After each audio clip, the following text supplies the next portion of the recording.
Welcome back. Good to have you. I hope your Tuesday night was good. We're back on the farm today. We usually mix it up on Wednesdays and play something else, but we have started a brand new save in Farming Sim, so we better get on it. It's 6 in the morning. Ew. That's disgusting. It's not 6 in the morning here, thank God.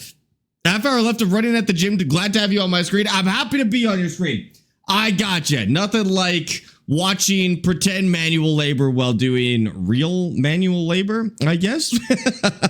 Hi, Emma. Me and my son have been waiting for you to play. I'm back. I'm back. We're ready to go. We're ready to go. All right, chat. Let me get you guys up to date on what happened yesterday. So, if you hadn't heard, we started a new save on Nadenthal, and this is by far the most hardcore save we've ever done. It's actually insane. I thought our last one was pretty hardcore, but let me show you our tractors, okay? Here's our tractors. Millions of dollars of farming equipment. I think it actually comes to a grand total of $1,500 worth of farming equipment. This is the most horsepower I've got packed into one machine. Can I move these by hand? Oh my God, I can pick them up. I never even realized that I could lift them, dude. That's rough. We own this little house right here, as well as this field. This started yesterday. This started as a little forest and a road, and actually part of the land where the house was. But we shrunk down the fence so that we had a little more room to do grass. We are just about to do our very first grass harvest on this field. It's not a rough start. It's not rough. It's just really hard. Jeremy, thank you for the 40 streak. It's crazy. We have $1,000 right now, and that's a lot of money. In our save, $1,000 is a lot of money, which is kind of nuts. I got a glitch where I did bales, and when I logged on today, they were gone. What the heck? Are you playing on a solo save, or are you playing on a what do you call it? One of those public servers? I feel like that would happen on public servers, to be honest with you. All right. I'm pretty sure this is ready to cut. Like, I think that height right there, I know it says ready to harvest for 2 months, but I'm pretty sure that height is the maximum ready to harvest. So we're going to cut this and see what we get. You're going to look back on this when you get tractors and feel so accomplished with how far you got from hand tools. By far, probably going to be the best save. I really do think so. I think starting with hand tools is my new favorite thing. Okay, which one of these cuts? Why do I feel like it's none of these, right? None of these. A manual tedder. It's not that. We must have left it out back. I think it's over here. Yeah. Oh. Yeah, here it is.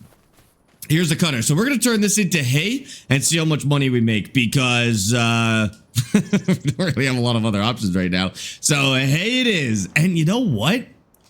It's way taller than last time. Look how much taller this is than it was when it was meadow, dude. This looks fantastic. Oh, this might be a moneymaker right here. Let's give it a cut. Hi, Homer. How's it going? Welcome in here. Let me turn on my on-screen chat so I can see you guys. Quentin, thank you for that 25 streak, dude. I appreciate that. Welcome in. That's what graveyard shift does to you. Graveyard shift. I haven't done a graveyard shift yet. I stayed up so late. I was so dumb last night. Oh God, what am I doing? Oh no. Hold on. Stand by. Oh, it's going bad. Okay, hold on. Let me give this a fix, and I'll explain what I did. Pretty sure I could just rotate this. How do you rotate stuff? Try that. Okay, and then maybe let's move this guy out of the way.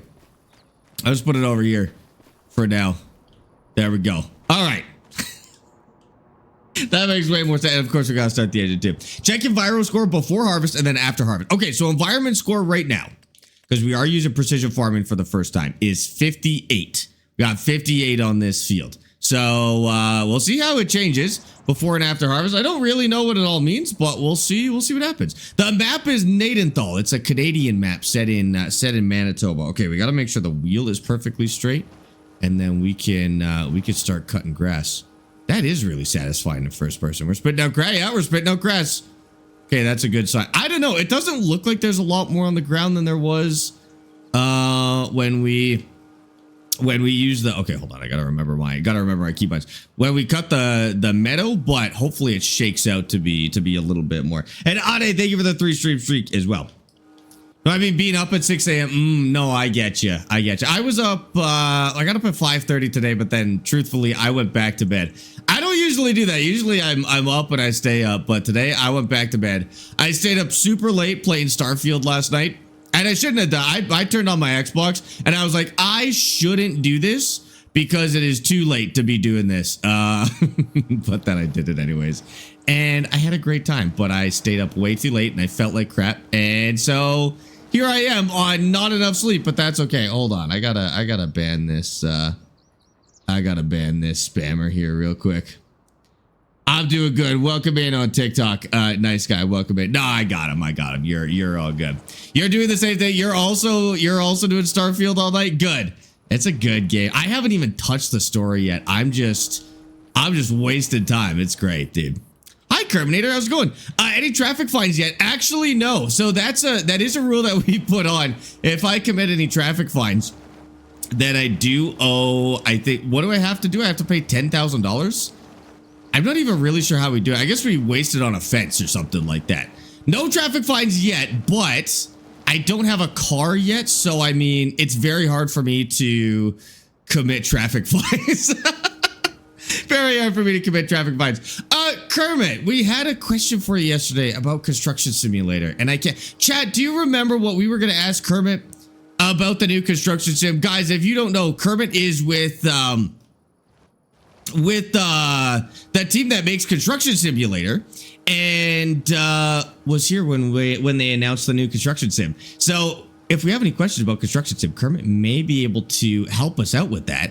But I swear it was about skid steer. No, it wasn't about skid steer. It was a question. I feel like it was a question about the current one. Big brain moves. Can't pay fines if you don't drive. Exactly. Can't pay fines if we don't drive.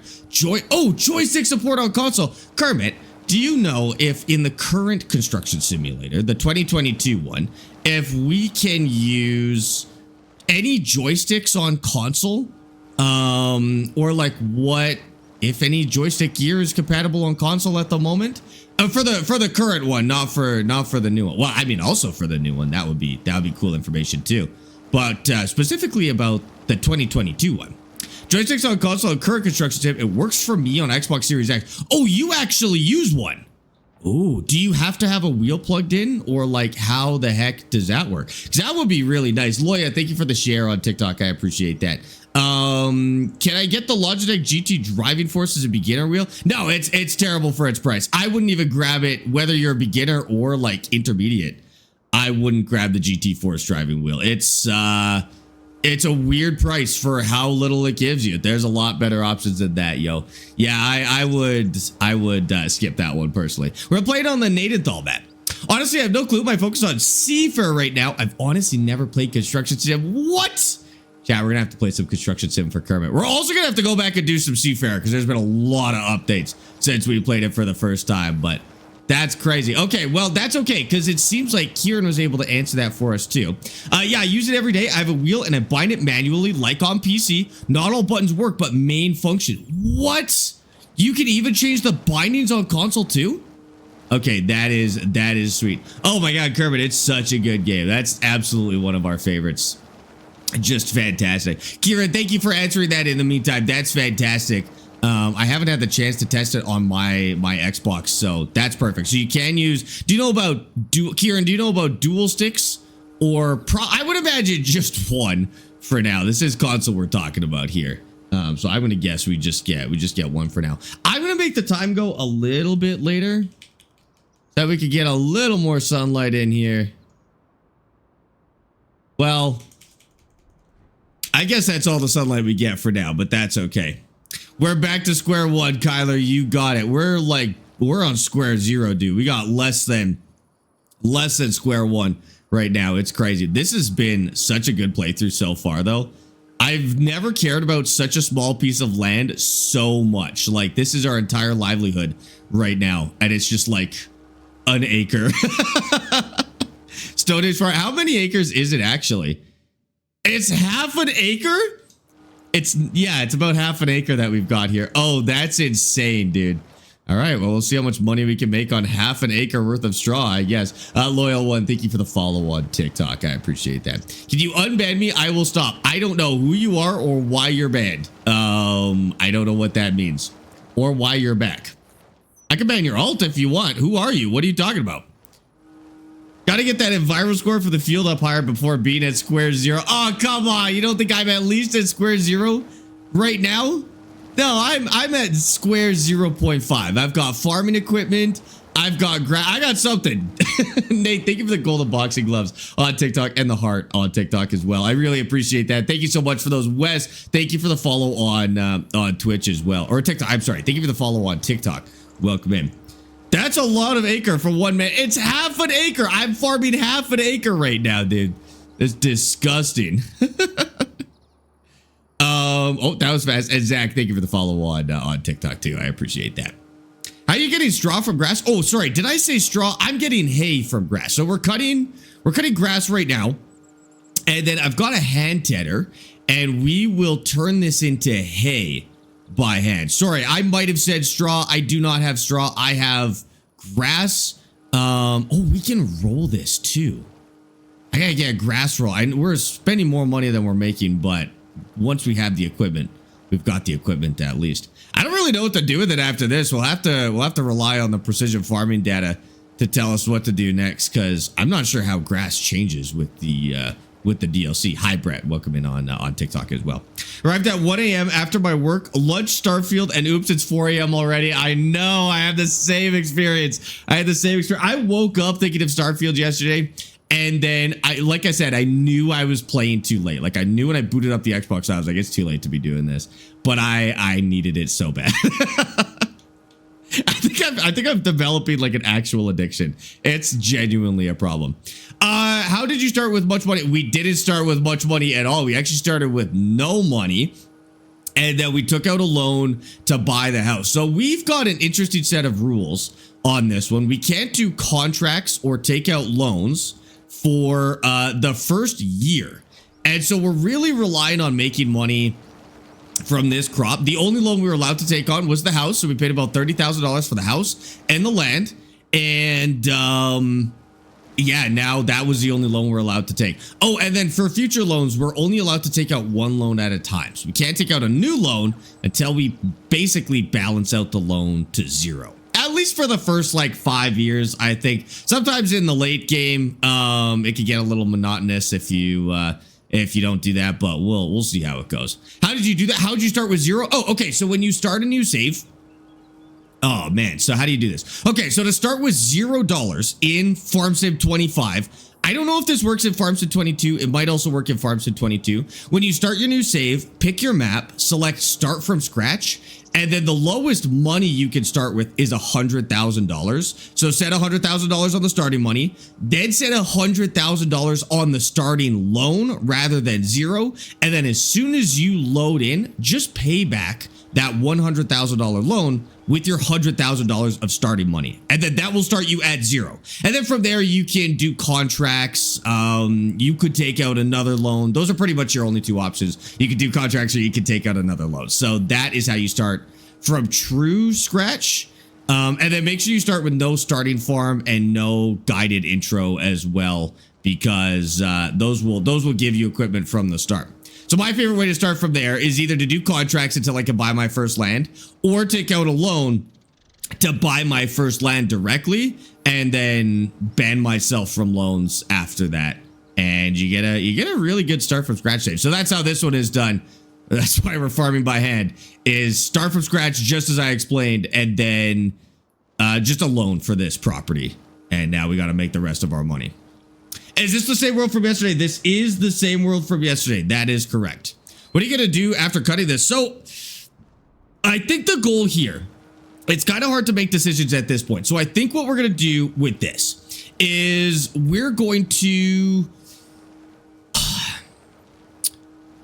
see how much money this makes. And then we're going to make a plan. What I kind of want to do is I want to pay off the loan with grass real quick, because I don't think it'll take very long, or pay off the loan with hay. I don't think it'll take very long. And then we can maybe rip up this grass and plant something new. Carbonator says no GPS on this push mower. So I have another rule on this save, and I'm kind of excited to play with this rule for the first time. But the other rule that we have is if the machine doesn't realistically have GPS, we're not allowed to use GPS on this playthrough. So the way we would determine that is whether or not the model for the vehicle actually has a GPS receiver. So I'll show you what that would look like. So obviously there's not one on this hand mower, but if we were to go to this one, for example, you can see that there's a GPS unit on the top. There's a little antenna and a GPS box up there. So this one, we would be allowed to use GPS on. But for example, this little 1066, no GPS unit, not allowed to use GPS on it. So that's pretty much how we're doing GPS for this playthrough. Precision farm, we do have precision farming active. This is the first playthrough we've ever done with precision farming. So I'm kind of learning that in the process. I'm kind of letting chat teach me, to be honest with you. And we'll figure out precision farming at the same time. I know almost nothing about it. So if you don't know anything about precision farming, don't worry. We're learning it together here because I genuinely have no clue. How it works. But it's been cool so far. Like it kind of makes the fertilizing and the lime more exciting. And so I think it's going to be a fun playthrough, a fun thing to learn in the process. And then whether we keep it for future playthroughs will be determined by how much we enjoy this one, I guess. TK Edward, thanks for the follows on TikTok. Sniper, thank you for the follow on TikTok as well. Name of the map is Nadenthal. It is on the mod hub. I bet you have a crazy ROI. I bet we do, or we will once we harvest this, because technically we haven't made any money on this field yet. But I think you're going to be correct. The ROI should be kind of insane. We spent a lot of money on fertilizer and seeds and lime. That being said, we didn't use a lot of the fertilizer. We didn't use a lot of the seeds. So maybe we didn't. Maybe we didn't spend a lot of money on it. We'll see how it calculates it. Once you use precision farming, I didn't enjoy it as much without it. It's a must for me. Okay, I'm hoping that's the experience that I have too. That precision farming, like, revolutionizes the game for me. I mean, I like the game just on its own already, but I'm hoping for me it's one of those things that once I use it, I can just never go back. It's just a must-have instead.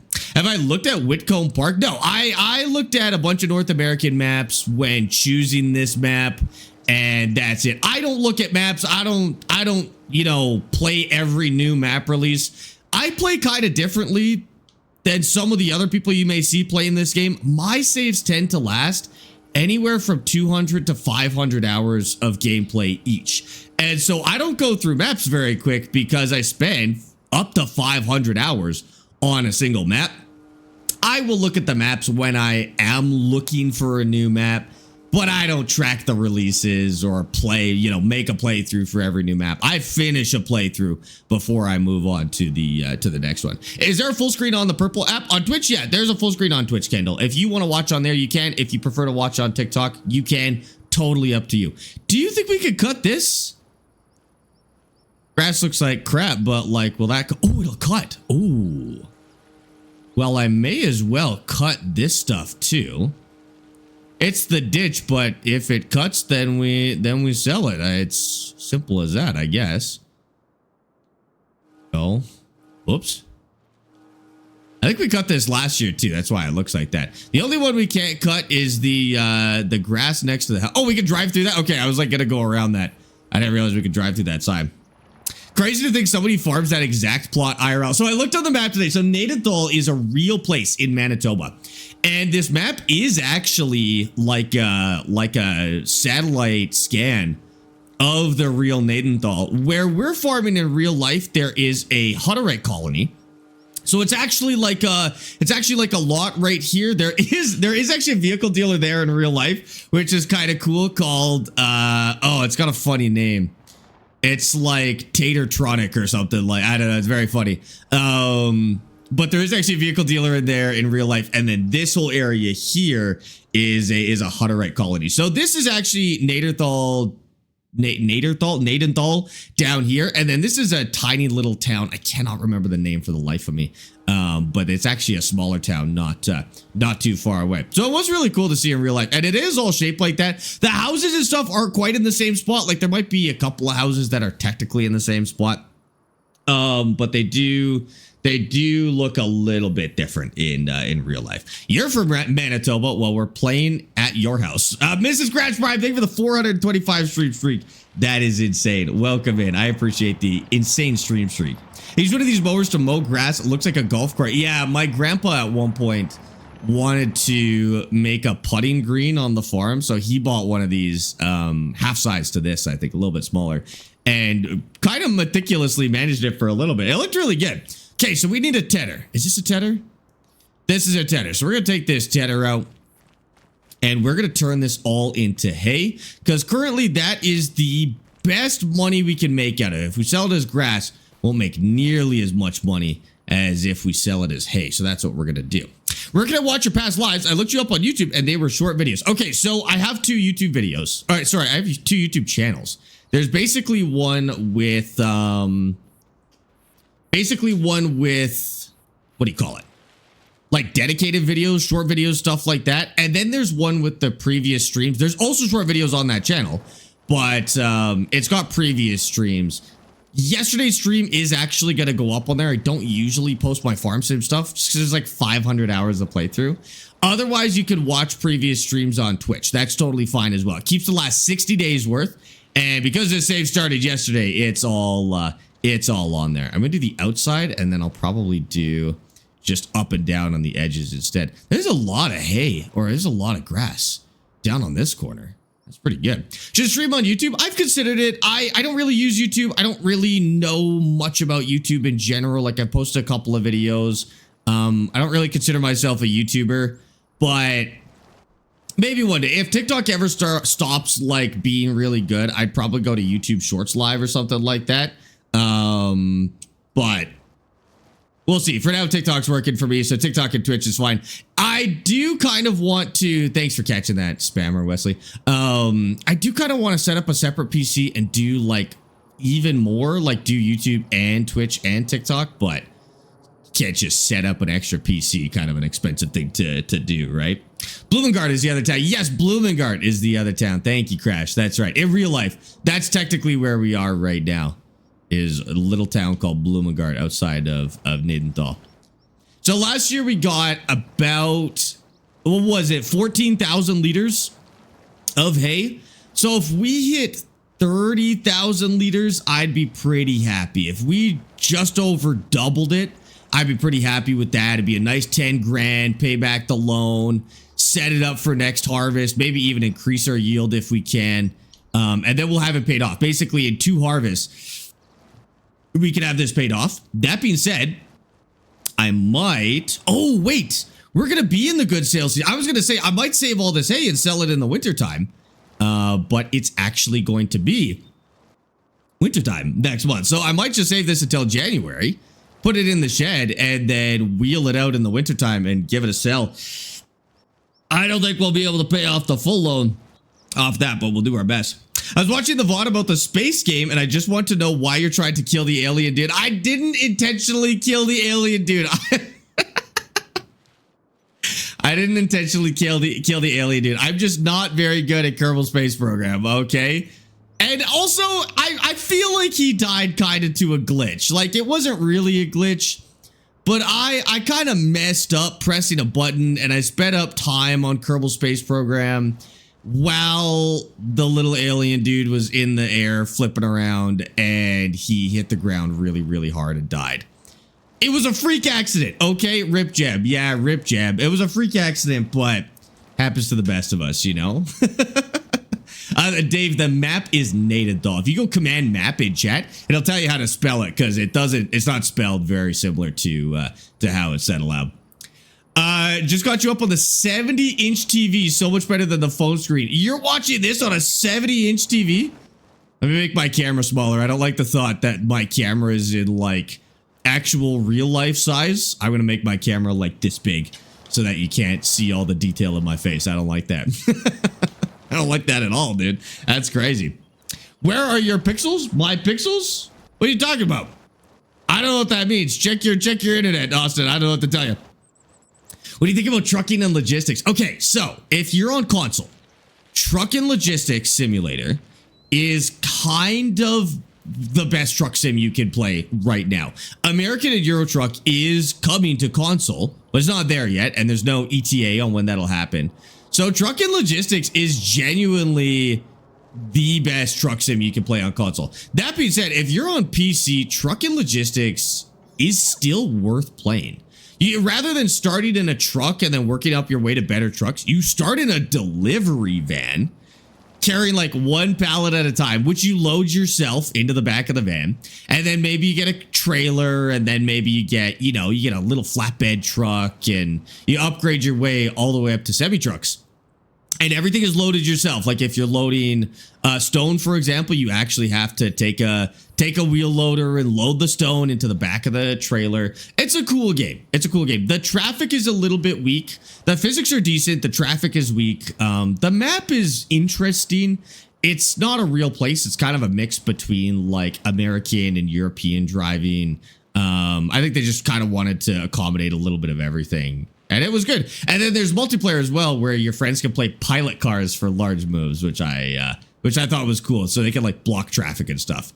Have you done any more Lego? Last time I heard you just did the crane. So for Lego streams, we've done the crane. That's right there. The Liebherr 1600, 16,000, 13,000.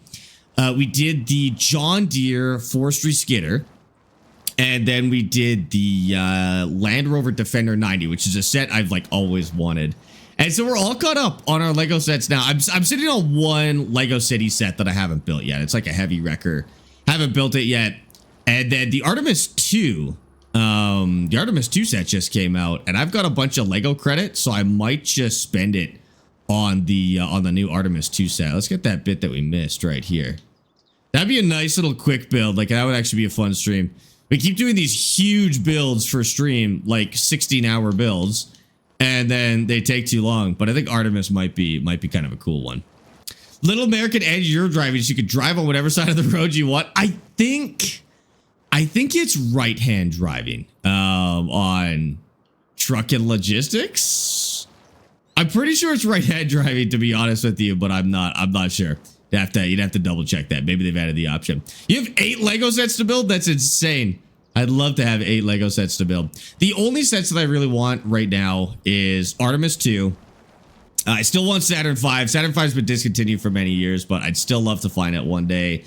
And that DC3, that Pan Am DC3 might be kind of cool, but we have no room for it. We're running out of Lego room in our house. Between Amy and I, we've got probably 25 sets. And we are officially out of space. So I could probably fit Artemis 2 in here. I can fit Saturn 5 because it's designed to be like on the floor. But then that's it. That DC3 is big. I know the DC3 is like this big. And if you know the orbiter on the 747, it's about the same size. It's a big set, dude. If you start from scratch, how can you rent equipment? Well, you can rent equipment starting from scratch. Oh, you mean if you don't have any money? Contracts. Contracts is how you start from scratch, Aceto. So let's say you start with $0. You just do a contract, and then you have what you need to rent your first equipment. If you're clever with it, you can use a little bit of contract equipment to help you as well. So you can't use the implements, but you can use the tractors. So let's say you do a contract. So you do a contract to plow that field right there. You can keep the tractor for a few minutes, and you could rent another plow, and then you could plow your own field with a contract tractor. You still have to rent the plow yourself.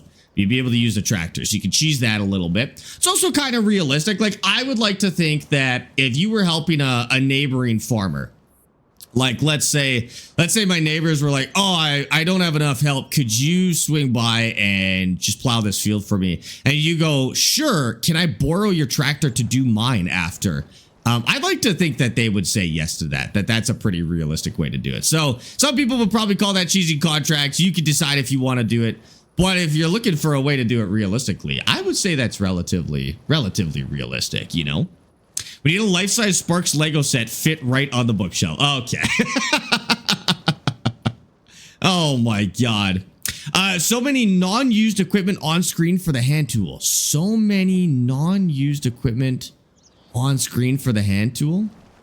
What does that mean? Do you mean like the HUD and stuff like that for the hand tool? That might be fair. That might be fair. I just built a Minecraft creeper Lego set. I only really like vehicles. If it's a vehicle, I'm in. If it's space related, I'm in. Those are like my go-to for Lego. Okay, we could probably do up down now without worrying about this too much. That will be good. I have the Artemis 2 and Saturn 5 Legos already built. Oh man, I'm jealous. I'm jealous of Saturn 5. I think I'm gonna have to buy it like from a third-party seller. It's gonna be like 800 bucks probably. Maybe not that much. But if I ever want that set, it's gonna be a big one, unfortunately. What's a really good console mod for hauling stuff? Just got the game and want some fun and cool mods. I'm gonna be honest, if you just got the game, leave the mods alone. Play the base game, learn all the base game equipment, play the base game maps because they are the best they have ever been. Don't do mods yet. Don't do mods in your first playthrough. Play base game, use that equipment. You're gonna have a great time with it. And then on your next playthrough, mod what you felt like was missing in your first playthrough. But too many people are doing their first playthrough modded and then they have no idea what's actually in the game. And they ask me ridiculous questions like, I'll be using the base game thing. And they'll be like, oh my God, that looks awesome. What mod is that?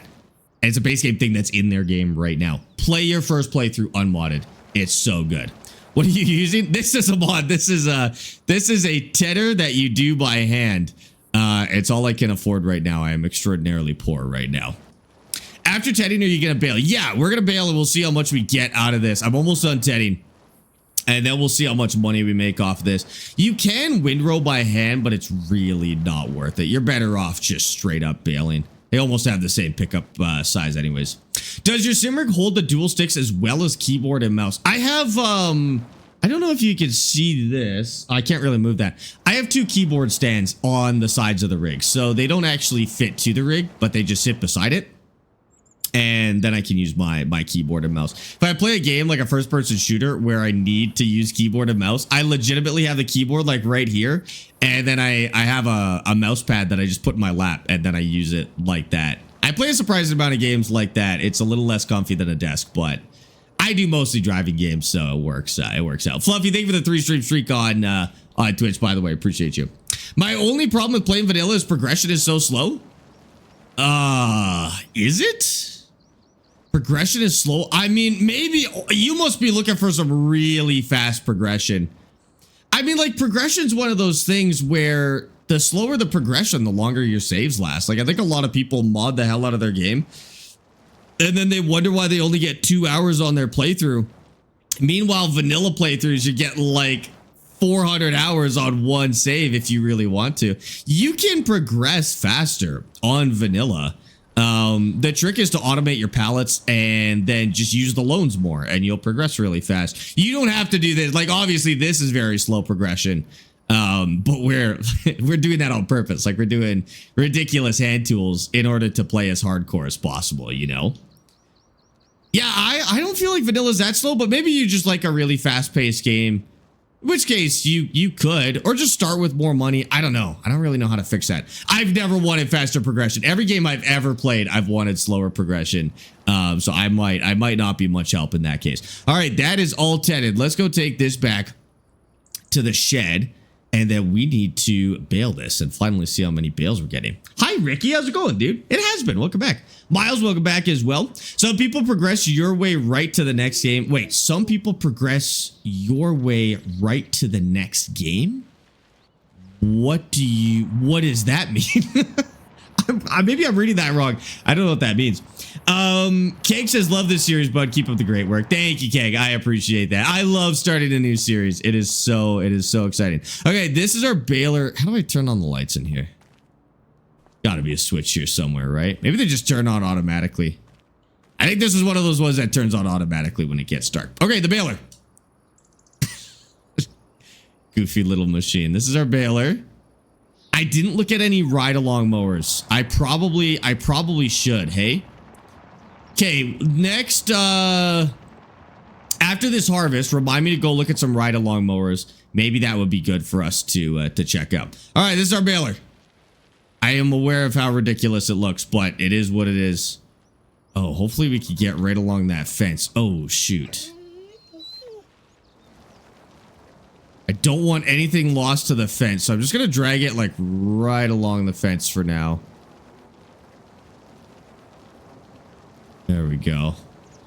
Kind of hard to get a sense for how much yield is until we do our next pass. Because I kind of remembered how many bales we got per line last time. Okay, there we go. Now, we can get an idea for how many bales we could do. Okay, so our bale counter... Oh, shoot, I didn't reset the bale counter. We got 23 bales last time. We're going to reset the bale counter. And we're going to see what we get here for this one. So I got one bale already. That won't be on the bale counter. But we'll see what we end up with on bales. I'm just going to close that. I mean, I know I don't really care that much about bales specifically. I'm more concerned about how many liters of hay that we get, but same idea, I guess. Using precision farming, yeah, this save does use precision farming. And so at this stage, there's like for baling, there's not much we need to do, obviously, for precision farming, but when it comes to setting this back up for the next harvest, we'll have to mess around with precision farming again. Octave the Great, thank you for the follow on Twitch. Dude, I appreciate that. Should I get logistics or that Alaskan trucker game? Logistics first. So play through Truck and Logistics Sim first. I'm assuming you're on console and those are kind of like your best options. Truck and Logistics first. And then once you beat Truck and Logistics, go play Alaskan Road Truckers. Fair heads up, Alaskan Road Truckers, kind of jank, but in like a fun way. Like kind of like My Summer Car. Where it's janky and you know it's janky, but it's still worth the playthrough. Give it a play, but do Truck and Logistics first because it's generally a better experience, I would say. Guesses on the amount of bales? 33. I think 45. I think we hit 45 bales on this. I'm really hoping we're gonna double the amount of yield. I mean, optimally, I'd like to see 48 to 50.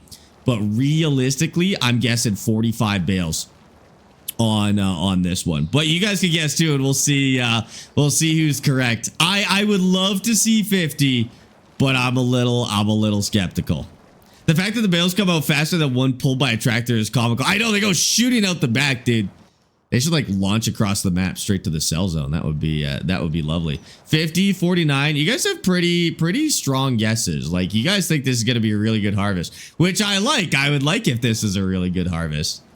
I don't know. How many rows of this do you think we could get? Like because we've got, how many bales is that so far? 7 bales so far. And I've done about 6 or 7 rows. So like maybe that's not bad. And I say 35 to 36 as your yield is approximately 125%. The dog's just laying in the hay. I don't know what our yield was on the meadow though, so it's hard to guess, you know? Yeah, our yield was somewhere between 100 and 125. Like I had spots of 125%. What's the maximum yield for precision farming, chat? Like how do I max that out? What can I get with precision farming? 125? Or can I go higher? Can I go 150? That'd be lovely, dude. 125 is the high. Okay, so I didn't have a consistent 125, but we'll see what we got. No, don't worry. Zip is unbeatable. The game automatically named him Zip. Chat, what should we name the dog? I don't really like the name Zip. The game named him that for me. What should we name our dog here? Gotta be something Canadian. We're on a Canadian map. Maple? We could name him Maple. Not Zap. You want me to change the name from Zip to Zap? Are you guys for real? I feel like Maple is cute. Well, we had a boy dog named Parsnip last time. Zip A? That's so funny. We had a boy dog named Parsnip last save, so we could do a girl dog named Maple this time. I know Maple's kind of like a plain name, but Zip is worse, I think. It's like Spot, you know? Hoser? Wait, Hoser's so good. Hoser's so good. I kind of want to go with Maple, but Hoser's my second best here. In honor of Jeb, name it Jeb. I'm not naming our dog Jeb. I'll never hear the end of it if I name our dog Jeb, dude. Name him Cat. Moose? Okay, Moose is also kind of cute. That's actually a super common name for dogs around here. Bear and Moose are like Super common dog names around here. My female Bordeaux and Bully is called Ruby. Ruby's a good name. Ruby is cute. That's fair. Salmon. Maple the Zip Zap Hoser. Can you rename the dogs? Like, do I have to replace the dog down to name it? I'm not really sure. I might have to go up and see if we can rename it. Aussie? I'm still leaning towards Maple. Timbit? Okay, Maple or Timbit. Chat. Those are the two options so far. I want to do either Maple or Timbit. I think both of those are really cute. For those who don't know, Timbit is like a little donut you can get at Tim Hortons. So it's like a classic Canadian. It's like a classy Canadian thing. Classic Canadian. Maple or Timbit?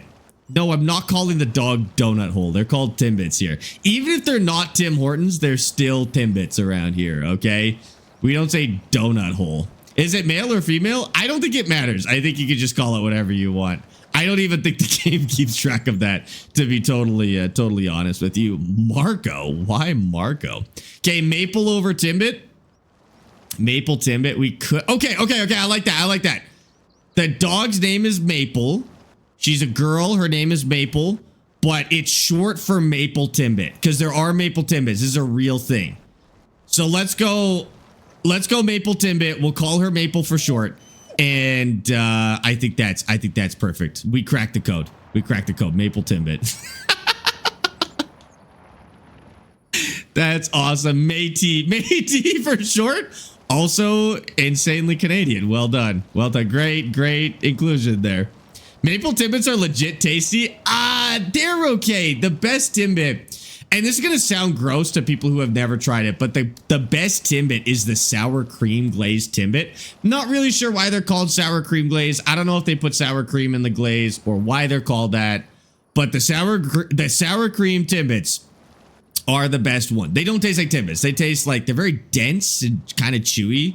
Oh, they're so good, dude. And then after that, chocolate glaze. When I was a kid, they had one that was cherry. The inside was like a cherry donut. I don't know why they got rid of it. I think they might bring it back sometimes for like a limited edition type of thing. But apple pie Timbits? Sorry, there were apple pie Timbits. Oh, that would go so hard, dude. 100% sour cream donuts are 10 out of 10. I like the blueberry ones best. Why are they called sour cream donuts? Do they have sour cream in like the donut dough? Or do they have it in the glaze? They're called sour cream glazed. But where is the sour cream? They use sour cream in the batter. Oh. See, that makes a lot more sense because the glaze doesn't taste like sour cream, but the batter has like a very distinct texture, different than any other donut I've ever had. Okay, that's amazing. And they're so dense, dude. They're so dense. Man, we're gonna have to order some Timbits. Oh my god, we're playing a new Canadian save. We could do like some classic Canadian snacks. Get some Timbits. Oh, what other classic Canadian snack? We get poutine for sure. Some maple syrup, some Crown Royal. What else? Nanaimo bars, butter tarts, ketchup chips. Oh my god, ketchup chips. All dressed Canadian? Is Timbit like a munchkin from Dunkin'? Is it a donut hole? Is that yes? Beaver tails, yep, beaver tails. And just for the record, those are not tails from live beavers. It's just like a flat donut. I don't know why. Half of our classic Canadian snacks are just donuts in different shapes, to be honest. To the rest of the world, do you guys have all dressed chips? They're basically barbecue and salt and vinegar mixed together. I think is what an all dressed is. They definitely have. It's definitely a combination of other ones. Hawkins cheesies. Oh my god, Hawkins cheesies. Yeah, that's a Western Canadian thing. I know the Eastern Canadians won't really know what that one is. Hawkins cheesies is a Canadian thing. UK is all dressed as well. Okay, they are very popular in the US, but you can find them sometimes. And ketchup chips, you guys don't do ketchup chips? I said ketchup chips to Swell Gecko. You guys may or may not have seen Swell Gecko in chat before, but I met Swell in Sweden And Amy and I sent him a care package of like a bunch of Canadian snacks. And one of the things that we sent him was ketchup chips. He said they were nasty. So I'm assuming that's why the rest of the world doesn't have ketchup chips. I like ketchup chips obligatorily as a Canadian, but I don't really like ketchup or ketchup chips that much. However, Miss Vicky's, the ones that make those crunchy kettle cooked chips, they released a spicy ketchup flavor, and that one rocks. Spicy ketchup is solid. Yeah. The only ketchup chips I've ever seen were in the long dark. Ketchup chips in the long dark. Oh, is that a Canadian game? That makes sense. Maple leaf cookies. Coffee Crisp. Apparently Coffee Crisp is a Canadian candy bar. So how do I explain Coffee Crisp? Do you guys know those wafer cookies? Oh man. You guys have wafer cookies where you are. I want to know if wafer cookies are in the rest of the world first, because that'll determine how well I can describe these. But it's kind of like a coffee flavored wafer cookie, which is like, it's like layers of really crispy cookie mixed with like a flavored cream. And so this is like a coffee flavored cream. And then you just cover it in chocolate. And so it's like a coffee chocolate bar. They're very good. You have Toffee Crisp. No, Coffee Crisp. This is coffee, like the drink Coffee Crisp. I don't know. I've never heard of a Toffee Crisp. Yes, in the US, you guys have wafer crisps in the U, or wafer cookies in the US. Okay, that's good to know. What's the name of the hand tools? I think if you just look up I think it's hand pushable tools is the name of the mod. And then you're going to want to combine it with another mod. Sorry, if you want to set up these mods in your save, you need 2 mods. You don't need them. I think they just work really well together. You need hand pushable tool pack. And you should also get hand liftable consumables. These are like, it's basically like bags and jugs of supplies that you get in the rest of the game, but you can lift them by hand. Like they're small enough to lift by hand. And so you don't need to buy like a 1-ton bag of fertilizer. You can buy like a 10-pound bag of fertilizer instead. And they go really, really well together. All right, I might get one more bale out of this, but we'll see what we get. Reaper, thank you for the follow on Twitch, by the way. I appreciate that. Vxl just subscribed at tier 1 for the first time. VX, thank you so much for the tier 1 sub for the very first time ever. What the heck, dude? I appreciate that. How do I say your name? Is it virtual? Is it virtual?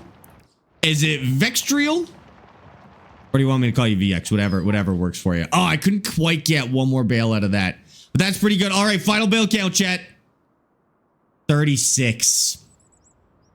36 bales. That's worse than I was hoping for. I mean, it's better than last time. Like we got about 50% more hay out of this. So that's pretty good, but I was hoping for a little bit more than that. Anyways, thank you so much for the sub. I appreciate that. Also, chat, if you have Amazon Prime, I know we have a lot of people on Twitch who have moved from TikTok. If you have an Amazon Prime account, you can link it to your Twitch and just get a free sub every month. If you just go command Prime in chat, !Prime in chat, it'll help you do it. And then just get a free sub. Or if somebody in your household has an Amazon Prime account, just ask if you can link their Prime to your Twitch, and then you'll get a free sub and no ads every month. Okay. Oh, they put me outside. Okay, that's good. And where is... Oh, we should probably get our hand cart. Okay, well, it barely held 23 bales, so we'll see what happens when I put 36 bales on here. How much... Whiplash0303 just subscribed with Prime. Good reminder. No way, there we go. Good reminder, Whiplash. Thank you for using your Prime sub. I appreciate that. I'm happy to remind you so you don't have to watch any ads, dude. I appreciate that. All right, best is January. They sell for a lot in January, actually. The price has gone way up. So let's take this to the house. And I think it goes faster in forwards. We're going to go forward. Yeah, it goes a little faster forward. We're going to take this and put these at the house, and then we'll start collecting all these bales. I was too young when I made it and misspelled virtual. That's okay. Virtual, thank you so much for the tier 1 sub. I appreciate you. I want to make sure we're saying your name right. Sparx, did you see the game I posted game suggestions? I did not. What was it? I totally missed. I haven't been in Discord yet today. And thank you for the hydrate. I gotcha. What recommended starting vehicle on a new save for a dairy farm on normal? As easy as too quick. Starting vehicle like tractor? I would go with either the Zetter Crystal 1645 or 150 horsepower. That's not bad. Or if you want cheaper, you go with the John Deere 3650. Both base game, no mods required. I mean, you could use the MB tracks from the Mercedes DLC, the Fast Track 2000 from the Highlands Fishing DLC, or you could mod in something like the 1066 or the Series 710. I mean, that's going to be like, this tractor almost can't do anything, but you could do it. Okay, I'm just going to put, you know what I'll do is I'll put this lime on the porch. So it's out of the rain. This is the liftable stuff, by the way, like the liftable bags. These are freaking awesome, dude. XC, thank you for the 3 streak, by the way. Appreciate that. And you can dump these in too. Like you don't have to press R. You can actually physically dump them. Next time I need these, I'll show you how they work. The only problem is when you unload a vehicle. So like I'll have to unload my fertilizer thing at some point, and it comes out as a big pallet, just like normal. I wish there was an option for it to come out as a hand liftable bag, but that's okay. Okay, so we'll put those on the porch, and then let's go load this up with bales. Oh, we got feed maple. Hold on. Go. Is there a way to rename? I think we tried this last time. We weren't actually able to rename the dog, but that's okay. Anthony Gavin Erickson, thanks for the follows on TikTok, guys. I appreciate that. Welcome in. Okay. Could I like? Oh no, I was hoping I could like push them into place. I want to get them all in like a central spot. Can I throw them? Kinda. Isn't there actually a button to throw? I swear there's like a legitimate throw button too. The modifier? It's not a modifier. I swear there's an actual throw button. Not A. Not Y. Is it X? I think it's X on controller. Just cheered 250 bits. Choo choo choo choo. It's a treasure train. Does not work. Spirit, thank you for the 250 bits, dude. I appreciate that. Oh, it's a treasure train. Oh my god. The longer you press, the further it goes. He has a line. Press what? Press X? I just got in the vehicle. Right click on mouse if I remember right. Right click. Oh, that works really nice. Silent Maybe you can't do it on controller. No, you can't do it on controller? Just mouse and keyboard? Okay, wait, hold on. Sparx, you should check out the game's accent in suggestions. It looks really good.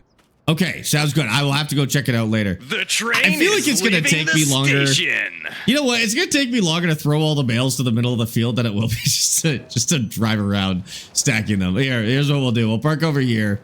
We'll get all these and we'll drive to the other side. Okay, we have to stack this nicer than last time, though, because last time we stacked it and not enough. Like, we didn't have enough space. Silent, thank you for the 250 bits, by the way. Spirit, thank you for the 250 bits. And chat, thank you for the treasure train. I appreciate that. I think this is a discounted hype train. So if you guys want some hype train emotes, all you have to do is gift a sub or send 100 bits in the Twitch chat, and you will be part of the hype train, and you'll get a limited edition emote. That you can only get from hype trains, and you keep it forever. Okay, so if we go like this, kind of use that line as the center, might be able to do this. Logan and Justin, thanks for the follows, guys. It's R1 and hold O or X on PlayStation. It's R1 and hold. What do I let go of?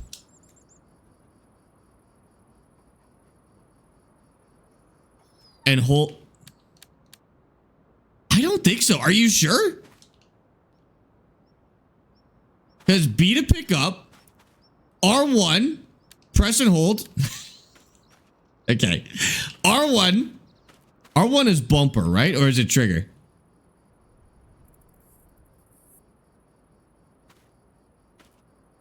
don't think it's possible. I'm on an Xbox controller. A, not X. I just jump. I think you guys are liars. Dagno, thank you for those 100 bits. I think you're lying to me. Okay, hold on. Okay. Oh my god, now I'm in this thing. Oh, where did that bail go? 66 gifted 1 subscriptions to the Sparkies. I just drop them straight down. Chester, thank you for that gifted sub, dude. That went to first herb. All right, there we go. We have unlocked the 35% off on the treasure trade. Thank you so much, guys. DMX, thank you for those 100 bits. We're at a level 2, 5% hype trade, guys. Thank you, treasure trade. My bad. Thank you guys so much. Is there a throw in the key bindings? I don't know. I don't know. Here's the thing. I don't really need to throw that bad, so we'll be fine. I'm just gonna make sure these are really nicely laid out. Keep them real nicely organized. And then every 3, I'll strap it so that it doesn't move. Xbox controllers, left button and X.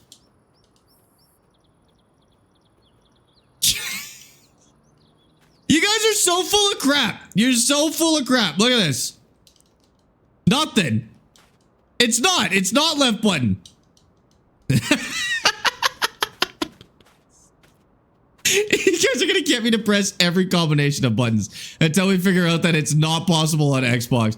But it's possible in the game, so it must be, right? Like, surely the controller has some way to do it. You can't even throw the dog's ball on controller? Oh my god, switch to PC. That's crazy. That's crazy. Just don't worry about it. We're not going to worry about it. It doesn't matter. Xbox, it's hold middle button and click A. No, it's not. No, it's not. What does that do? Turn off the controller? You guys are such liars. You're such liars. You're bullying a poor, literally a poor farmer into farming even worse, chat. Listen, I barely scraped by. I made $1,000 this year, and you guys are trying to teach me how to throw a bale? This is literal bullying. That's crazy. How many bales I missed it? 36. So I don't know who was the closest. I guess whoever had the lowest guess was probably the closest, because 36 bales was less than I wanted. But we're going to do the smart thing, and we're going to save them for January when they're going to be worth a lot more money. So we should still make a good chunk of cash. We'll see. We'll see how it goes. It's right button and hold A. It's not. It's actually not. Pretty sure I've already tested that one too. It's okay. I don't think it's possible on the Xbox controller. That's fine. 1, you dropped it without count. Oh, +1. So 30, what? 37 then? You're right. I dropped one before the count. So I've actually got 37 bales versus 23. Which isn't bad. Which isn't bad. It is going to help us to make a little extra, but less than what I was looking for. So we can't really expand the yield on this field. I mean, we could get into farming something else in here. Okay, well, chat, what do you think we could harvest that would make more money than grass? I mean, we could get a grass animal like goats and then use that. Oh, you know what? I'll leave that strapped until I get it stacked. We could get like a grass animal like goats or sheep. Or we could replace this grass with, I mean, the hand tools can do just about anything. We could do spinach, we could do beans, but realistically, what's actually going to make more money than the grass here? I tried carrots at about this size of field once, and it wasn't really worth it. The carrots, like, it would have been better off as grass. Or we could buy a bale wrapper, and we can find some way to wrap these as grass. Turn them into silage. How much is silage worth on this map? Hold on. Silage. Let's say we wrap these bales and just kept them as grass. Actually save us a good amount of work too. Oh, big money. Big money. It would more than double our money to turn these into silage bales. So rather than making hay, to just wrap it as grass, it would more than double our money. What's the cheapest way to wrap bales though? Like, you can't just wrap them by hand. Oh, maybe there is a bale wrapper by hand. Hold on. Let me go look in a second. Let me get this last layer on. Maybe there's a hand bale wrapper. Otherwise, I'm not really sure how you would do it. Christian and Wyatt, thanks for the follows, guys. Appreciate that. These are fun little tools. It is really fun to play like this. I do really enjoy that. And chat, thank you for the level 2 hype train at 6% treasure train. My bad. Thank you guys so much. I appreciate you. Thank you for contributing to the hype train. Okay. What were we looking for? Cling film?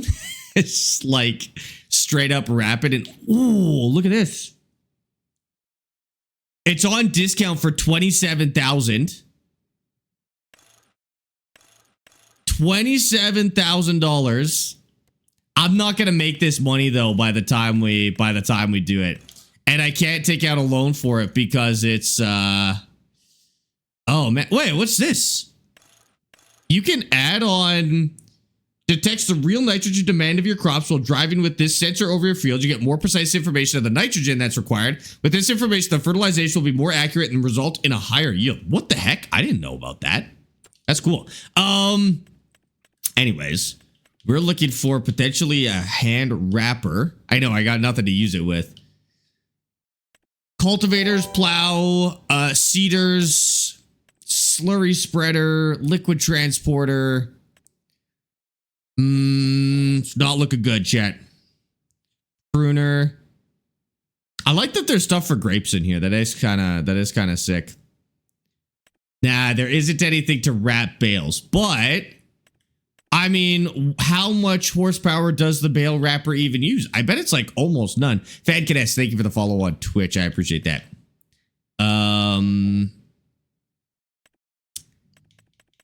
Wrapper. This one could go on a loader, but a loader would be more expensive than something like this. It actually doesn't require any horsepower. So we could, how much is it to rent? Oh, 28, 5% of 28. So like $1,400 to rent this. It's not bad. We would actually make the, you know what though? It would cover the cost of renting it. And then we could buy one day. Manual baler. There's a manual baler. We need a bale wrapper. Oh, and that only does circles. This does squares, so we'd be doing $35,000. It does squares, but it doesn't require. Oh, it only does squares of 180 though. Oh, you know what? Our size of bale. 120. I don't think there's a wrapper for 120 centimeter bales. There's not. There's not. So we can't wrap these. Yeah, and we would still need a tractor. So the red one does square bales, but not this size. So if we wanted to turn these into silage, I mean, we could do a silage bunk instead. There is a forage wagon. You have to go buy them into a big bale to wrap them. Right. We'd have to get a bigger baler, and then we could use the bigger wrap. Or we could put them loose into. Let's move this. Let me grab this last bale. We could put them loose into a bunk. But what's the cheapest bunk? Oh, compaction would be hard. I could buy a bicycle for compaction. That's the best I could do is I could buy a bicycle. You're correct. How the heck would we? Yeah, can you break the bales? There is tiny silage bunkers made of tires. I don't think we could compact it. That's true. Use that wagon full of bales for compaction. Just keep it. Keep all of these bales for silage compaction. Insanity. I mean, it would be heavy. They claim these bales are 35 kilograms, which is BS, by the way. These are not 35 kilogram bales, okay? These are like 35 pound bales at best. Because we could put a bunk back there behind the house. We could undo this little bit of fence here and then just put a bunk back there. I'd be down for that. That would work. Or we just farm something else. We just put something else here, like a genuine thing that we could farm instead of silage. which I think I'd actually be a little more down for. I'd rather just get into maybe spinach, because we could do spinach twice a year. Might be a better use of our like fertilizer and stuff like that. And then we could turn it into some sort of production. My kind of loose goal for this save, I haven't really picked a goal yet, but I would like to do a canning company, rival Green Giant or something like that, you know? And so I wouldn't mind doing peas, beans, spinach, and then canning them all and starting like a canning company, you know? So we could start that now. Like we could start making spinach and actually start on that goal right from the start, which would be kind of sick. Should be good. Just trying to make sure that because we got to get a lot on here. Start with wheat. You get wheat and then straw to make double money. Ooh, that's true. We plant some wheat. How much money do you think we can make on wheat? The straw's a really good point. Okay, so let's say, I probably wouldn't do wheat then. I'd probably do barley. But let's say we put barley down. We'd get a little bit of straw. The wheat we could maybe turn into flour if we could buy a really cheap mill. Although that might be kind of above our money at this point. I have combines that we could use. Like I've got really tiny combines that could be used for that. There's some strong bike tires on that wagon. They're tungsten. I don't know. Really heavy. They're really heavy tire. Really heavy wheel if they were tungsten wheels, but that's okay. I can't even get up there. Oh, can I jump on the wheel and then... Not really. I need to get up there. Okay, wait. Here's the move. I can stack the rest on there. Well, how many do I have left? Maybe I don't even need to bother. Or chicken feed. Could do chicken feed and then do eggs. Yeah, those are like the really good early game ones, right? Is stuff like chickens and greenhouses, grass animals. That's true. The other thing is we could, if we can pay off the loan for the house, we could take out a loan, another business loan for like, can't reach those. Can I jump? I try to grab it and then jump, or jump and then grab it. Okay. All right, that's fine. Let's just put it up there instead. Oh, there's 3 of them. Okay. Oh my God, does it make a perfect layer? It does. Bales are shaking around a little bit, but that's okay. Perfect. Hi, Kia. I've been good. How are you? Welcome in.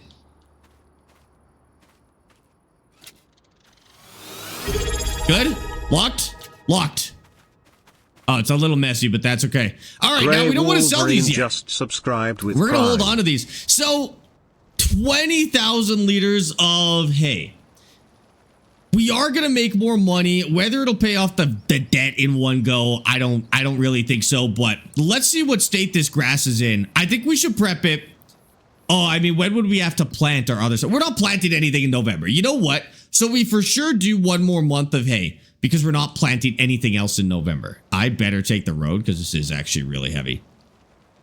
And then after that harvest, we could plan to expand it into something better. Bees are easy money also. True. And because of how much time we have to skip, these are actually a good investment for us. Just because, yeah, we're skipping a lot of time. And if we put them over there, we could potentially even get them as a benefit to some of our yield. If we do a flowering crop, that is. Oh, they're not going to fit underneath. Yeah, bees are really easy. Just place them and you're good to go, right? So I'm just going to park this next to the barn for now. We're going to sell this in January so we make our maximum amount of money.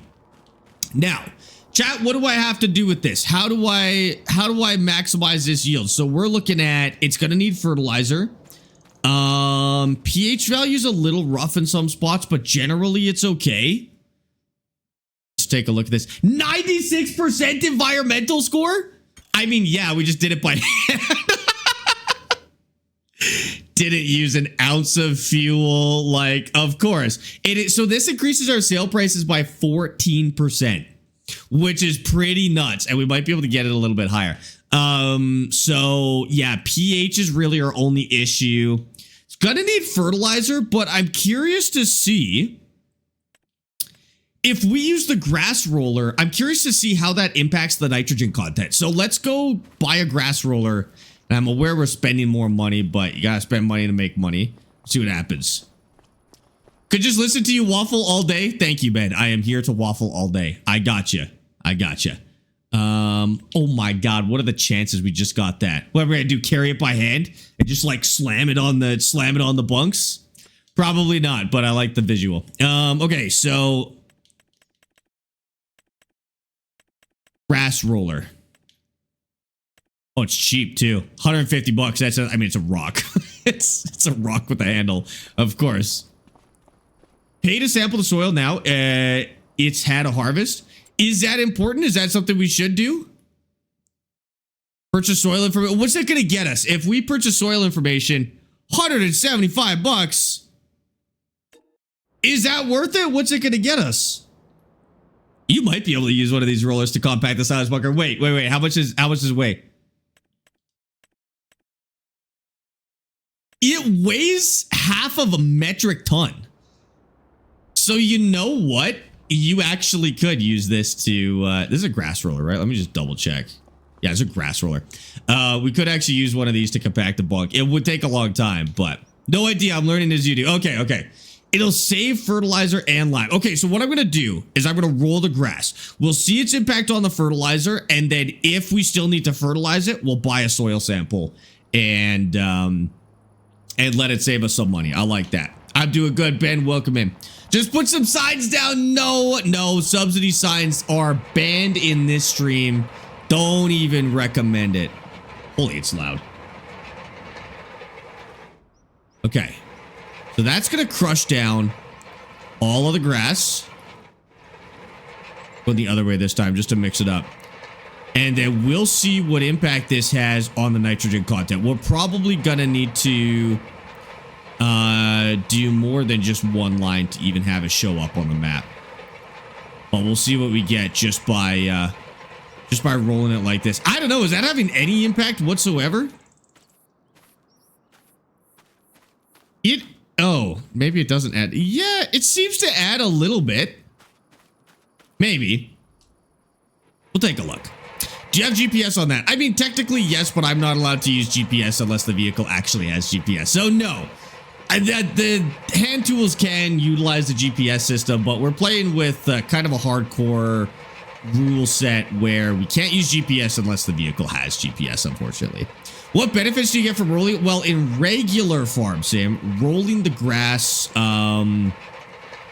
gets it a free round of fertilizer, and I'm pretty sure it means you never have to fertilize your grass on regular farm sim, because I think it always has 50%. And then this adds the other 50%. I'm not sure what impact this is going to have on precision farming. What would be good ideas for a Swiss Alps map, and how should I get the most of it? Oh, dairy for sure. The Swiss Alps are really known for their dairy production. Oh my God, is that a spare bale? Did I miss a bale? I did. They're known for their dairy production, and they've got a really cool, they have to use really cool, basically like silaging equipment and haymaking equipment because of the hills. And so if you use the Switzerland specific stuff to do a dairy farm, I think that'd be really sick. So Switzerland specific equipment would be like this right here, the Rigitrack. So this is something that would be used to cut grass in Switzerland because it's got a low center of mass. Got a decent amount of horsepower too. 75 horsepower is more than I thought. You get these like dual wheels on these twin wheels, so they are more stable on the sides of the hill. They're cool, dude. They use some really cool equipment. You should look up farming in Switzerland and just take a look at some of the stuff that they do, because it's very unique. There's actually, I think there's a whole expansion in Farm Sim 22 about that, which would have been, that wasn't premium, was it? There was some sort of expansion dedicated to Swiss farming in Farm Sim 2022, I believe. I don't know if this is having any impact. How would I even know? Well, it seems to be doing something there. my environmental score is going down. Oh, no, it's not. Is it? That 96 before? I don't know if this is having any effect on this. Platinum? No, platinum was logging.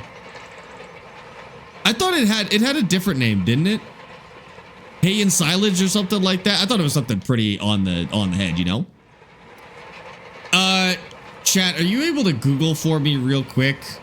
Does rolling in precision farming actually, like, does rolling grass in precision farming actually do anything? Because I don't want to waste a bunch of time doing this if this is going to have no impact on my grass. Because it kind of feels like it doesn't do anything. You should do the soil sample first. Yeah. Okay, maybe I'll try. Hold on. We'll do the soil sample first and see. Otherwise, you won't know what parts... Oh, need it, don't need... Oh, you don't need to roll the whole thing? Okay, purchase soil information. Okay. I did it. What do I do? Now what? Now how do I know? From my experience, it does nothing to the grass. Go to the soil types now. Okay, soil types. So I got loam and sandy loam. I'm at 96%. My environmental score has gone up. This would affect pH, right? This would affect nitrogen. You know what? Maybe it is working. Because I got some green along this edge here. That's where I started. I don't think it's helping. Grass rolling provides a minimal yield boost of approximately 2 to 5%. It provides a static yield boost? Wait, can I see the yields? Oh, it doesn't show me the yield percentage yet. Wait. Okay, maybe we go to the yield screen. Yeah. You're thinking of regular rolling. That's correct. You're thinking of seed rolling. You know what, though? I do have a higher yield color here. I'm going to roll. You know what I'm going to do is I'm going to roll half the field and see if there's like a noticeable impact on any of the stats on the map. And just compare like that. And I'm going to roll in an L shape so I get the loam and the sandy loam. So I'm going to do like an L shape on this side of the field. And we'll just see if we see any difference in the stats, because it might not. Jamie, welcome in. How's it going? ChatGPT says short answer: with precision farming on Farms to 25, grass rolling is mostly useless. That sounds like it's pulling from a Reddit post, probably. Reddit can be kind of iffy for this kind of thing, but I think, based on what I've seen already, I think that actually might be true. So we'll see. How much extra money do you get for the good score? 15% on everything that you sell. So if you keep those scores up, you get a solid 15% on everything that you sell, which is kind of insane. Plus, you should be getting like a 25% yield bonus with it as well. So you could be making like big bucks on that. Yield impact: rolling grass after mowing typically increases yield by 1.5 to 3%, with some players reporting up to a 5% bonus. It's considered a minor benefit compared to other precision farming actors, is what Google says. I mean, 3 to 5% on our, what? 20,000 liters of hay. I mean, I kind of offset it with the cost of the roller, to be honest with you. I mean, the nice part is that it is pretty quick. Like, it won't take me very long to roll. I mean, I spent 150 bucks on this thing. I think I might make it back, basically. Carl Poit, thank you for the follow on Twitch. I appreciate that. Quick search shows up that has no effect on your field when using precision farming. The numbers say they're quoting for base game only. Okay, so what I'm going to do, I'm still going to do the same plan. I'm going to do this L shape, and we're just going to compare stats and see if there's any impact. I'm going to stop, and we're going to see if there's any, like, impact all the way through the process. So what I'll do is I'll hit this like this, and then we'll compare before we cut it and see if there actually is a yield bonus once it starts to grow. And then we'll know for sure. I feel like I do a lot of this kind of testing, but I'm happy to do more. How much did you get? How much did you get what? Like, how much total crop did we get? 20,000 liters, I think. I think a little over 20,000 liters of hay is what we pulled this time. Looking at the map on the bottom left, I think the color depicts your yield, 50% being red, 125% being green, if I'm correct. I think you're right. But a lot of that, like a lot of what we see on the map right now is because of, it's because of the soil type. Seems to be the main thing. Like what we're harvesting here or what we're planting on right here. This is great. This is the best kind of soil. That one kind of in the bottom right corner of the map from where we are now, that's the sandy stuff. So apparently that's not as good. Cut that field in half, roll and not roll. I'm going to do an L shape on purpose. So we're functionally cutting the field in half with rolled and unrolled. The reason I'm doing an L shape is because I've got two different soil types. I just want to make sure we hit both of them with the roller. Because maybe we'll find out, oh, the sandy loam needs to be rolled, but the regular loam doesn't need to be rolled. That's possible. I doubt it, but. What if you can figure out how to change the loamy soil to normal? I don't think that's something you would ever do, right? Like, I think you just have to treat your soil however it is, you know? You're not going to dig up the whole section of soil and replace it with new soil. I mean, maybe, but I don't think that's something we do in Farm Sim. I'm not American. Does anyone know what the teaser truck from SCS might be? It's definitely some sort of Volvo. I think the VNL is already in the game, so maybe it's the Volvo VNX. They did refer to it as a beast, which would make sense for the VNX. The VNX is like the more rugged VNL. So that was my guess, was that they've added the Volvo VNX. It's actually in this game, isn't it? Here, compare the front of this truck. Compare the front of this truck to that teaser. And see if see if it's similar. There you go. Try that.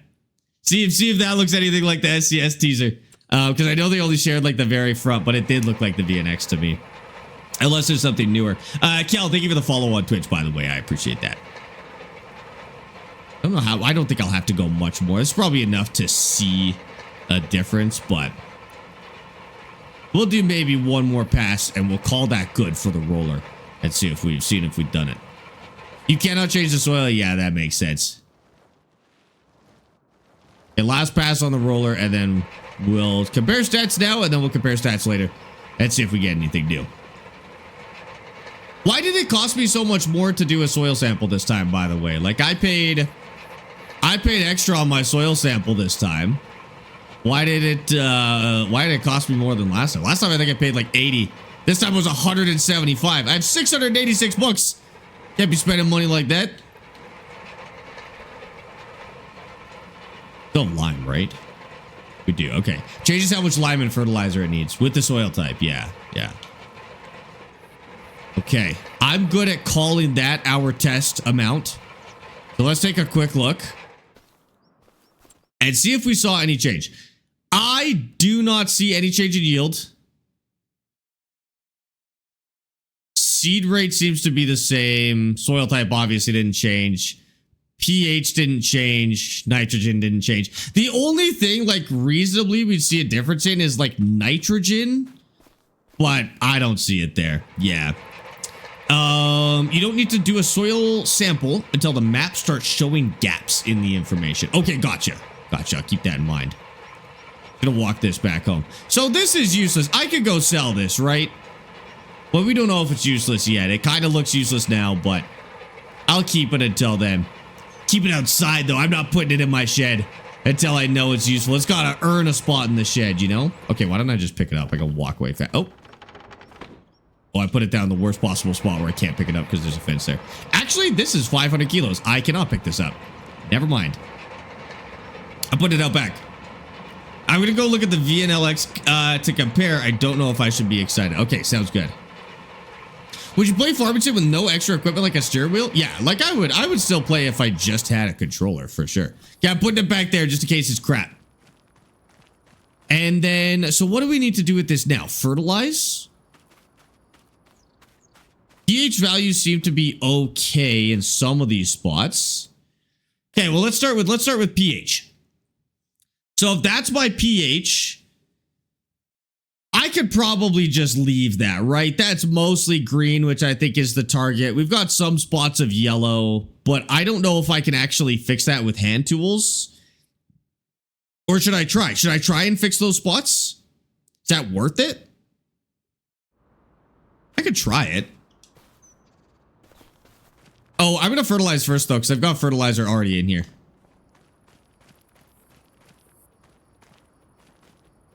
Can I carry this in third person? I can. There we go.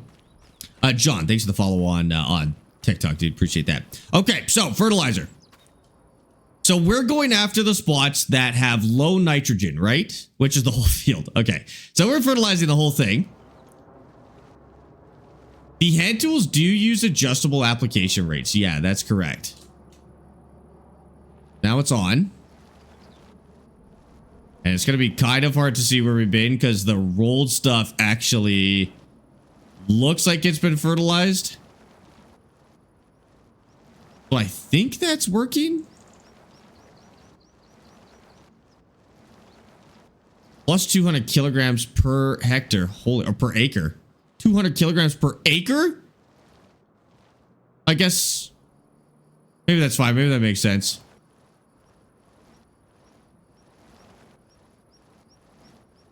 Is it not too hard like this? I mean, the game? No.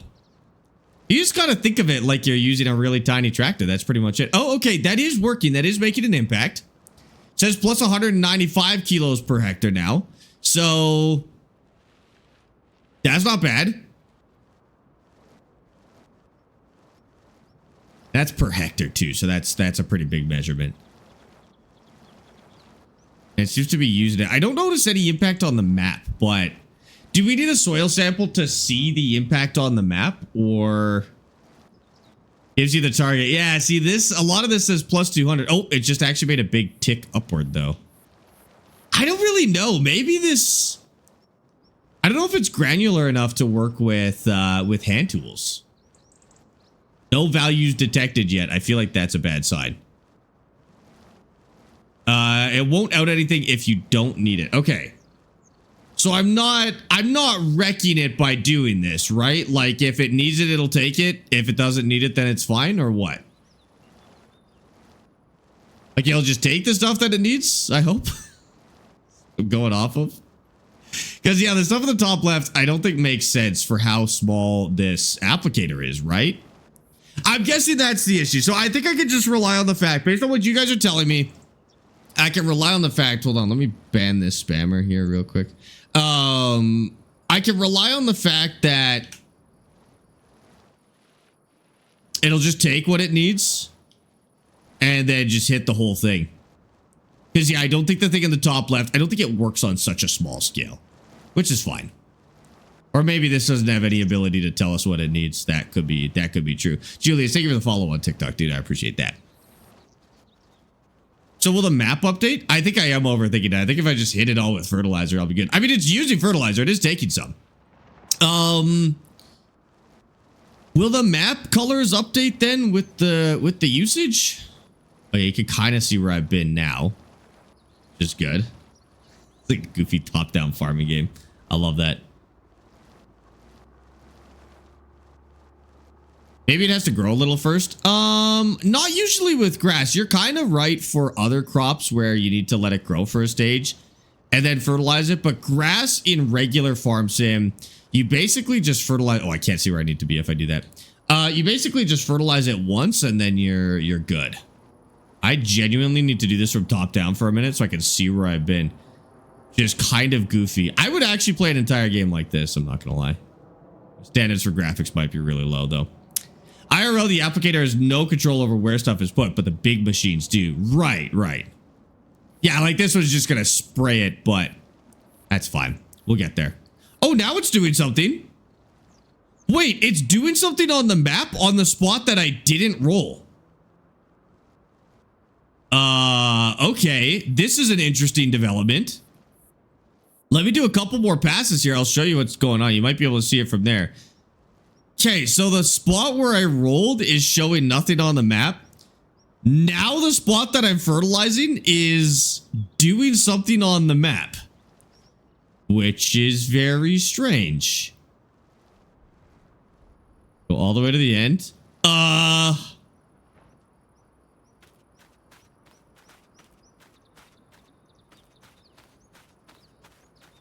Oh my God. Chat. I think rolling it ruined it.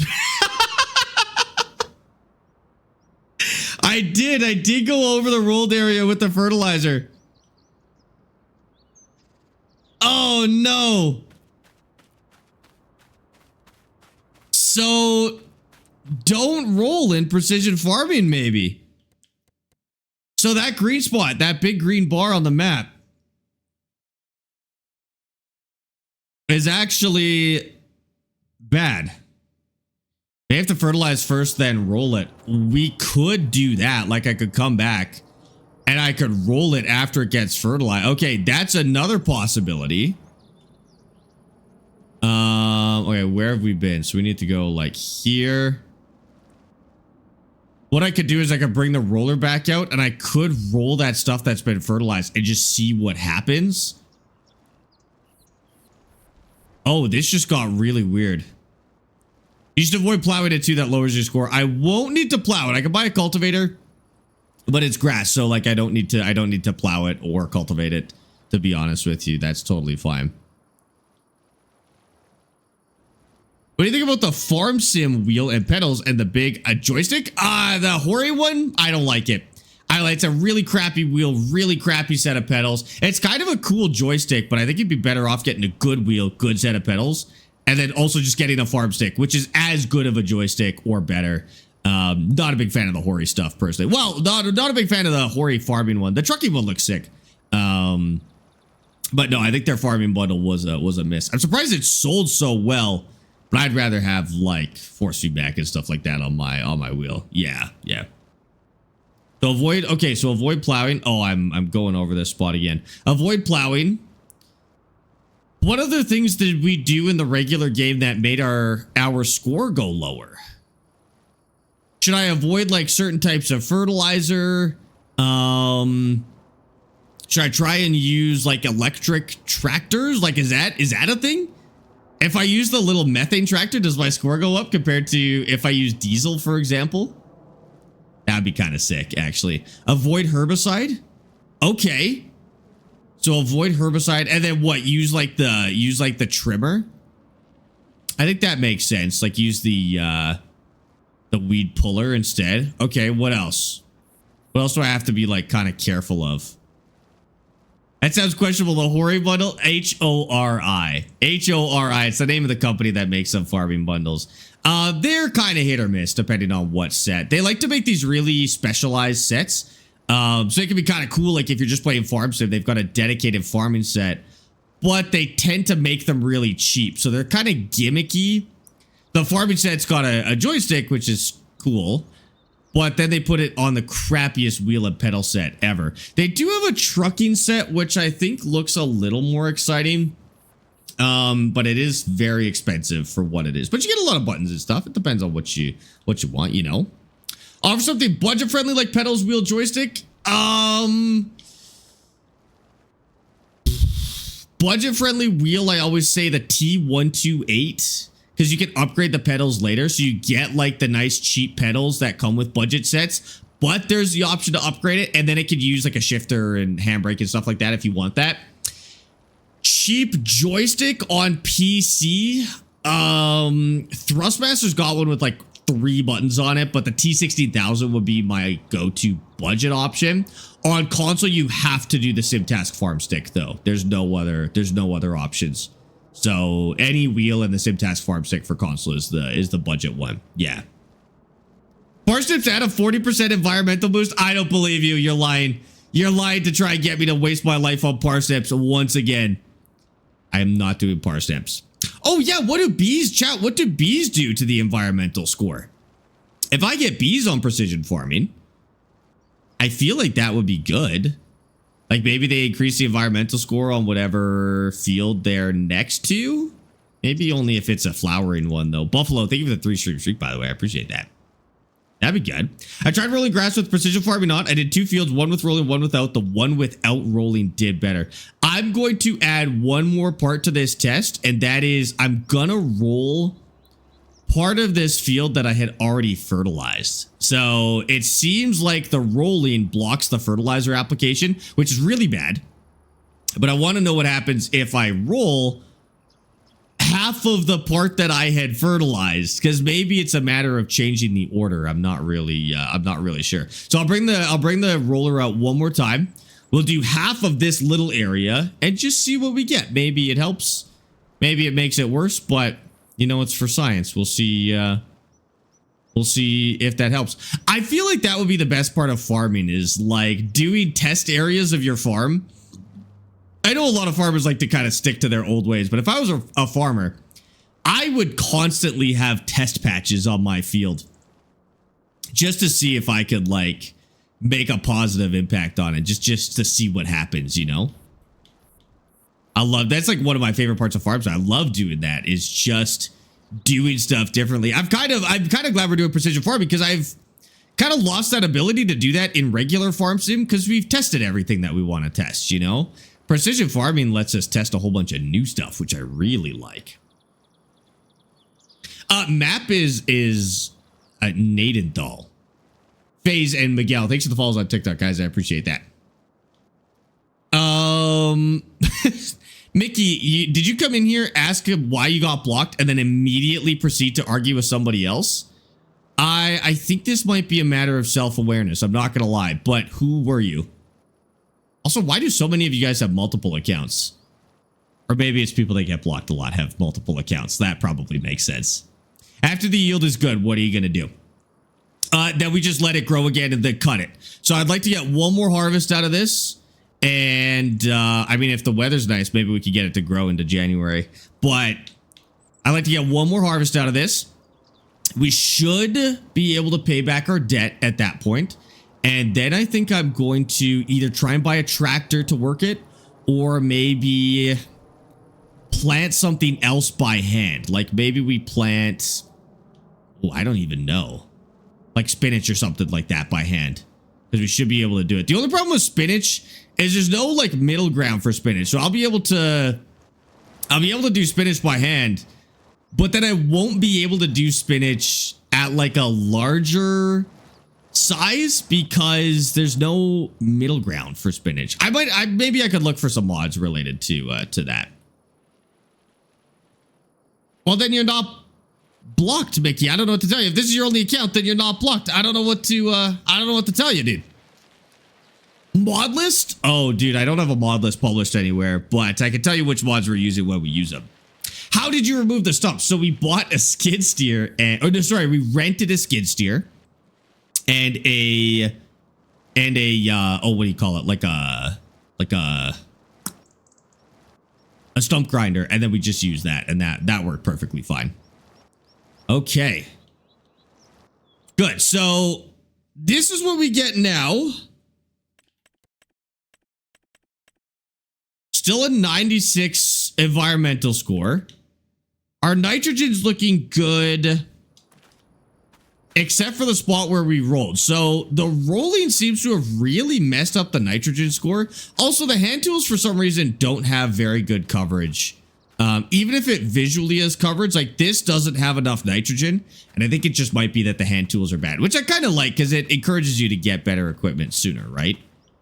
We're going to move this. Take this back. And then I'm just going to do a small area with the grass roller and see if we get anything positive out of rolling. See if we get anything positive out of rolling something we've already fertilized, because that might actually work. So this is start from scratch type of thing. And where should I get my mods from? I'm on PC. Get it from the mod hub. Get it from the mod hub. Unless you're going for like a well-known conversion mod like mining or FDR logging, get your mods from the mod hub. Don't listen to like the whiny content creators out there who tell you you have to load up with 10,000 mods to make the game fun. The game is fun. The game is fun vanilla. And you can use mods to enhance it, you know? But like, if you've got people telling you, don't bother with the mod hub, don't bother with the vanilla game, tell them to shut up. They're just like making noise to make noise, dude. Okay, so now we're gonna roll this little area that we fertilized and just see what we get. Okay, Wesley's the moderator over on TikTok. We'll let him figure it out. But But yeah, the hand tools are a good way to start from scratch, unless you really like vehicles. Then this will drive you crazy. The stumps? Yeah, we use the stump grinder for the stumps. Yeah, don't listen to whiny streamers. I mean, myself included, right? Like at the end of the day, play what you want to play. But 9 times out of 10, I found when people tell you that a game needs mods, they're wrong. Like people used to say that for Arma. People used to say that for Minecraft. People used to, they still say it for Minecraft. People used to say it for Farming Sim, for SnowRunner. I can't believe they used to say it for SnowRunner. I mean, they still do. That's the most insane bit of propaganda I've ever heard. That SnowRunner needs mods to be fun? If you're you're bad at games. If you're really bad at games, sure, maybe SnowRunner needs mods to be fun. But come on, like it's I don't even know how you get that idea in your head. You'd have to literally not play the game at all to think that, dude. I play on console. The game is a lot of fun when I need to chill. This game, yeah, it's such a good chill game, dude. I agree. No, you're good, Ethan. It's an annoying one to spell. Wesley's got it there in the chat for you. Uh-oh. I'm stuck. Oh, I can't move this by hand. I might have royally messed up. Oh, no, we're good. Whew, that's crazy. Is T248 worth 170 new? Oh my God, what a deal. Flory, that's like a stellar deal, actually. Get that. 170 new?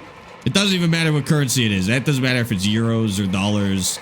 Yeah, T248 new at 170. It's like half price, dude. That's a wicked deal. It'll be worth 170 used, to be honest with you. Okay, is that enough space to show up on the map? Probably not quite. Like, I don't think I'm going to remember where that is just yet. 1,700 Swedish kroner. Yeah, I mean, 170 new. Definitely, dude. And my second one at the, I know, just play, dude, just for fun. That's crazy. That's crazy. Where the heck did you find that? Where's that deal? Tell the rest of us so we can, so we can get one too. That's a wicked deal, dude. I swear, start Farm Sim at like 10 and end with 100K after 8 hours. At 10 what? Dollars? 100K after 8 hours? It's possible. Yeah, after 8 hours, you can make 100K. Like if you use the loans properly, even if you just did 8 hours of contracts, you'd have 100,000. But we're not allowed to do contracts. So that means we have to earn all of the money ourselves instead. You're at a 13 stream streak. Hell yeah, Thomas. I don't think the roller does anything for precision farming. So if you're playing regular farm sim and you're following along but without precision farming, roll your grass instead of fertilizing it and you'll be good. If you are playing with precision farming, I think probably skip this step because it seems to be useless. And you know what? That's probably enough space to see. We should notice a change in the yield here if that did anything. So let's just take a quick look. We may not see it yet. Give it a chance. So no change in pH, no change in nitrogen, and no change in yield. We'll see if it comes out total yield like at the end, but I don't think we're gonna see a big change here, to be honest with you. Yeah. Tom, this is a Canadian save on Nadenthal. It's our most hardcore save ever right now. So it's got precision farming. We're starting with hand tools, no contracts. We actually have no vehicles. We started with a small farm, but we paid it on a loan, so we still have to pay off the loan. We didn't get it for free. And yeah, we're gonna see how that goes. We'll see if it's possible, actually. So far, I think it will be. I think it'll be a hard save at the start, but I think it will be possible. Really, as long as you get the ball rolling, though, you're good. All right, that's it. Chat, do we have to do anything else with this, or is this done? Man, what weird results on that field. Okay. Do we lime it again? Now, the pH value seems good, right? I think that's probably okay. I think we're going to not lime it. And we're going to have a little sleep. 8 a.m. in December? Yeah. That's what what I thought, but I didn't seem like it. Why is it different? Sorry. With what? Like, how's the playthrough differently? Or different, or what do you think? Oh, this is Farming Simulator 25. Yeah. All right, let's see what we got. No change in stats. All stats are the same, except our yield is really low around the edges, which is very strange. But otherwise, we're actually good. Okay. We gotta go January? Yeah, we go January. Oh, 8:30. Oh, I went 8:30 in December. Okay. Yeah, no need to roll up precision farming. I think you're right. I think no need to roll up precision farming. Absolutely roll base game. It's totally worth it. It's free fertilizer. Don't skip your rolling on base game. But precision farming seems like just skip it. Okay. And it's not going to grow during the winter here anyways. So we need to get these bales sold. They should be at their best price now.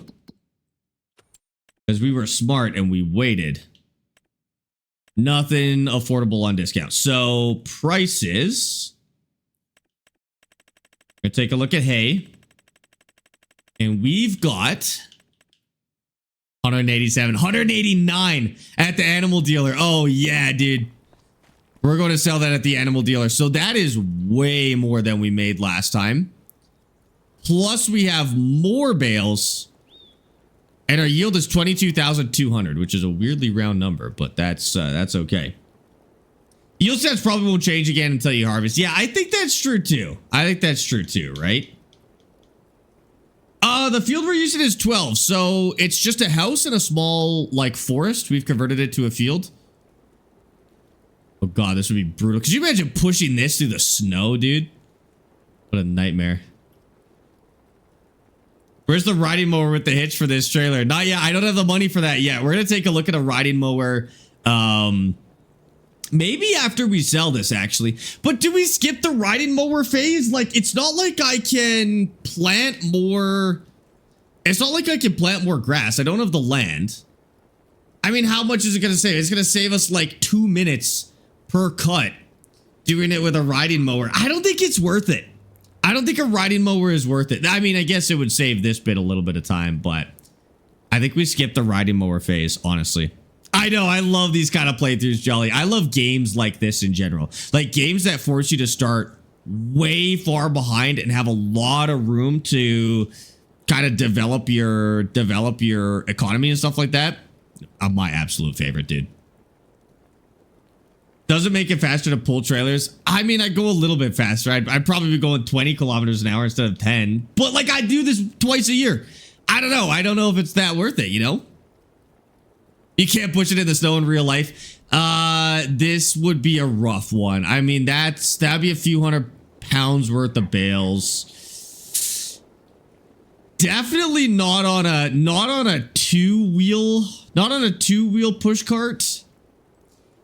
Maybe on a four-wheeler, but the snow, not in like 4 inches of snow. No, that would be rough, dude.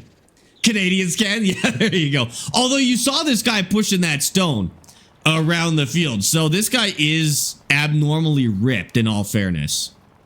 So maybe us mere mortals can't. Okay, chat, take a guess. How much money are we making here?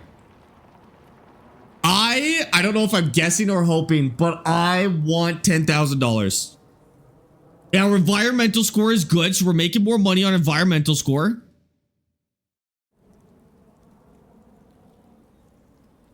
$11,000. My guess is I'm making $11,000 on this, dude. I think so. I think we could do it. I know. I wish you could use animals to farm as well. That'd be awesome. 7K, 1,000, $3. I hope you're wrong. 10,600. Okay, 10,000. Okay. Iscar, thank you for the follow on TikTok. 300 $300. 12,500. I hope Nesseron's right. All right, here goes. 6,500 plus a $9,000 bonus. So 74. Who's the closest? Duckweed said 7K. Oh, Ade said 7,300. That was actually the right guess. I'm pretty sure that was before it sold too. Okay, 7,300.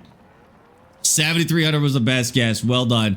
Well done. Okay, let's take this back. Well, that's not That's not big money, to be honest with you. I mean, it's enough for a tractor. Is it enough to pay off? How much more loan do we have? Got 25K in finances. So if I did 3 more harvests like that, selling in the winter, I'd pay our loan off at least. Our loan only costs us $1,000 a year, though. Okay. So, after seeing that, I don't think rushing to pay off the loan is the right move just yet. I think we can leverage that $7,800 into something better.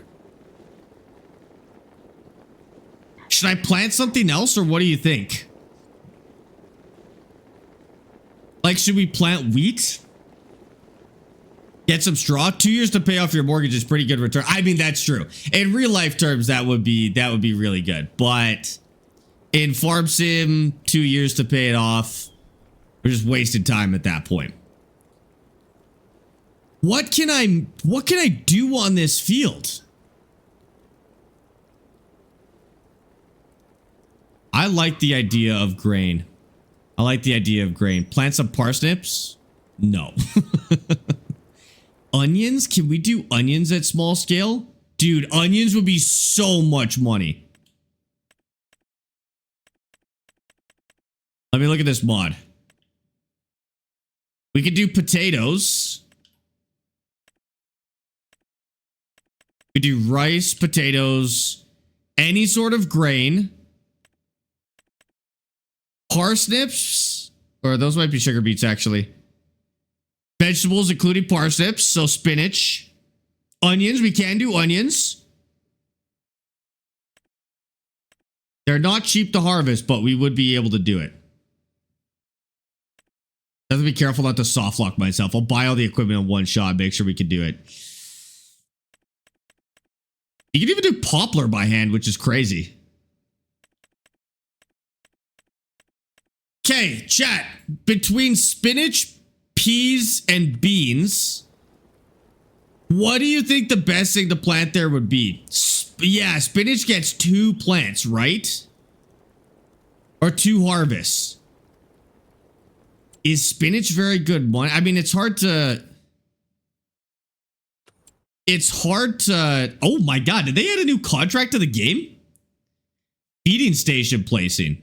Oh, that's crazy. I didn't realize that was a thing. I'm sorry, I'm looking for prices. So if we go to spinach, won't be turning it into anything yet because that's expensive. But let's say we harvest some spinach. Oh, $6,800 in August. When does it get planted? Gets planted in March. Potentially harvested twice. And then we sell it in August. That's pretty good. You get many peas from one harvest. We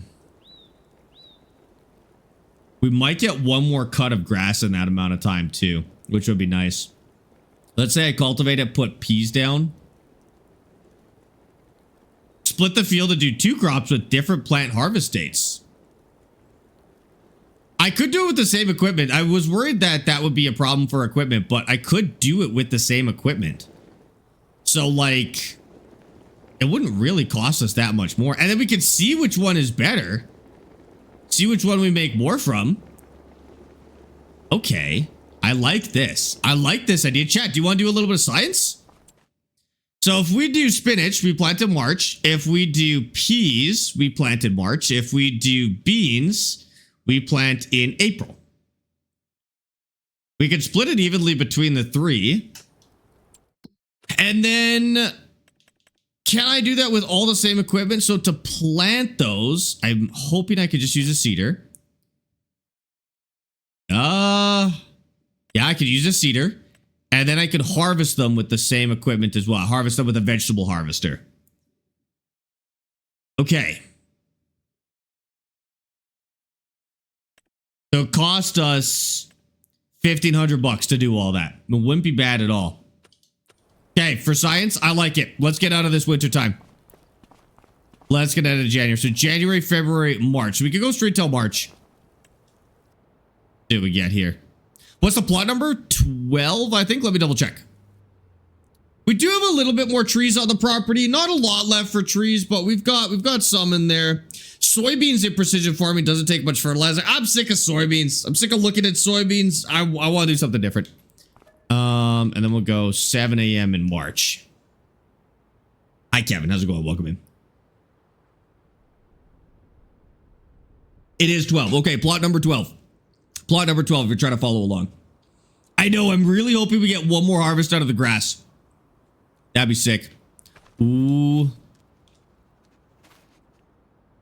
It's light ready to harvest, but not quite fully. I mean, we could harvest it now. See how much we get as well. Might be kind of cool to know how much we get from that. Or I plant everything next month. So we plant green beans, spinach, and that might be the move, is harvest it next month when it's maxed out. Get one more good harvest out of it. And then plant all the vegetables at the same time. That the move? That might be the move. And then we'll see which one's best. Chat, what do you think? What do you want to do with this playthrough? So my kind of loose idea so far is I want to do a canning company and do canned veggies, maybe soup down the line, because I think it would be very different than anything we've ever done. We'd also talked in the past about doing a potato chip company and going straight to potatoes, but I think the new veggies might be more exciting than potatoes, and it would let us farm 3 different things right off the start. We could... Oh, we got these nice 3 fields here. Like we buy 21, 20, and 19. And we plant like beans, peas, and spinach on all 3 of those. That's pretty good. My only problem is those are expensive machines to harvest. So like when we get to harvesting those, like I said, there's no in between. Like for, let's say, spinach, you pretty much have to go right towards this. $635,000 machine to harvest spinach. And then same thing with green beans, 500,000, and same thing with peas. Do you think there's mods for some different harvester? Like I want something in between the hand tools and the $500,000 machines, you know? Like where's the scaling there? Oops, not that. Okay, I'm going to skip one more day. And we're going to cut this and then we're going to plant them all at the same time. There is one for tractor. I don't think that's true. I don't think there is one for tractor for any of those. Oh, as a mod, there is. How big is it? Maybe we should see this before we commit to this too hard. Okay, wait, let's go take a look and see if we can find that. So this is fully ready to harvest.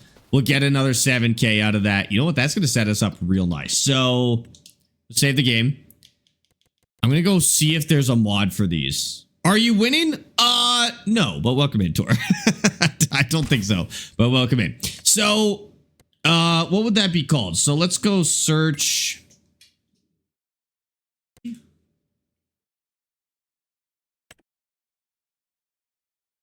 The equipment pack. Oh, the peat equipment. That's peat, not peas. Oh, that's cool. Wait, there's... You do peat farming? That's sick. That's a cedar. Oh, and it's just a regular cedar. This will let you do it with the conventional combine. What allows you to harvest green beans and peas with a combine harvester and grain cutter. It's not terribly realistic. Is there like a better way to do this? Maybe if I search up like vegetable.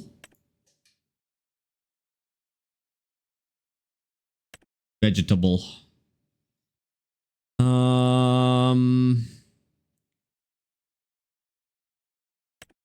Storage. Not great. Lizard Colossus pack? Hell no. There's got to be some sort of smaller. Okay, drivable. Maybe let's take a look. Pea harvesters. Collection of upgraded harvesters designed for specialty crops, now enhanced with multi-fruit capability, which each machine can be tuned to handle additional similar crops, unlocking onions, potatoes, spinach, and more, while adding several quality of life improvements for faster fieldwork. There's one that comes in at 100,000 for beets and potatoes. That's not what we're looking for. That's not what we're looking for. No, it doesn't add. It doesn't add a smaller one for any of those.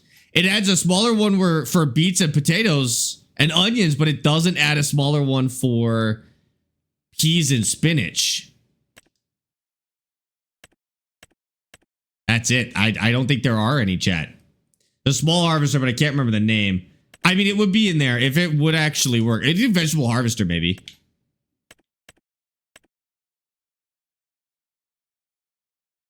Packer contains all the potato, sugar beet, and almost all vegetable harvesters for the base game. However, each of the devices can harvest all crops that are installed on a map. The mod recognizes which crops are on a map by itself. Cost and everything else is the same as in base game. So, I mean, that might mean we can use the pull-along harvesters on peas and beans. That might work. Daggerwin uses one for spinach. Is he using the one I'm using? The by hand one, though? Let's see what else is in here.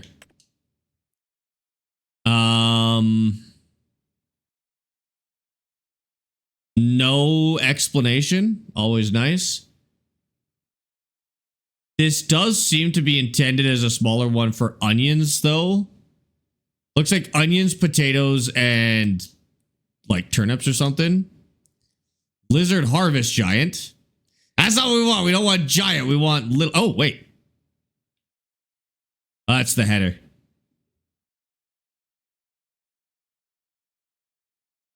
Harvester attachments. Yeah, we don't want that. What else? I think that's all we got, chat. I think those are our options.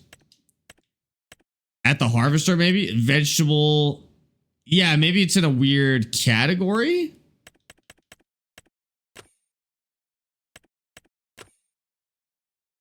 Like maybe it's in here. That's for grain and corn. These are mostly combines. I like the old equipment in here. That's cool.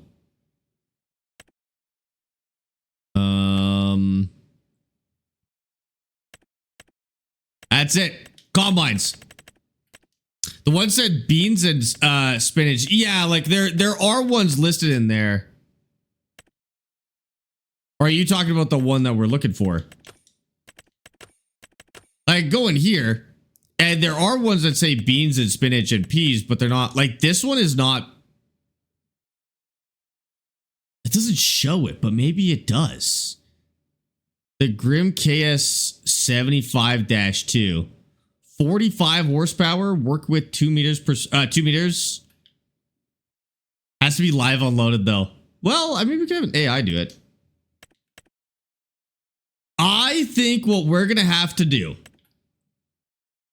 is we're going to have to start small scale with something else and then go up to big equipment. Yeah, I think that's the move. I think if we want to just do this with the stuff we have added now, we just have to find some way to get to that point. I mean, we could do peas and beans at the small scale by hand. For now, for money, we can still do that plan. But then we're going to have to find something that will take us up to the big leagues, because we may have to pivot to grain or something like that and then work our way up, right? I don't really want to do onions. No, we've already done onions.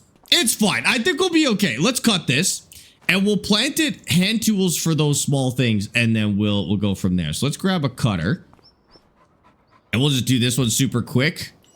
Get it baled and moved, and then we'll mix it up. and put some other stuff in there. No parsnips. No parsnips. Send a picture of the harvester, how it works IRL. I don't know why it's not in the game. I've seen them, right? Like I've seen the real ones. I also don't know why it's not in the game, even just as like a lizard piece of equipment, but it is not, unfortunately.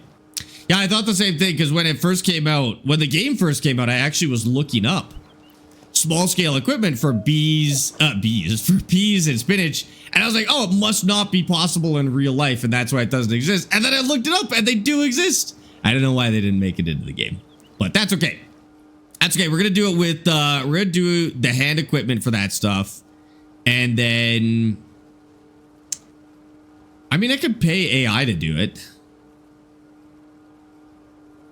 Like we could do hand equipment on a larger scale and then pay AI to do it. And then maybe after one season, we'll make enough money to rent the big harvester. And then I could just like walk around with the cart unloading them or with a small tractor unloading them. We could do that. Yeah, I do have a little land behind my house. We could use it for like bees or a greenhouse or something like that. I don't really want to I don't want to handle pallets yet, so greenhouses sound terrible. But we might be able to leverage a little extra money with that as well.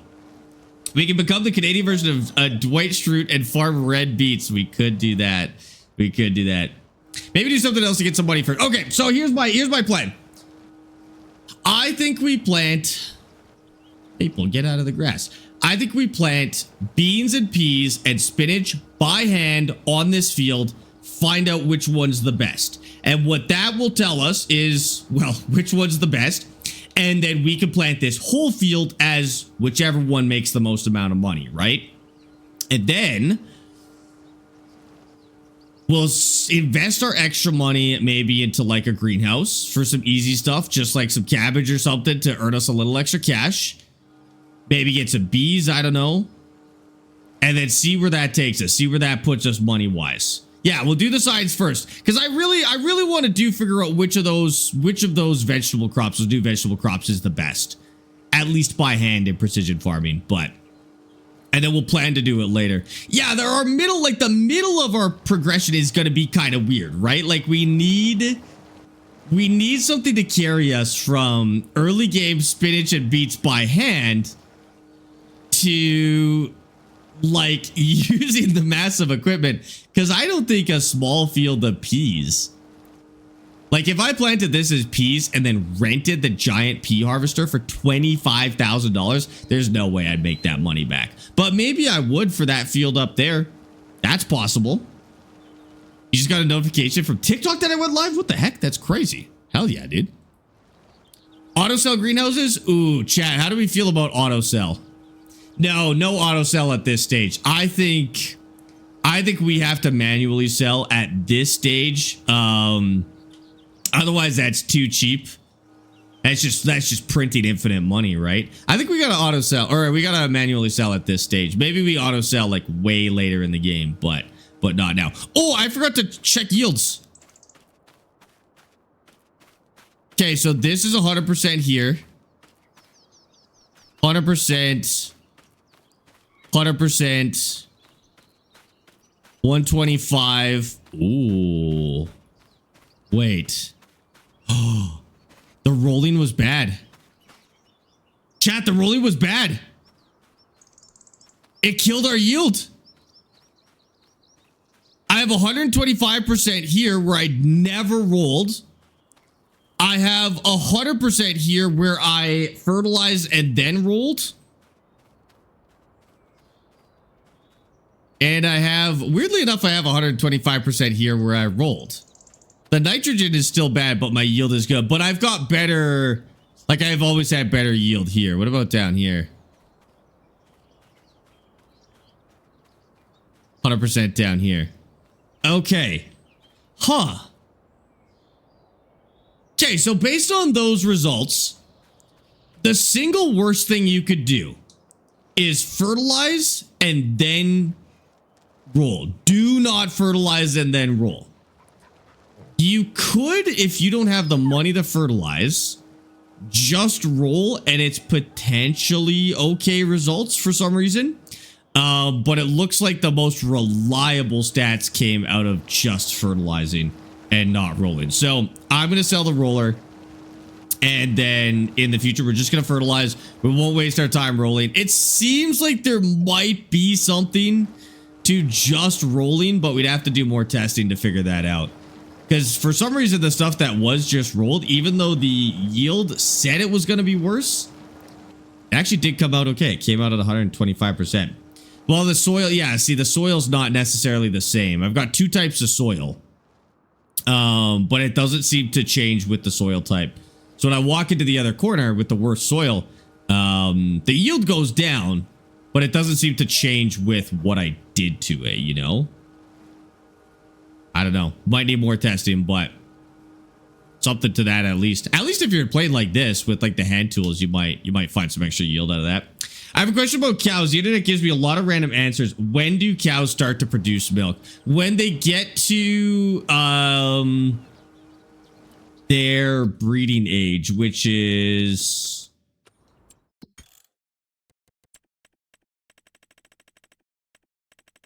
I don't know if cows are separate. Probably C.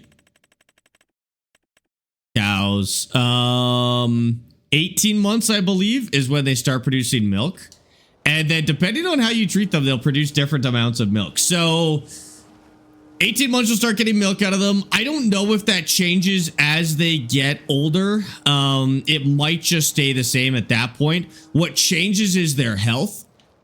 So if they're just grazing grass, they will not make as much milk as if they eat TMR. TMR is the best thing to feed them. There also seems to be a change, and the game never tells you about this. As far as I can tell, the game never mentions this. But they seem to produce more milk if they don't have straw bedding, which is actually true with dairy cattle. If you don't give them straw bedding, for some reason, they produce more milk in real life. And that seems to be reflected in the game. So if you want to maximize the amount of milk you get out of your dairy cattle, get them to 18 months, get them on a steady diet of TMR and nothing else, just TMR. And do not give them straw bedding. You will miss out on manure. So you can kind of decide if that's worth it, right? Like if you really like the manure and you're feeding it into a biogas plant and it's making you tons of money, or it's offsetting your fertilizer cost by a lot, do it, take the hit to your milk.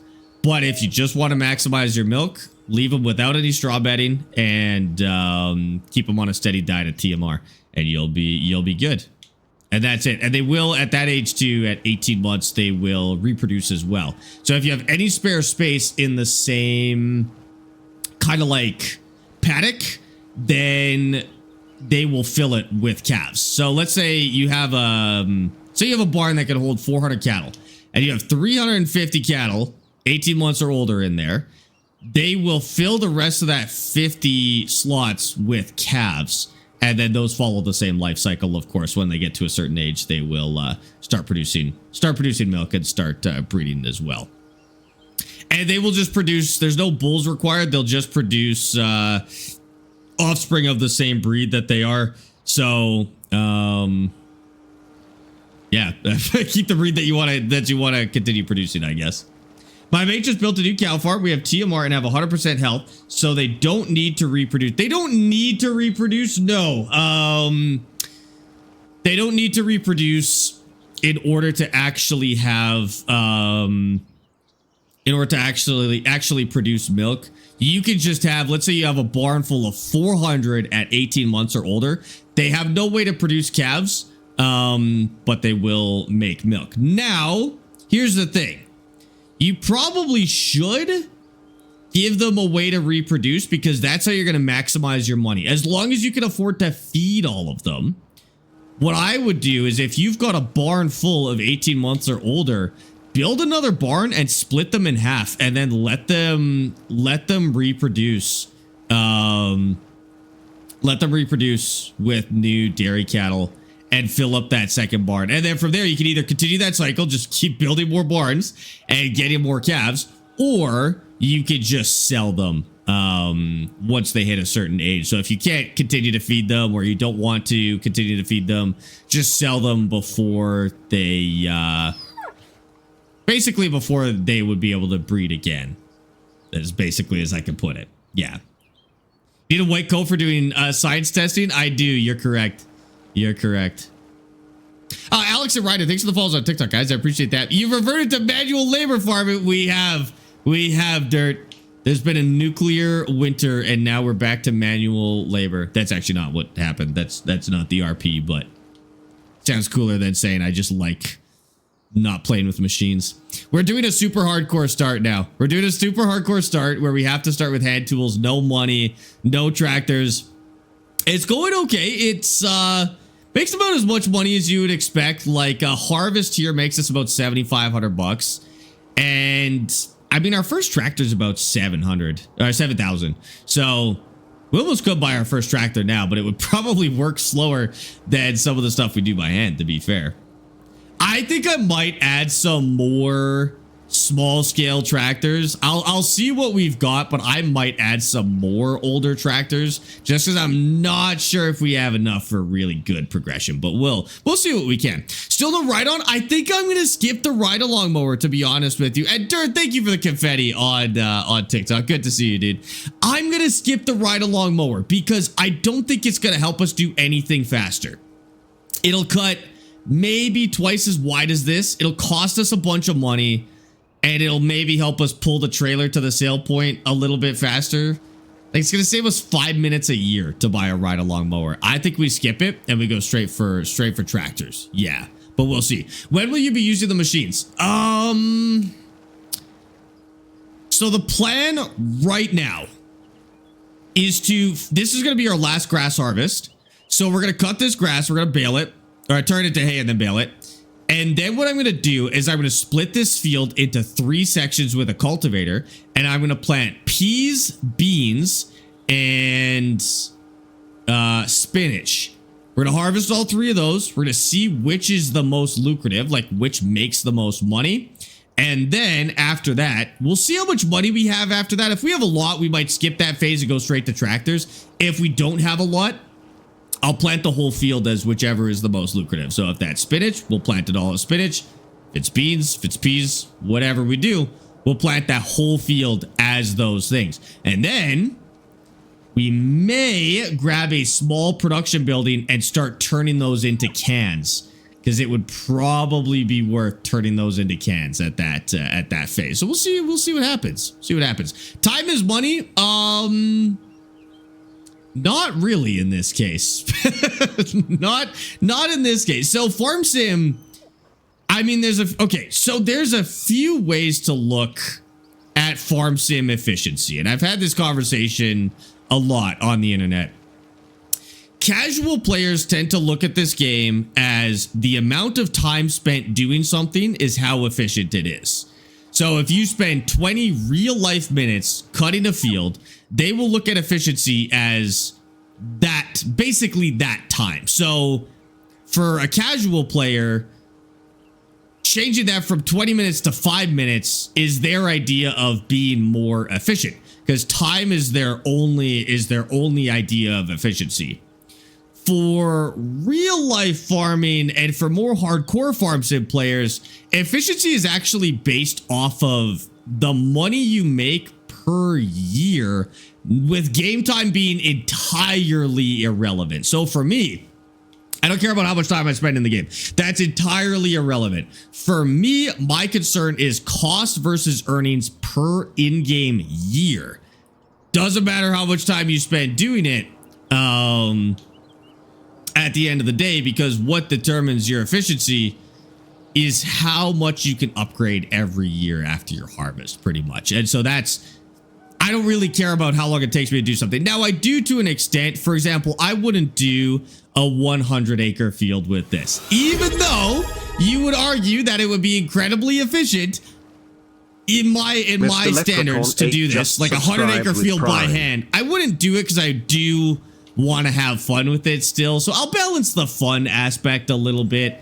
I don't consider it as part of my efficiency calculations, but if I have to spend 40 hours cutting a big field, then I'll be like, okay, it's probably time to upgrade. But realistically, what farming is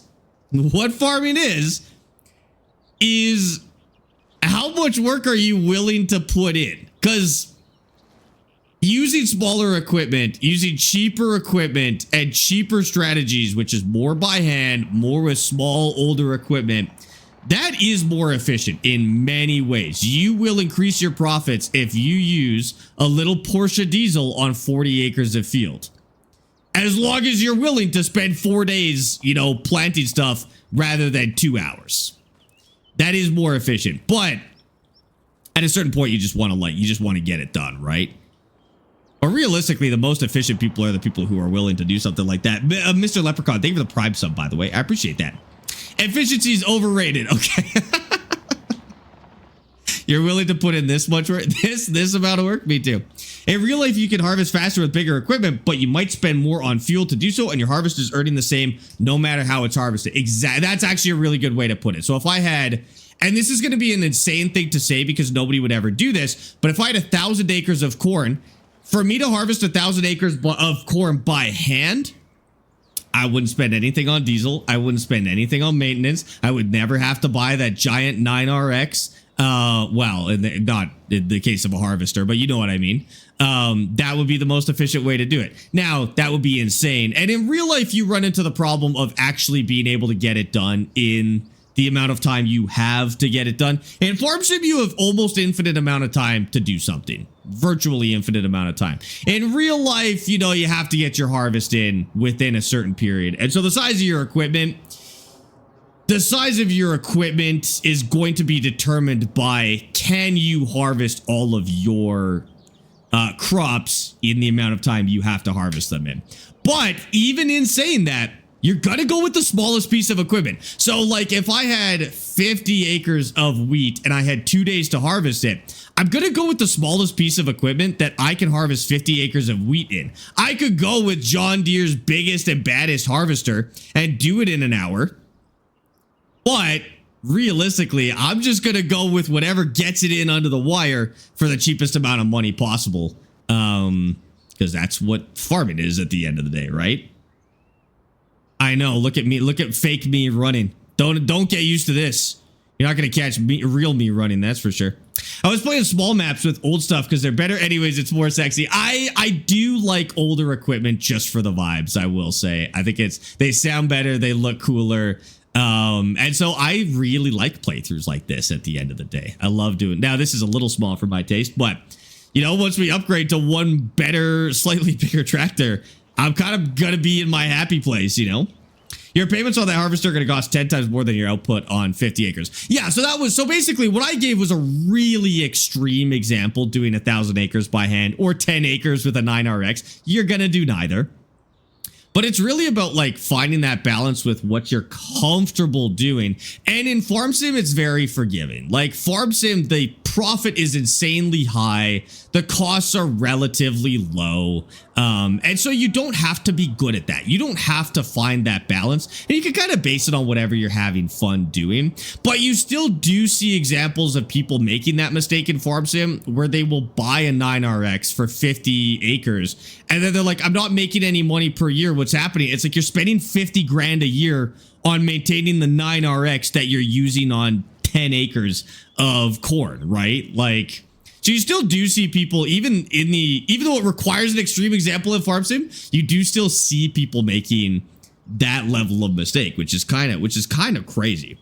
You'll pay it off before you die, and even if you don't, that's the bank's problem. Exactly. Sparx, have you seen it's soon time for ATS gameplay again? Latest ATS DLC will be released on the 14th. Perfect. I'd love to do some ATS. That'll be right before. Oh man, that'll be right before Forza Horizon. So we'll sneak that one in. We'll sneak that one in the day before Forza Horizon, and then we'll go play the new game, because I think that'll be the 15th is when we'll probably start during the early access period, if not before. What's the name of the hand tools mod? I think it's pushable hand tools or hand pushable tools, something like that. Most economical, not efficient. Economy is efficiency. So like people who think efficiency is just time are not really grasping the core concepts of calculating efficiency. Efficiency is a matter of whatever you determine your primary element to be. So cost efficiency is still a matter of efficiency. Time efficiency is typically what people say. When they say efficient, they're almost always talking about time. But time efficiency really isn't even the most important type of efficiency in most conversations about efficiency. Most conversations about efficiency, it's cost.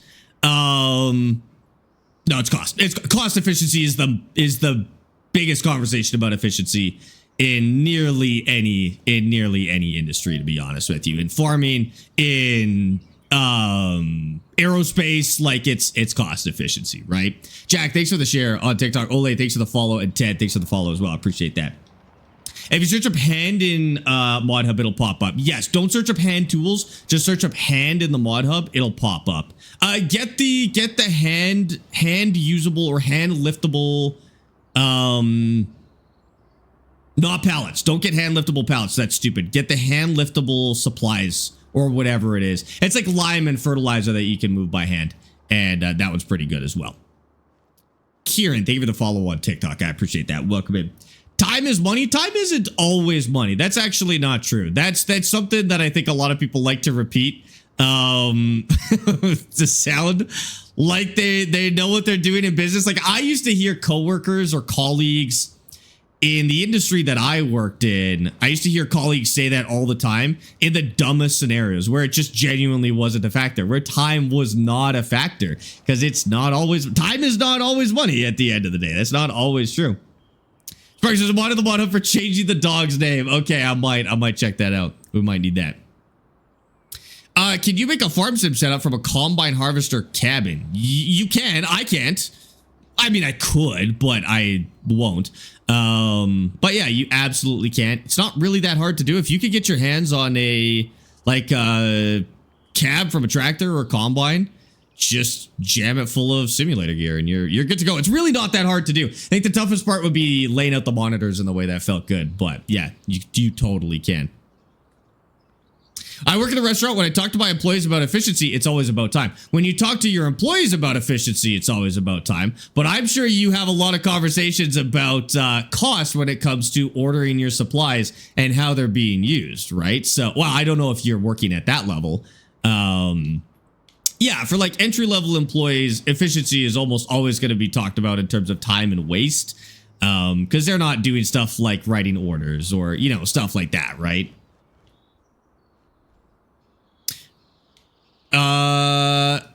Yeah, just fill it full of simulator gear and you'll be good. If you can find one, you can probably find one at a junkyard. I don't know. I feel like there was one I was responding to and then I left it. That's all good. I missed it. If you guys sent a question and I missed it, just resend it. I'm so sorry. Aaron, thank you for the heart and the pops on TikTok. Miles, thank you for the heart on TikTok as well. I think I got Dirt's confetti, but thank you guys so much. Only reason they talk about time is because hours mean money. In the case of minimum wage employees or even just like general employees, time is money. For like if you're self-employed, that conversation doesn't exist anymore. Your time is still money and how you allocate your time is money. But I think people who are self-employed tend to overwork themselves. And the whole time conversation changes a lot. Like for me, I was thinking about this today. I do about 72 hours of work a week.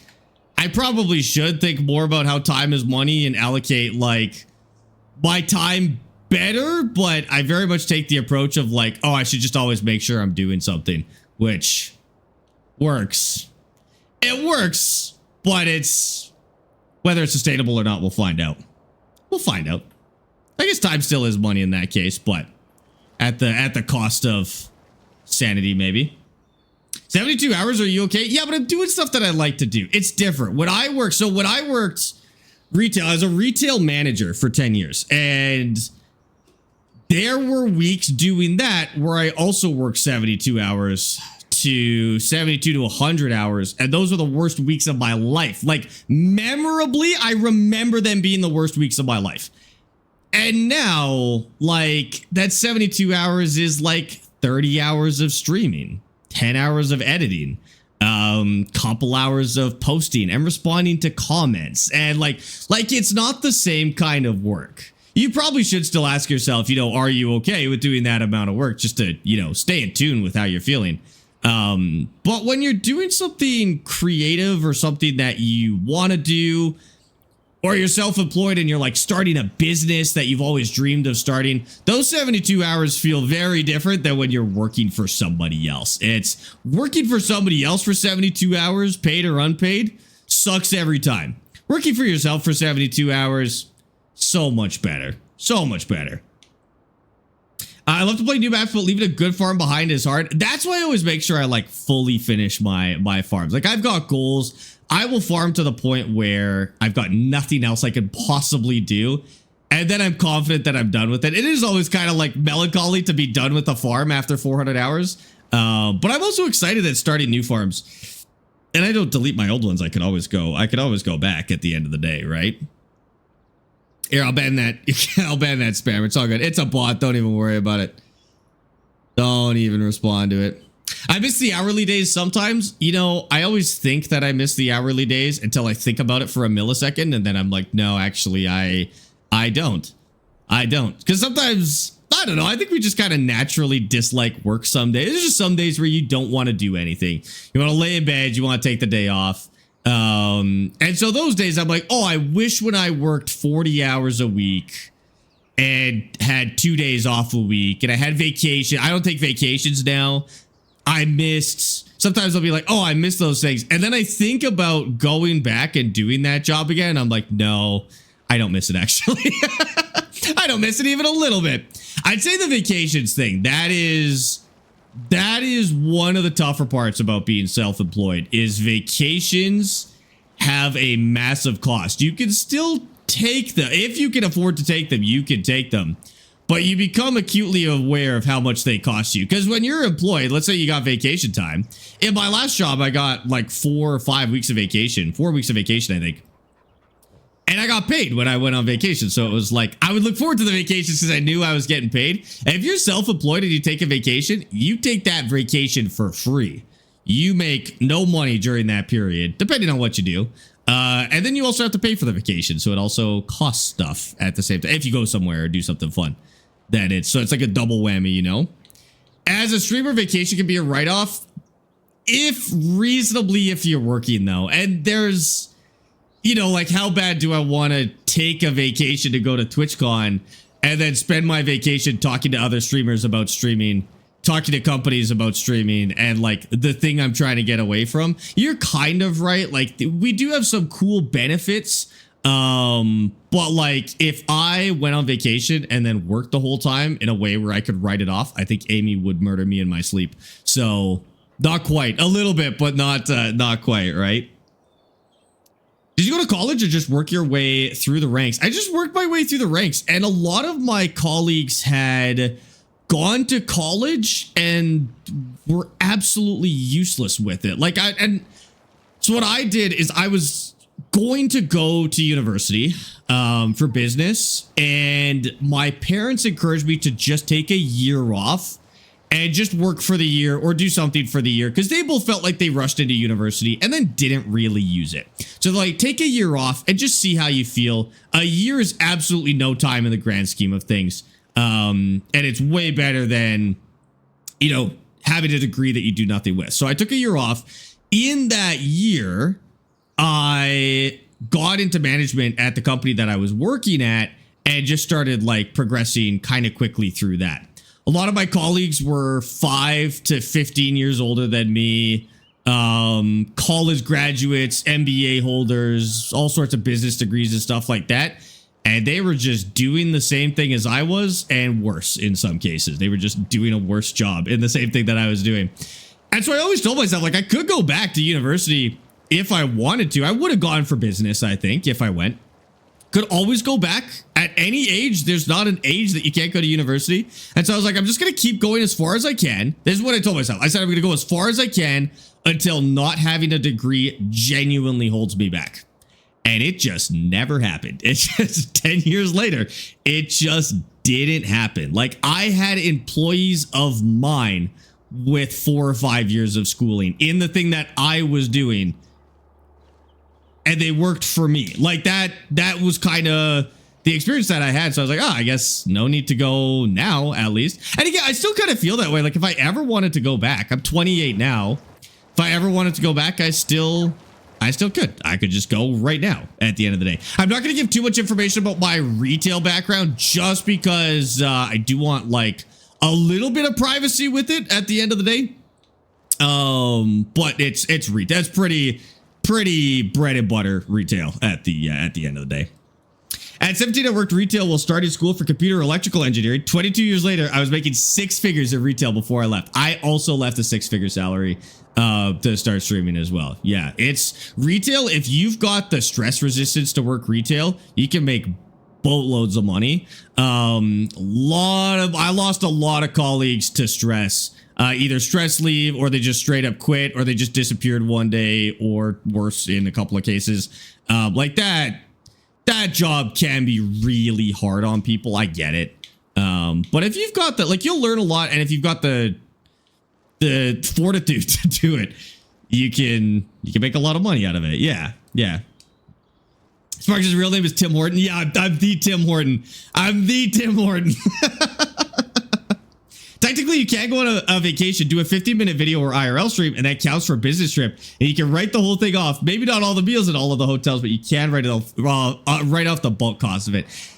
You can. If you do it right, you can. But like when Amy and I went to Sweden, I really wanted to not work, right? Like, is it really a vacation if you take it to work? If like my trips to TwitchCon, maybe a tax write-off, but I spend the entire trip working. I may have a couple of nice dinners and some outings with some friends, but like you spend a lot of time doing what's virtually work at TwitchCon. So I can write that off, but then how much a vacation is it really? I don't know. Yeah, it set this bail counter again. I think it's Alt X, right?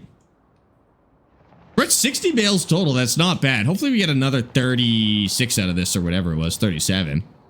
And if everything else fails, become a professional gambler. Become a professional gambler. There you go. I like it. I'm even on Vegas right now as of the other day. That is grass right there. I need to go get that. I need to go get that tenor real quick. Do you ever do multiplayer? We're doing multiplayer tomorrow. We got a really cool event coming up for tomorrow. So if you'd like to play with us, come back tomorrow. We're doing something cool with Thrustmaster. But in these playthroughs, no, I don't do any multiplayer. They make them too easy when you have that many people, Did you start from scratch? Yes, we're kind of still in that phase. We're using hand tools right now. We're still at scratch, I would say. Just get this little bit of grass here. Yeah, that's good. I'll just keep this nearby in case we need it. Oh, I didn't cut this. Oh, it's not ready to cut. That's weird. This like meadow grass didn't grow back.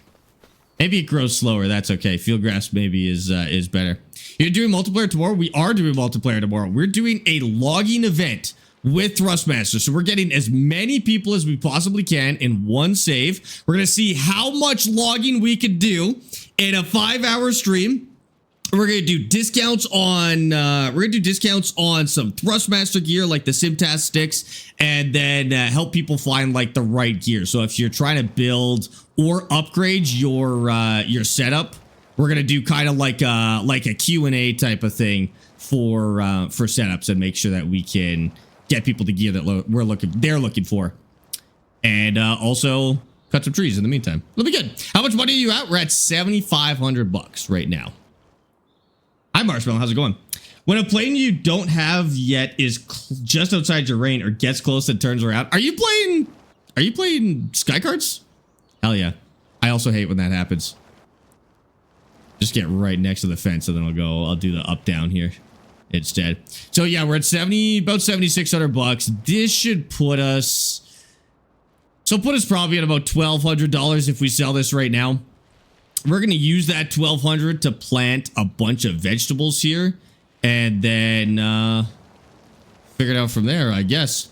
How do you join tomorrow? Just come back to the stream tomorrow and I'll just publicly post the password and stuff like that.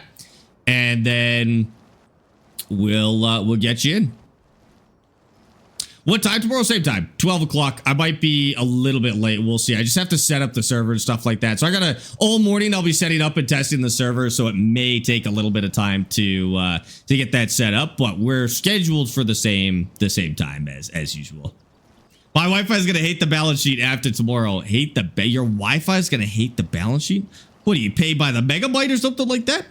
12 Eastern, 12 MST. I'm so sorry. So whatever time it was for you, about 3 hours ago would be noon. 2 hours and 50 minutes ago would be 12 o'clock MST. Oh, your wife. I heard Wi-Fi. Oh, you said Wi-Fi. Okay, I got you. That's okay. Tell her not to look at the credit card bill. That's all right. That's all right. PC only, what required mods? No required mods, not PC only. It will be crossplay. It'll be a crossplay public server. Bisect's gonna host for us. And we will, yeah, we'll keep it all crossplay, no mods. I think we might even do no DLC. Sorry. The mod you're gonna need is the Silver Run Forest map. So it's Farm Sim 25 Silver Run Forest map. I think I'm going to turn off all the other DLCs so you don't need them. Just anything we need for logging will be good. Yeah, let's do it like that. Let's do no DLC Silver Run Forest, which is a crossplay map. And that's it. We'll just use base game login equipment. Yeah. Nope, no DLC either. How many people on the server? I think we can get up to 16. I'm gonna run it at 16. And see if we can see if it's stable with that many people, because we're gonna need people cutting trees, people organizing logs, truck drivers, fork handlers. Like, we're gonna need just about every role under the sun tomorrow to cut down the forest and see how we do. Cut down the whole map, maybe. We'll see what happens. And I think we'll just sell all the logs because we won't really need the money. I think we'll just do it to sell all of the logs if we can. I know exactly where we're going to start. I think we're going to start where we started originally too, and just like log the whole map. That would be awesome. Yeah, we'll use the base game equipment. You'll be a truck driver, whatever's open, really. I mean, I'd like to do either some log loading myself or some log cutting. I think loading might be the best job that I could do because I think it's probably one of the harder jobs. And the one people are gonna want to do the least. So I think I'll do log loading and we'll load trucks. It'll be fun. And if you're a truck driver, there'll be a lot of sitting around. I hope that's okay, because we probably won't be able to cut trees fast enough to keep the trucks flowing. But we'll see. We'll see what we can do, I guess. A lot of people want to drive trucks. Okay, we'll see what happens. Log loading is a pain, dude. I'll be honest, it is a pain, but it is possible to get good enough where you don't even think about it. Like, you can get to that point where log loading is genuinely fun. It's probably 200 hours of practice, but I swear to God, you get to the point where you actually have some fun with it. I'll show you guys tomorrow. I think you'll like it. I might get in there and plant some extra trees on that map too. No, maybe we'll just do it as is. Silver Run's pretty good. It doesn't have those crappy trees that you have to cut by hand, so we'll do it like that. Train controls on the PlayStation is a pain. I mean, they're the same as dual joysticks. That's the crazy part. It's the part that everybody forgets. A controller has the same controls as dual joysticks. You just use your thumbs instead of your entire hand. So I think some people like want to believe that it's easier with the dual sticks, but as soon as you've done dual sticks, you realize controller is actually the same control scheme. It's still hard. It still takes a lot of practice to do. But if you know your ISO controls, you can do it on a controller. Like, if I use an excavator on a controller, I can do it no problem. After practicing on the joysticks for hundreds of hours, I can move the controller no problem with full controls. Loading gets much better with the farm stick, so that's where the benefit is precision, right? You get more precision with the farm sticks, and it's also more comfortable for long periods of time. That's pretty much the benefit that it gives you. Oh, and also, like, you got camera controls that are really good and a bunch of buttons. But in terms of, like, the actual stick controls, it's the same. With the controllers, you have to use the bumpers. With the controllers, for what? Why? Oh, okay. It depends on your config, right? Because I think by default, they would make one of them like one of your joysticks would be for the camera, right? Okay, I don't know if you guys have played a lot of construction sim, but In construction sim, you press a button to move the camera, and then outside of pressing or holding that button, it locks. And then your dual sticks are actually controlling just like actual dual joysticks, which is really nice. But yeah, you're right. I guess default controls probably wouldn't be set up like that. You're right. You're right. What's the loan at? I think 25K right now. We paid off 5K. That's it. That's it. I don't really have a goal to pay off a certain amount per year, but we'll see where this gets us. It'd probably be better to put up a greenhouse for any extra money that we have. I don't know what the cheapest greenhouse is, but if we could, you know, spend 5 grand, 10 grand on a greenhouse after we buy all of the equipment we need for the other vegetables, that'll be the move, I think. Can you play Out of War? Out of War is on Sunday. So if you want to watch Out of War right now, you can. We have it recorded on the YouTube channel. So if you go into my bio on TikTok, there's 2 YouTube channels, the main channel and the VODs channel, VODS. That's where you'll find all of the Out of War playthrough so far. So I'm guessing you haven't seen all of it up until this point. Go and catch up on that. And then Sundays are when we're back to Out of War. Yeah, no problem. Happy to help. I'm glad we could actually put that on YouTube for you guys because I can't play it all the time, obviously. But there's like 30 hours of Out of War to watch, and you could probably start that series from scratch as well. Your character's going to be in great shape by the time you're done. I'm telling you, I won't even need a tractor, dude. I'm going to be pulling those 300 horsepower plows by hand by the end of this. That'd be cool if that was actually a stat. If like your character fitness could actually level up and you would pull stuff like this faster. Future game idea, Giant Software. Listen closely. We're coming up with good game elements for you. Make it happen. Give us a fitness bar. Say if you don't have a mod to put a step counter on your farm, you'd be racking up those steps. Like the Galaxy Watch mod? Yeah, I like that. I like that. We'll make it happen. We'll make it happen. I've been doing pretty good. I've been getting most of my steps. I pass 6,000 steps almost every day. I've been doing okay. I've been doing less cardio than I should, but I still force myself on the weekends as much as I can. Should be like GTA San Andreas. What was San Andreas like? I remember Crackdown was like that. I don't know if you guys remember the Crackdown games. You played as like a super cop, and the more you use certain skills, the more they would level up, which is pretty sick. So like if you punched enemies, your strength would go up, and then like you'd get new abilities and stuff like that. Or Skyrim. I guess Skyrim's like that too. You know, you level up what you use at the end of the day. Virtual, you can just reach out to Thrustmaster about that. That's like a known issue with that. You just reach out to Thrustmaster and they'll tell you what to do. They'll probably tell you to go through the calibration steps first, which you should if you haven't. And then you should maybe be able to get a replacement piece for it. We'll see. Depends how you bought it. If you bought it secondhand, you might be out of luck, but you reach out anyway, see what happens. In-game steps don't count. No. These are real life steps. Here, how many real life steps have I done today? Probably none. I've literally just been in the apartment. Okay, I've done 873 steps today, but I've only been in the apartment and I've been sleeping all day. So today doesn't count. Yeah. Not today, but every other day I've been doing good. I'm still going to get out. I'm still going to get outside today. So don't worry, I'll be fine. Crackdown, you worked for the agency. 1 and 2 were amazing games, though didn't get on with 3. I feel exactly the same way. 1 and 2 were flawless. Crackdown 3 just didn't grab me the same way, and I'm not really sure why. It just felt different, or maybe the idea was stale at that point, but I'm with you on Crackdown 3. I didn't quite love that one. Remember your hazmat suit if you touch grass? I don't need a hazmat suit. I will be fine. I will be fine. Don't you worry. Plug the PTO into your ass and it should work. Don't do that. Terrible advice. Terrible advice, Buddha. Do not put PTOs anywhere except where they're supposed to be. Oh, there we go. I'll remember that if you get sick. I'm not going to get sick. I go out I go outside every single day, just for the record. Just so I want this on the record that I go outside every day. Okay. What's a VOD? Oh yeah. VOD's kind of an old person term at this point.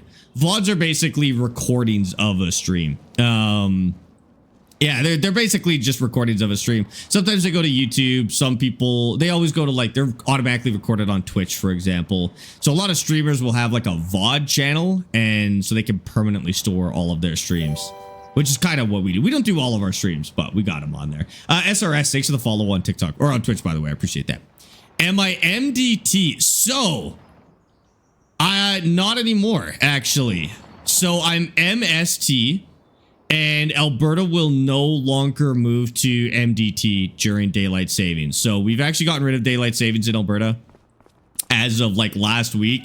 And so we're on MST right now, and we will stay on MST. We used to go to MDT like in the for the winter, but not now. All right, another batch of bales. Look at this. We can start cultivating this. We can't be on MDT. How are we on daylight time? MST was winter time. I think those are backwards, right? Isn't it MST is the winter or MDT is the winter time? Because that's the daylight time. You would think that was the one they moved to get more daylight. One of us has it backwards, Wesley. I'm just not sure who. Anyways, it is 3 o'clock here. How many bales did you get? Oh, I didn't look. I'm gonna go check. We got probably 36. That's not a baler. 35. Makes you got one less bale this time, which is crazy. Got 35 bales. It would make sense if our yield went down a little bit because we did that stupid rolling thing. And so the rolling actually did get us one last bale. What a shame, dude. But that's okay. 35 is still a good chunk. Are we going to sell them right now? Or do we keep these? See how bad the prices are for hay. They're really bad. I'll keep them, but I feel like they'll still be kind of high.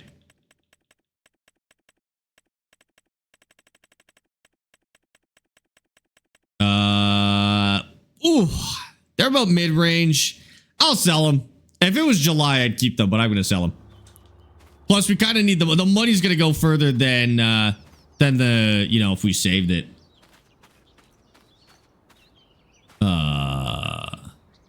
There we go. Is this crossplay? I mean, it could be, but we don't play multiplayer. Did you build a ditch last time too? Oh, maybe you're right. Yeah, it didn't let me build a ditch this time. That's probably a bale's worth in there as well. So maybe our yield wasn't really impacted that much at the end of the day. Because without the ditch, yeah, maybe our yield didn't change. Are you loading that by hand? I could never. It's not that hard. You just tuck them in like this. Like that. I mean, you could load it with a machine if you want, but that seems worse. How are you enjoying the large fields of this map? Well, I haven't actually touched the large field yet, so I don't know. I made this field myself, and it's like the smallest field in the game right now.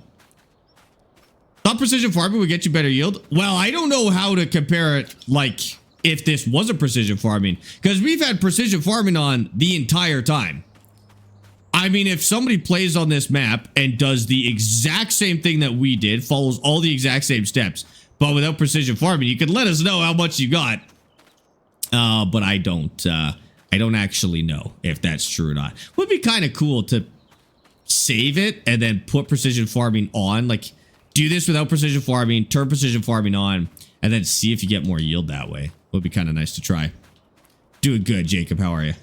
When I played this map, I bought one of the large fields and it was full of carrots to harvest. It took a long time. Oh, dude, I would not buy a field with carrots. Or if I did, it'd be getting plowed. That's for sure. Jeff, thank you for the follow on TikTok, dude. I appreciate that. I don't mind loading by hand. I feel like it's actually faster than loading like with a machine sometimes. I'm amazed by how many people just use like auto load for bales though. Like it's way more than I thought, honestly. Every time I see people on TikTok or Twitch streaming this game, they've got auto load for bales or pallets. There's not a lot of people handling them out there, which is fine. It's probably like the worst part of the game, I guess, but well, I don't know if that's true. I don't know what the worst part of the game is, but I'd understand if somebody thought it was pallets. Thanks, Jeff. Thanks for being here, dude. My day's going good. DL, how's yours? Can't hand load on PlayStation? You can actually hand load on PlayStation. What do you mean you can't hand load on PlayStation? What are you talking about? Of course you can. There's even the base game baler, which allows you to hand load. There's a little Massey Ferguson. It's the smallest baler in the base game. Little Massey. And you can actually load it by hand. It's, hold on, stand by. Where bale are this one? This one makes bales small enough to load by hand. They're actually the same size of bale as we're making now. And they just toss them on a trailer. Never thought to check, does the price of a field change depending on what's growing on it? No, I don't believe so. I think they're static prices. Yeah. I thought it was only tractors, so I struggle. Well, I mean, it's kind of like how it is in real life. Like if you make really big 1-ton bales, you're going to have to load them with a tractor. But if you make a bunch of smaller, like 50-pound bales, you can load them by hand. It totally depends on the kind of bales that you make. But just remember, you're going to have a lot more bales if you do smaller bales, right? Because you got to jam the same amount of product into a smaller bale. So you can have more of them. And the Weetabix baler, yeah, exactly. Exactly. It's good. Like, small bales are good for this size of thing. It's also good if you're doing animals on a small scale, which at the start of the game you might be. And then you just load them into something like this. Now, there's no hand carts in the base game. I will say that. This mod is available on console, but there's no hand carts in the base game. So what you do is you just grab a small machine, even like a side-by-side or a small tractor, and just get a little bale trailer. There are tiny bale trailers that you could do. They just do the same thing, but with the tractor. What's really fun is if you play with friends, you could do bale loading how I grew up. So when I grew up, we did this size of bale, 120s. Or something very similar. And we'd have one person drive the tractor and a trailer very slowly through the field. And then we would just have runners go out like this. And we would just chuck the bales on while the tractor was moving. And then when you get in the flow, you never have to stop the tractor. Never have to stop the tractor. And you just go through the whole field like that. You can do that in this game. You can have somebody driving the tractor real slow. And then a couple of people just chucking bales in the back of the trailer. There's a green bale trailer that's really nice for that in the base game because you don't have to sort them like this. Oh, and we'd have one person on the trailer basically doing this. I don't know if Farm Sim is quite good enough to handle somebody standing on a moving trailer sorting bales. Pretty sure they'd have to stay running with the trailer, but it might work. That might be a tough one to put into the game, to be honest with you. Go. Once you move the cart, I mean, I just move it to that half of the field. I'd spend more time moving the cart to save 1 second of walking. Not really that far. It's all good.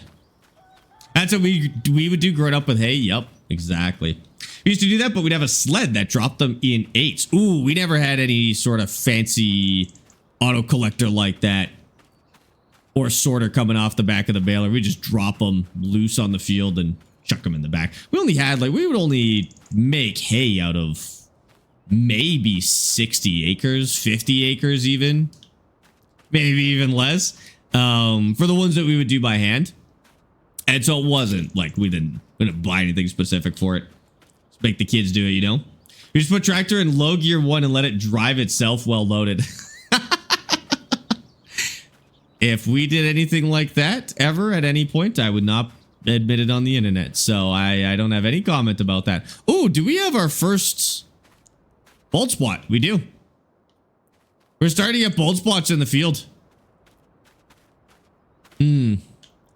Overseeding equipment would be kind of expensive at this stage. It'd be better to cultivate it and just reseed it, I think. Yeah, I've got a few spots. That's okay though, because we're not keeping it. Fave Country and Joe, thanks for the follows on TikTok. I appreciate that. Gothic, thank you for the shares. I appreciate you. There's ball spots now. Yeah, so that actually comes with the Vrito pack. It adds grassland deterioration to the game.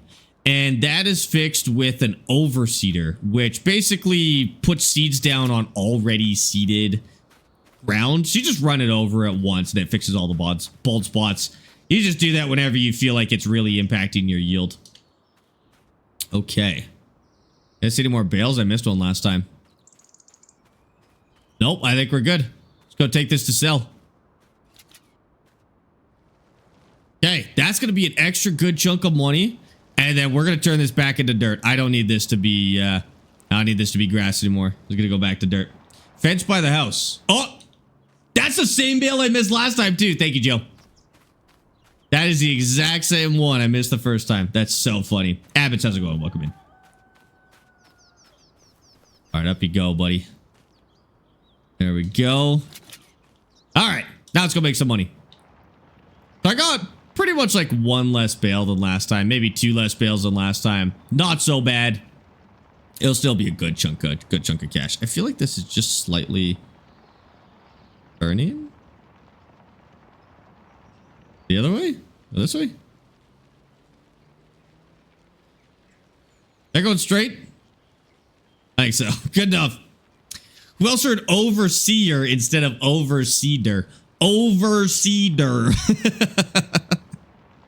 Overseeder. And it is something. So it's a mechanic that can only be fixed by the Vredo pack, but it's a mechanic that only exists if you have the Vredo pack. So people were asking when that came out, people were like, oh, why do they only add these mechanics as part of a DLC, but the DLC is required to fix it, so it'd be insane to add it without the DLC. The boars they probably could have added to the base game, but they still come, again, they still come with the thing to fix the boars, so I guess it makes sense.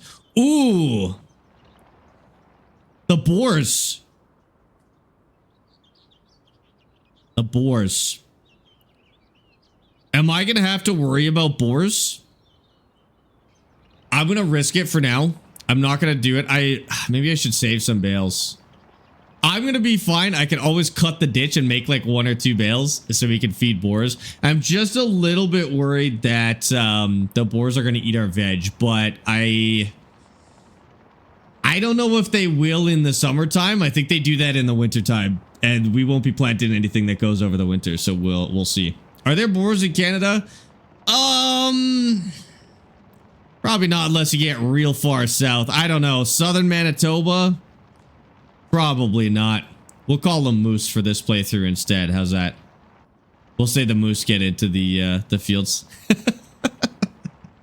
Was going to ask that? Yeah, I mean, I'm going to leave them in the game because I like the challenge, but no, you wouldn't really have to worry about it in Manitoba, probably. I mean, I don't live in them, but yes, there are. You guys do have boars, Jolly? No way. That's awesome. The moose really don't do a lot of damage to your crops. It's not really something you have to worry about. Is there any pests we worried about?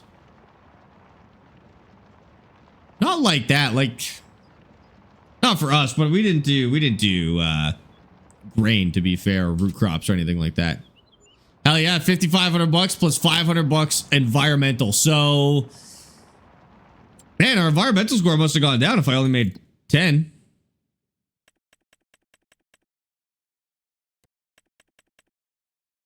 $83. That's pretty rough.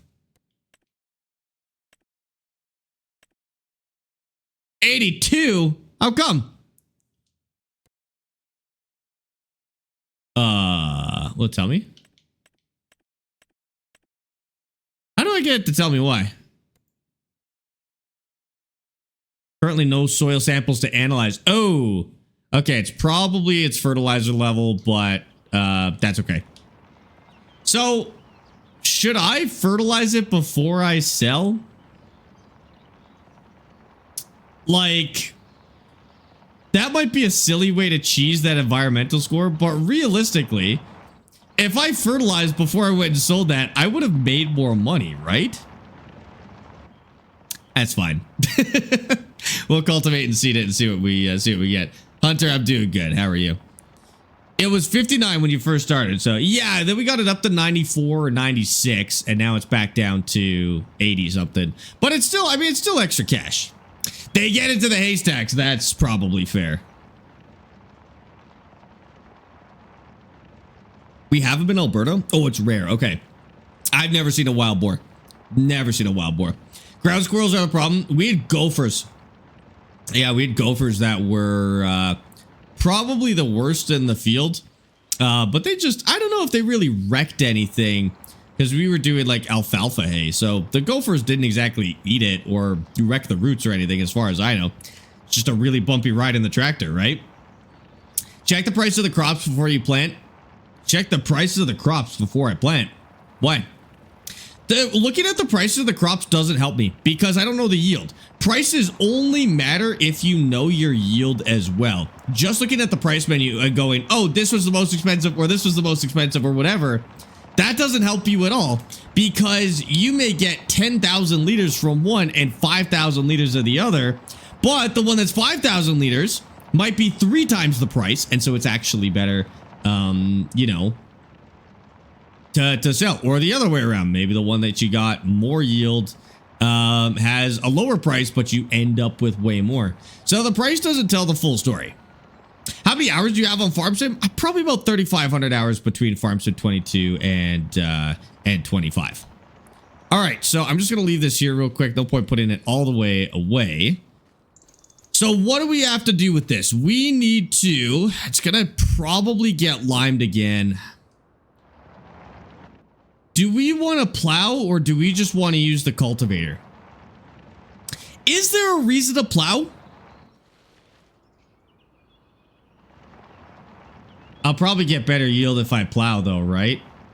Or is it worse for my environmental score? Is that kind of what we have to measure here? Like, plowing is going to be worse for my environmental score, but like, should I be plowing? Just avoid deep cultivation entirely? Just completely? Okay, I'm gonna buy a cultivator then. Like beets and potatoes are low per 1,000 liters, but you get massive yield. Yes, exactly. Or onions, same thing. They seem low, but you get insane yield. And then it changes again if you're gonna turn them into a product. Turning it into a product changes all the calculations again. So prices aren't as simple. I know a lot of people would like it to be as simple as, oh, you just look at the highest price. That's why a lot of people think like, for example, wool is the best thing you could do. Wool is very lucrative, but it's not necessarily the best thing you could do. And then there's that stupid conversation about like, I'm just going to change the color on this. There's that stupid conversation about, like, what efficiency are you talking about? Are you talking about money per acre? Are you talking about money per real life time? Are you talking about money per in-game year? Like, what's your definition of efficiency for the crop that you're harvesting? And it'll change per person. Like, for me, it's per year. I care about the money per year. I actually don't care about how much game time it takes because I get to play the game more. That's fine with me. But some people want to make as much money in as little real life time as possible. That's fair too, because maybe they only play for 2 hours a week and they want to get as much gameplay as they can. If you only play for 2 hours a week, you don't want to be doing this for 4 hours, right? Like you spent a month doing what I just did. That's also fair, right? Do an Irish silage playthrough? You do an Irish silage playthrough, Dara. You want to watch me cut grass for 4 hours a day? Absolutely not. All right, that'll work, right? Okay. So now we're going to do a relatively shallow cultivation, and we are going to plant 3 different crops here. I'll have to try and split it properly too. Ooh, we're going to want to make sure it's nice and tidy when we plant it. Otherwise, this might be kind of tough to harvest. This game makes me get mad, and it's a fun game at the same time. This game makes you get mad? Why? This game doesn't really do that for me. I feel that with SnowRunner for sure. That game can be so upsetting sometimes. I don't think I find this game frustrating at any point or difficult, you know? Are we already watching you cut grass for 4 hours a day? As of right now, when I'm getting rid of all the grass, no. But yes. For the last 8 hours, yes. In 22 on Old Stream Farm, I did sheep/wool. It was interesting. I think, you know, my favorite way to play this game is just to do the thing that I think is going to be interesting. Like, I spend less time focusing on what's going to give me the highest yield, and I always go for, like, something I haven't done yet. That's really my biggest priority when picking a crop. Something I haven't done yet, something I've never farmed before, and figuring out how to make it profitable at the end of the day. I don't really care about how much money it makes me or anything like that. And if you're really at that point, like if you're at that point where you're so desperate to just like use the biggest equipment, just do a cheat save at that point. And I know that's rare for me to say, but like if that really is what you find fun in this game, do a cheat save. Like And if you just want to drive the biggest machines and do it like that, there's nothing wrong with that. Give yourself 10 million bucks, harvest all the fields, drive your big equipment, have a good time with it. That's totally fine. The game is meant to be played however you want to play it at the end of the day. That's a nice cultivator sitting by the fence behind the house. That is a plow, actually. So I know they look the same, but that actually will give us a different product than this one will. We apparently don't want to plow. And I heard, chat, I was watching Clarkson's farm the other day, and he said something about the fact that farmers just like straight up don't plow a lot of the time and haven't plowed for many years for environmental reasons. Is that true? Like, do you really get to the point where you just never plow? Because I always plowed in Farm Sim because it was the best way to get, you know, the highest yield. So I was like, oh, why would I not plow if I'm always literally getting the highest yield by plowing? Should I just like not be plowing though? Or no, I don't know. For sure, no-till is big. Why is it big though? Is it big because it's fast, or is it big because it's cheap, or for environmental reasons? Plowing makes the stuff of the ground get into the air, bad for the environment. Okay. So do you get a fine if you plow? Like what? But like, how do they make a farmer care about that? Do they just like do farmers just, it doesn't matter to them, so they just go with no plow? Or do they actually get a fine, or do they get a subsidy for not plowing? Like how does that work? Combo of what you said. Depends where you live. I gotcha. And if you switch to no-till and cover crops IRL, oh, you can get like a subsidy? I guess that makes sense. It probably is highly dependent on where you live. Yeah. Yeah, I'm sure some people maybe just do it. I mean, farmers, like, here's the thing. Farmers don't make a lot of money. So it's probably pretty rare that they will take a hit to their yield just simply for the environment. Unless it's not that big of an impact on their yield then. Probably kill the microbiology of the soil, so over time it actually depletes your soil. Interesting. So it's actually better to care for the soil by not plowing. And you lose soil moisture, right? Oh, true. Impacts your grants for the government. Interesting.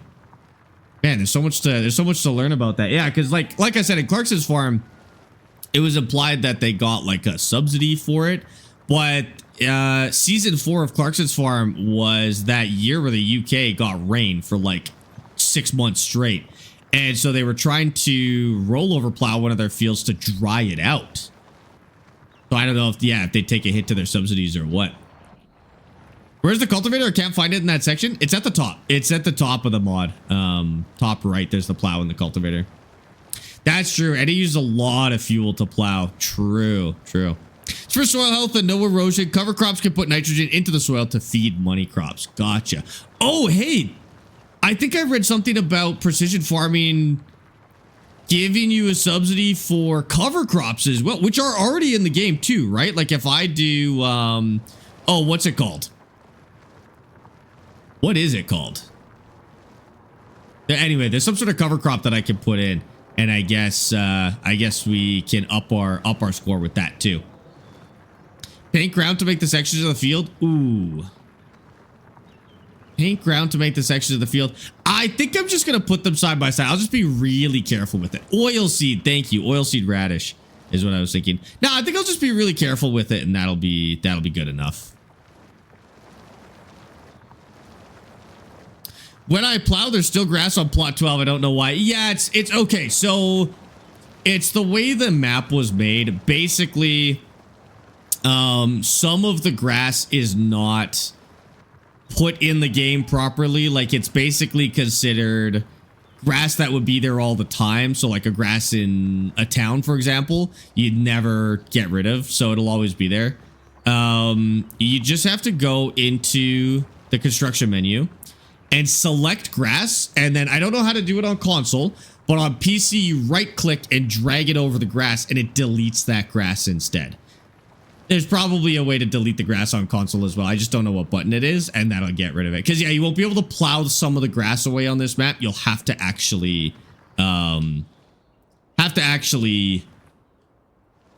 delete it instead. I'm assuming they just didn't think anybody would farm there. Like I'm guessing, like, because here I deleted the fence and then moved the fence over and then made a field right there. I'm assuming that that just was never taken into account, because who would do that other than me farming by hand for some insane reason? Yeah. There's so few crops that you can cover crop for, it's kind of worthless. Yeah, because of the planting seasons, right? Like, it's kind of hard to fit that in.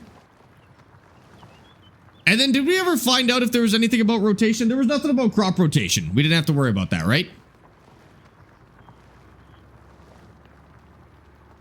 Just about done. So we're gonna plant three different types of seeds here and see what's the best. Daniel, thanks for the follow on TikTok. It'll be kind of tough because we're gonna have to maintain them all individually, but we'll see what happens. Hi, Rob. Thank you for the treat for Petunia, dude. I gotcha. I got you. She has not been in here. She was asleep when I saw her last, as always, because she's a cat. But did I like your outro song last night? You know, I was gonna message you, but I didn't see you in Creepy's chat. Yeah, I did like your outro song last night. That was a great choice, JB. Well done. I actually liked it so much that I added it to the outro's Spotify playlist, because I was like, oh, I'll use that as an outro again. That was a good one. Yeah, that was awesome, dude. Why are you taking away the grass? I want to plant something hopefully better than grass. We're gonna do spinach, peas, and beans. So we're doing like a garden now. Like, we're getting rid of our field. Now we're making a garden, and we're gonna see which of those is the most profitable. What song was it? I can't remember. JB will know. JB will know. It's all good. You missed the outro. Okay, no worries. No worries. Are you doing all the work by hand? We're not doing all the work forever by hand, but we are starting this save with hand tools. So this gives us, this gives us an extra probably 20 hours of gameplay or more starting by hand. Like, it extends this save by quite a bit. And then as we progress, we'll get into hopefully tractors at some point. I still don't know what to do for, you know, after we're done with beans and peas, because we have no progression in that sense. We're going to have to do some sort of grain crop or soybeans or something like that on this field or the next door field, depending on how much money we make, right? Have you finished SnowRunner? I played it on and off since it came out, and I haven't even got to finish 50%. So I have finished SnowRunner multiple times to 100%, but then new DLC comes out and I no longer have 100%. So I think I'm 100% up until 2 DLCs ago. Up until Austria, I think I'm 100%, maybe 3 DLCs ago, because I'm not finished Quebec and I'm not finished whatever the last one is for sure. I'm pretty far in Quebec, but not 100%. But yeah, I've got some more some more SnowRunner to go for sure. Pity you can't upgrade to draft horses. We give horses a purpose. Wouldn't that be nice? Maybe whoever created this mod could find a way to do it for horses. That would be really sick, actually.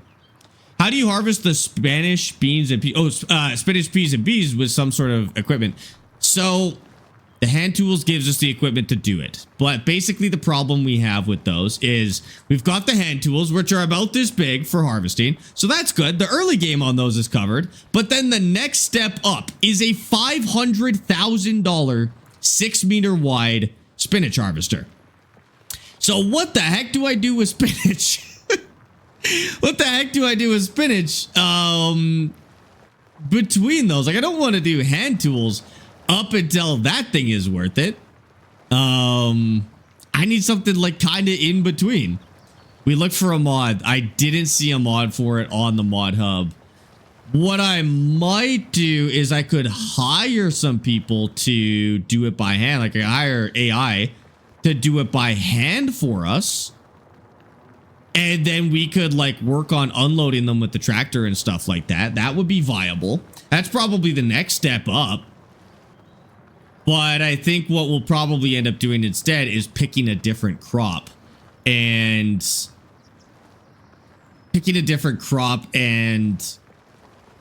just bridging the gap somehow with something else. Okay, I'm going to go get these rocks as well. Surprising amount of rocks in there, actually. Surely that's a rental job for a contractor. Yeah, maybe. I don't know, dude. We'll see. We'll see. What do you like the most on farming? Honestly, logging. Like, logging is my favorite thing to do in this game. But in terms of actual farming, oh man, onions were good. Probably cattle. Cattle in terms of non-logging related stuff. Tuck this in. Oh, hold on.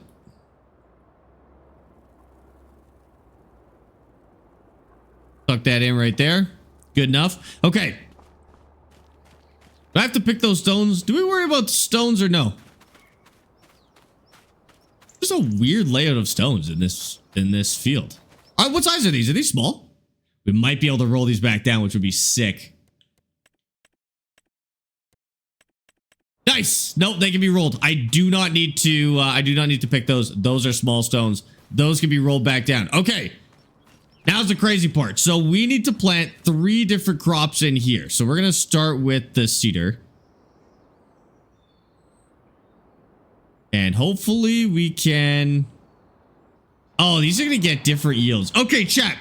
Which of these do you think is going to be the best money? Between peas, beans, and spinach, which one do you think is going to be the best cash? Because, like, this left side of the field is way better than the right side of the field. I think spinach as well, because we can harvest spinach twice. So if we harvest spinach twice on the left side of the field, that's probably the move. So we do spinach here. Now we do have to... Oh, we need to set this up correctly. So where do we want to... I want to split it into pretty equal thirds. And it's going to be kind of hard. If we go like that. That 1/3. Not quite. That's like a quarter.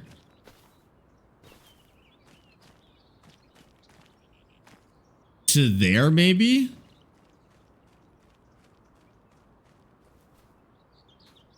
That would be pretty close. Maybe a little bit more to the right. I go one more width to the right.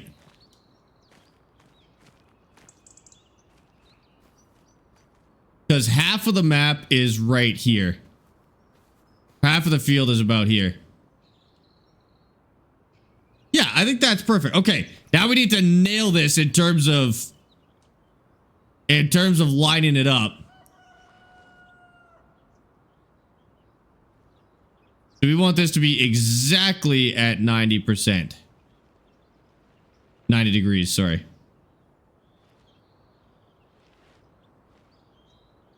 That is 90 degrees right there. Okay. Put a little marker on the ground for reference. A little marker on the ground for reference. For the future? No, because this is the only time we're going to do it. So we just have to do this once. Otherwise, I'd buy a pylon and we'd do it. Okay, so spinach. And we just have to keep this at 90 all the way across the field. I'm going to go relatively slow. Not that slow. But I need to keep this exactly at 90 degrees. So straight east all the way across.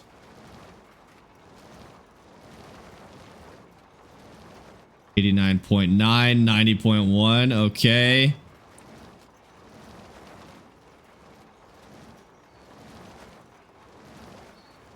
.90. Center at 90. Is that a perfect line or did it have a slip up in it? That's a pretty perfect line, isn't it? Got kind of funky right here for some reason, but I'd call that pretty good. Okay.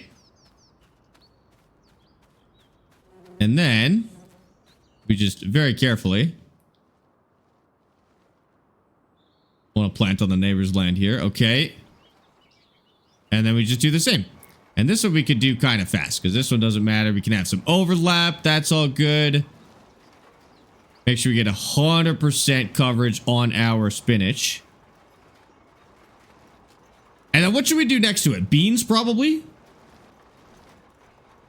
The others will be pretty equal. I think I might have gone a little heavy on the peas. Like, I think the peas might get one extra row compared to the others. But we'll see. It'll be easier to tell when it grows how equally split we've got them.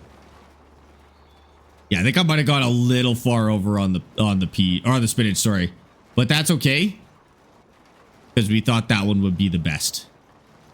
Let's have to keep that in mind when we are kind of measuring what's the most lucrative. We'll just keep that in mind that, hey, we might have overplanted the peas, and so we have to be a little careful with it. So what should we do with this 12? We're going to have about $11,000 left. Now, some of it we're going to want to keep just for extra money in case we need it. But what can I do with about 10 grand to make more money in the wintertime? And preferably if it could make more than $100 a month, that would be sick. I mean, if it's going to be something simple like a windmill, we could do that if we don't want to mess with it. But if we want to do something a little more active, we could do a greenhouse. Gamble it? That would work. That would work. Jose, thank you for the follow on TikTok. I appreciate that. Welcome in. I don't think there's a good place to gamble in though. I'm not going to lie.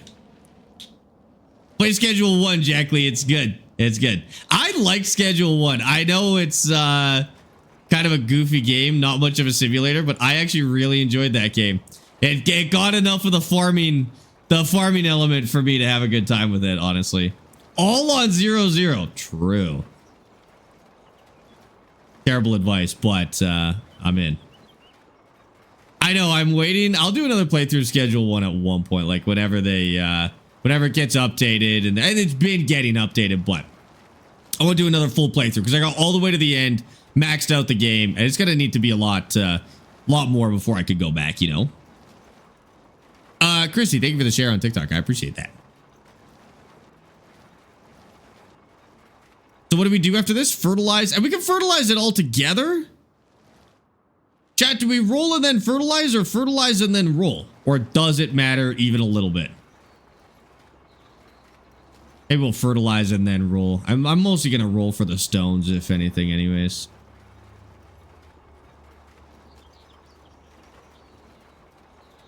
Okay, 2 more passes on the spinach. Alan, thanks for the follow, dude. Could you place a small solar pole? Might make you a few dollars a month, but RP could supplement the power usage in the house. I think I'm going to see if I could do like a mushroom greenhouse or something like that. Otherwise, yeah, maybe if all I could do is like a small solar panel or a small windmill, I'll do that just to make a little extra cash. Basically just to invest the money, because the rule of thumb is if you're going to buy solar or wind, you basically need to not need that money for about 9 months, and I won't need that money for about 9 months, which is great. It'll make it back in that time. And then after that, it'll be profitable again. So let's see if there's something that works at that size. You did this IRL once? I grew up doing this in real life. We did a lot of our garden planting by hand in real life, and it's fun. I would do a garden. Our garden was bigger than this, but I would do a garden at that scale in real life, to be honest with you. Okay, yeah, we maybe overshot that a little bit. But the middle of this one would be about here. And what should we do?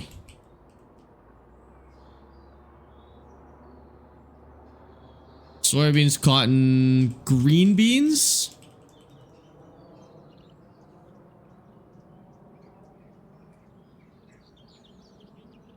I think I missed it like 3 times. Hold on. Going too fast. Green beans. Okay, so we do green beans here. We get a little more to the left. And then again, this one has to be perfect. It's got to be 90 degrees.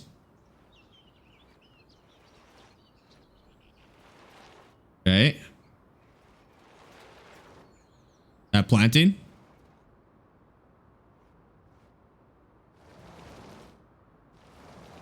$90 degrees. Every once in a while we bounce and then went too fast. 90.1.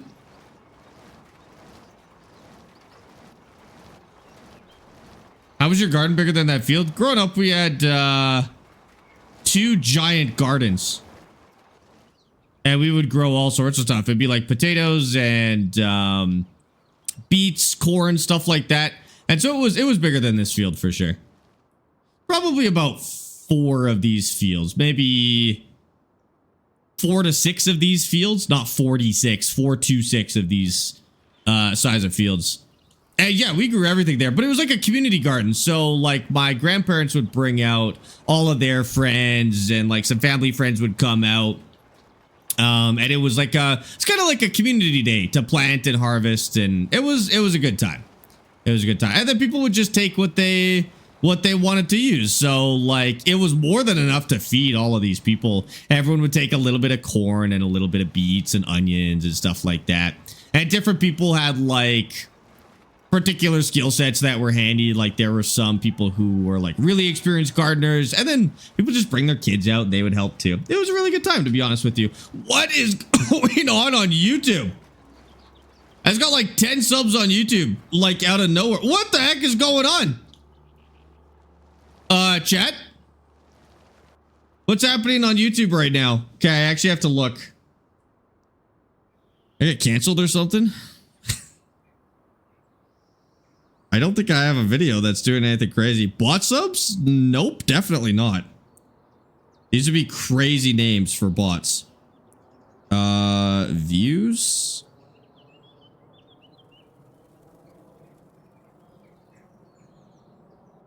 I don't know what it is. Like, I don't know what video it is, but yeah, just out of nowhere, there's a huge uptick in views today. Everyone's got the day off, I guess. I don't know. I have no idea.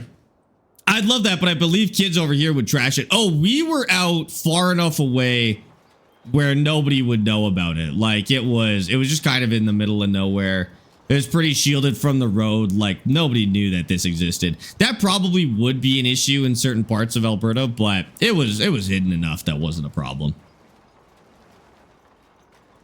With precision farming, you can plant oilseed radish, keeping it from October till February. So you get subsidies. Then it also counts as fertilizer when you cultivate it. Why will this not turn around? Okay, so for oilseed radish, you can keep it from October to February.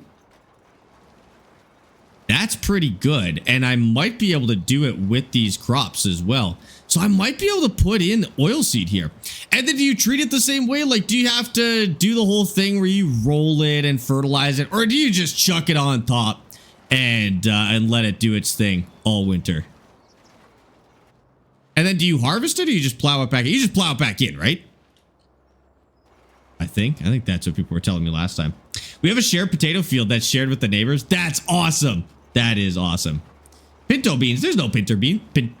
There's no pinto beans. Alberta is in Canada. Oh my God, Jeffrey, don't even start. Don't even start. Okay, so these are the green beans, and then last one that goes in is the peas. How does the oilseed radish even work? Is it only for the yield or more? So in real life, I guess crops like oilseed radish are really good at putting nitrogen back into the soil. So they must like capture it from the air and then put it back into the soil just by keeping it like kind of accumulating it, and then you mix it back into the soil, and I guess it transfers the nitrogen into the soil. From what I understand, it's called a cover crop. How it goes science-wise beyond that, I don't know. And then in Farm Sim, in regular Farm Sim, it just counts as one phase of your fertilizer. So in regular Farm Sim, you need 2 phases of fertilizer. They could go in whenever. They just have to go in separately, basically, in 2 different growth stages. And that one will basically mean when you plow, you will then end up with one stage of fertilizer already. I've never really used them because they are kind of hard to time. Like you have to do it with the right crop. So for example, wheat, you harvest wheat and then you plant it the next month. There's no time for a cover crop. Or maybe, I don't know, maybe it will work with that 1 month. I couldn't tell you. Okay, those are green beans. And then we need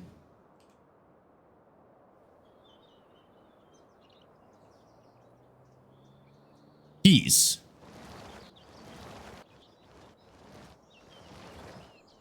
And then this one we got to get just pretty well lined up. It actually doesn't have to be perfect. If there's some overlap, great. I just want it to be in line. The opposite of 90, 270? Yes.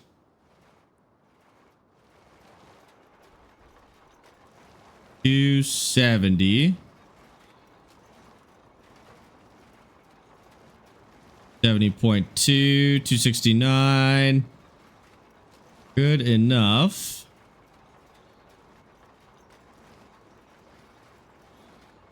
Okay, awesome. That might have actually caused a problem, but we'll see.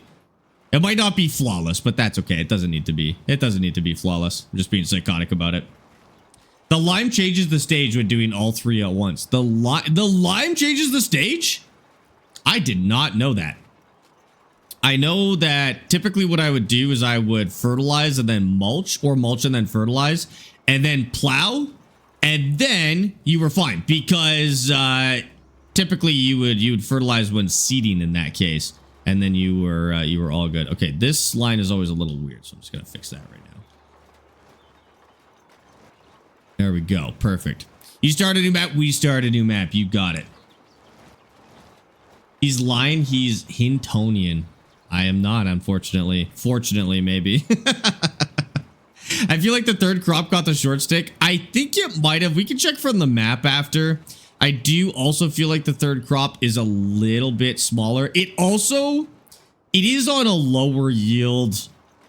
It's on a lower yield bit of soil. So this is kind of a hard bit of science for us to do, because it maybe has a slightly smaller portion and it's on the sandy loam.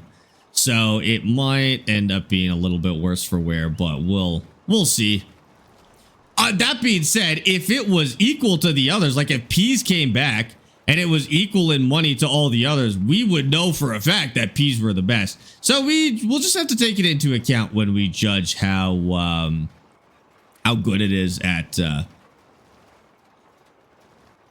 making money. What economy are you playing on? Usually easy for stream, just because otherwise you end up doing the same thing for 10 years in a row, and on stream that's boring. I personally kind of like playing like that, but for stream that'd be horrendous to just watch this for 10 years straight. So we do easy economy. It's a nice balance. I almost wish there was one easier economy mode just for stream, to be honest with you, because I think depending on what we farm, sometimes it's still a little slow and we end up repeating years twice, which is what I try and avoid. Troy, thank you for the follow on Twitch, by the way. I appreciate that. What crops are you doing? Peas, beans, and spinach. And as of this row, they will all be in. We're going to take a look at the map, see how well we did in splitting these up properly, and also see if we missed anything. Okay, and that's peas. So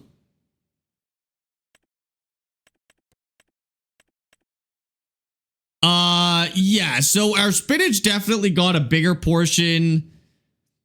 The beans are probably actually the closest to 1/3 of the field, and then the peas have a little baby section, but it's not a bad guess.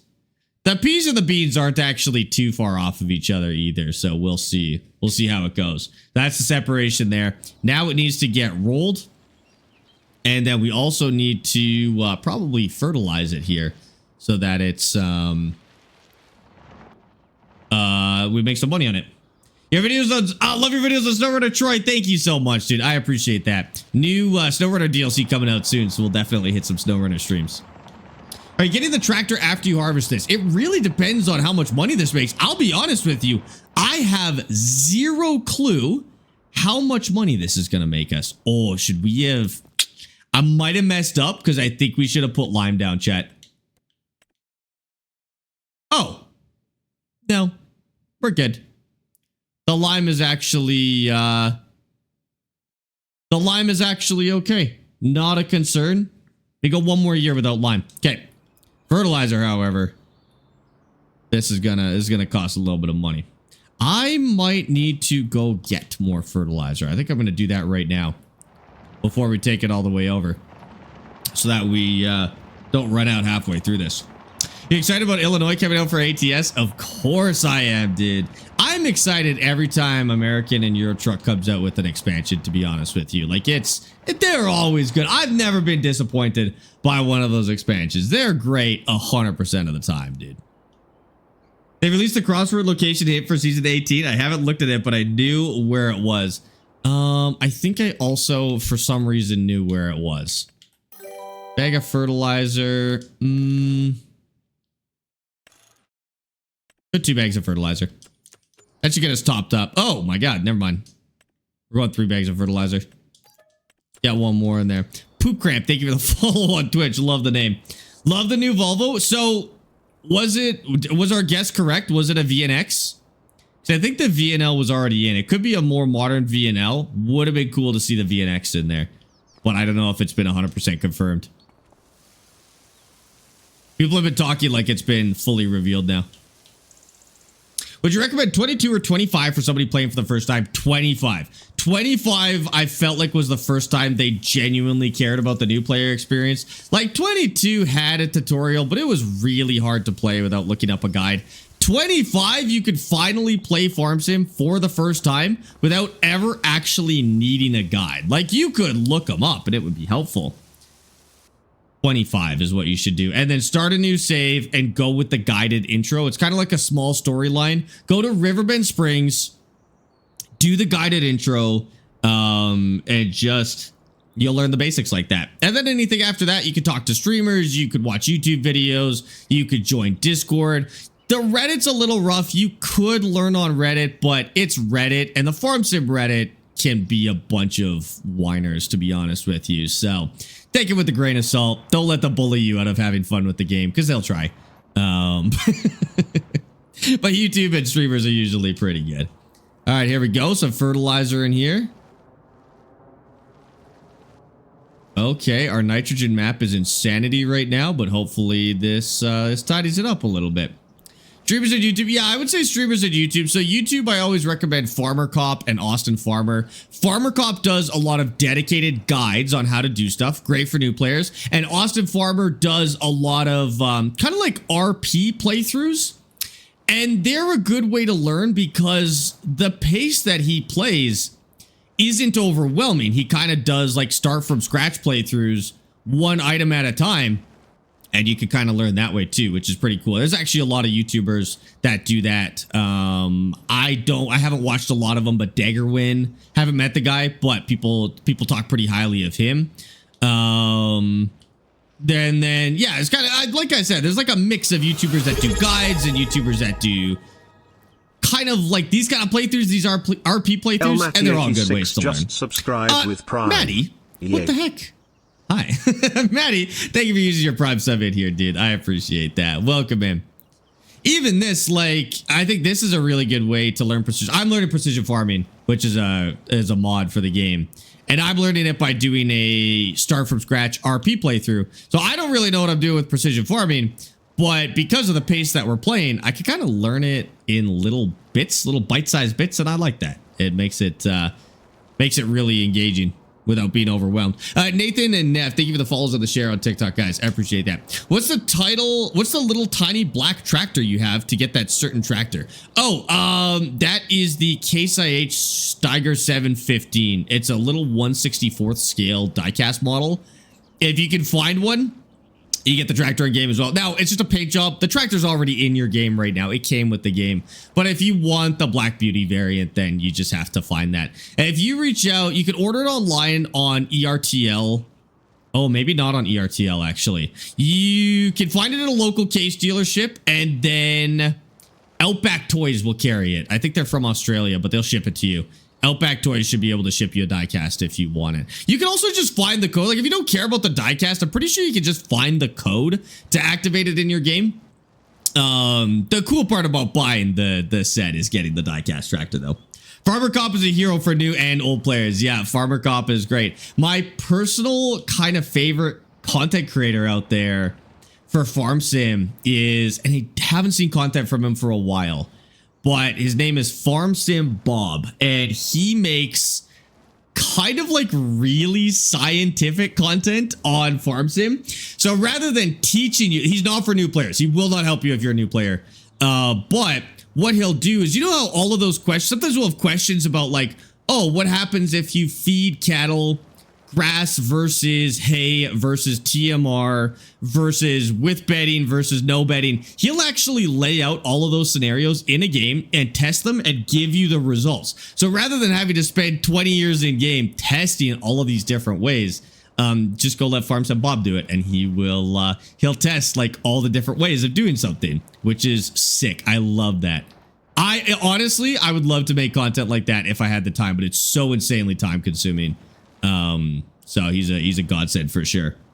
DJ Gohem does a good job of covering like maps and new like mods and stuff like that. I'm pretty sure he reviews every new mod that comes to the mod hub. So if you want to stay like way up to date with that, he's that's his thing. Yeah, it's so cool seeing all the different farm sim creators because they all do something different. Like they all find these little niches in the farm sim community. It's really cool to see. Yeah. Wonder how that competition between Farmer Cop and Virtual turned out. I actually don't know. I don't think I kept up with that. We better ask Virtual next time we see him. Usually we see him on Sundays, if anything. I think he streams Sundays. Or Saturdays. I can't remember. But we'll have to ask him how that competition went. Yeah. Did we ever find out what the out of war surprise was? No, we didn't. We're still waiting. They did another weekly update. But they said they're just still working on it. That's it. They update every Friday. So, Friday's the next time we'll hear about Out of War, which is nice because we get not necessarily an update to the game, but we get a communication for the devs before our Sunday streams on Out of War. It's a nice little cycle, to be honest with you. Devs give us an update. We play the game. Good to go. Virtual's live now. Oh, there you go. You can ask him. I'm not sure if they finished that or not. My local case dealer is in Sweden, I think. You're in Finland? To be fair, our local case dealers are probably the same distance. Like mine is probably, I don't know, Red Deer, which is about as far as your drive to Sweden would be. Depending on where in Finland you are and where this dealer is in Sweden. I think there's correct me if I'm wrong, I think there's a case dealer just west of Stockholm. So I don't know. You can take the ferry to Stockholm and then take the train out there. Might be a nice little day trip. Again, depending on where in Finland you are, but Neff, thank you for the share on TikTok. I appreciate that. Welcome in. Welcome in. Oh, I have to fertilize this other guy's crops. He's not going to be happy with us.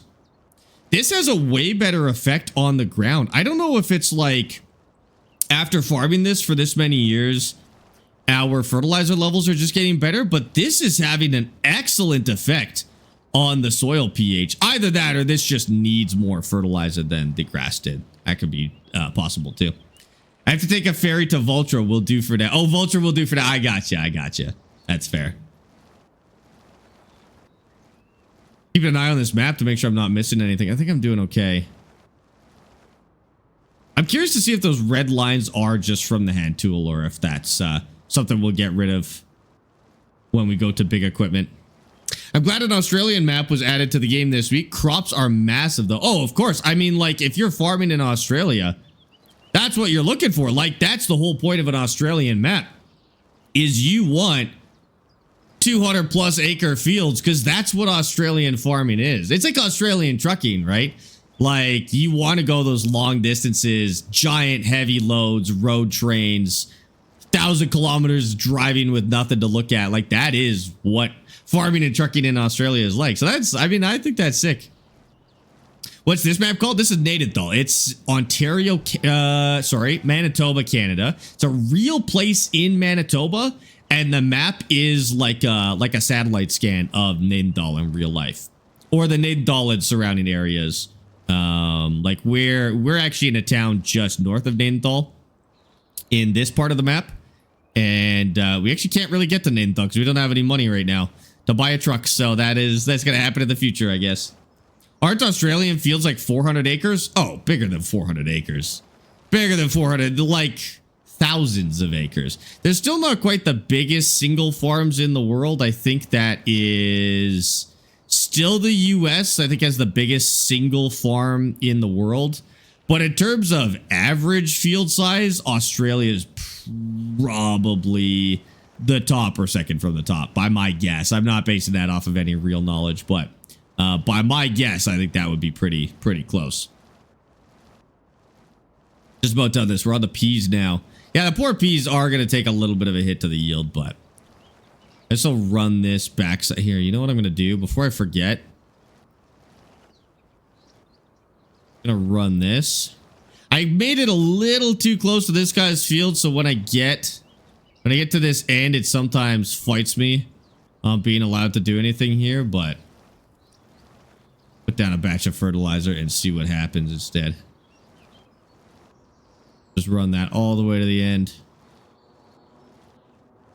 Okay, perfect. They have like 100-foot cedars or something crazy like that. Yeah, it's nuts, dude. That was there in the Plains and Prairies pack on Farms to 25. There's a what brand is it? Versatile. There's a Versatile concept tractor, Big Roy or something like that, and it was, I believe, the founder of Versatile or someone at that level basically came up with it to pitch to the Australian market. I think they only ended up making a couple of models, a couple of working models, so it never caught on. But the idea was that it would get pitched to the Australian market. It's just, they just needed massive tractors at the end of the day, and just like bulk pulling power. And that's what it is. We might end up using it on this playthrough. That might be kind of fun just to do. When I started playing Farms at 19, I went down the rabbit hole of the history of Massey Ferguson. Oh my god. Originally, Massey merged with Massey Harris from Massey Manufacturing and Harris Son and Company in 1953. And then they dropped the Harris in 1958. And the three-point hitch still in use today was invented by Ferguson. Massey Ferguson. Okay, not Versatile. I gotcha. Sorry, I messed up that line. I might have to go back for that one. So we'll give this a quick roll, and then we'll see what happens. Like, we're actually going to probably harvest this today. I got to be smart about this, though, because we want to buy the harvester first and then invest this random 10 grand that we'll have. Well, it's not random. I know where it came from. But we don't need to spend it right now. It's not going to help us with this field, so if we can find some way to invest it, that would be, that'd be really smart. I don't know, plant trees. Probably not plant trees because I have to do more logging and I really don't want to do any logging, but go. Maybe that old John Deere. Would I have a use for it though? I won't on this crop. Here's the thing. I won't have a use for that John Deere on this particular crop. Not yet, at least. Because I'm going to have to harvest this by hand. Otherwise, I'm renting a $50,000 harvester. Sorry, $25,000. And I'd be renting 3 of them, not 1 of them. So we're going to use the hand tools for this. We'll probably earn that money back, though. Assuming this makes as much money as grass. Which I really hope it does. Australia is the world's biggest farm. It's 5.8 million acres. That's nuts. I thought it was King Ranch in the US was the biggest, like, single farm, though. I would believe it was in Australia. Like, I just think I always thought it was in Australia, and then I thought chat corrected me one day and said it's actually King Ranch, but maybe that's not true. I will look at the small canning production, but I think it's like 30,000. I don't think it's something I could slap down for 10K. It'd be a $30,000 thing. Okay, fertilizer is done. Field's looking a little nuts, not gonna lie. That's pH. Nitrogen levels are weird. What's interesting is you can see how the rolling in that last part messed up our nitrogen levels. Like this right here. Terrible nitrogen levels because of doing the rolling. I don't think this can help us out here. It says no values detected yet, so I'm not sure it's going to work. No, can't do anything down there. But that is okay. Biggest ranch. They didn't farm most of the land. The other one is strictly farmland. Oh, okay. I gotcha. I gotcha. King Ranch is not even the biggest ranch in the U.S. Okay. Makes sense. Biggest cattle farms in South Australia. Also makes it. Listen, it's just infinite space out there. That makes total sense. All right. Now just the roller for the rocks. Is this a mulcher or is this a roller? I'm pretty sure this is a seed roller, but I need to double check. I think the mulcher looks like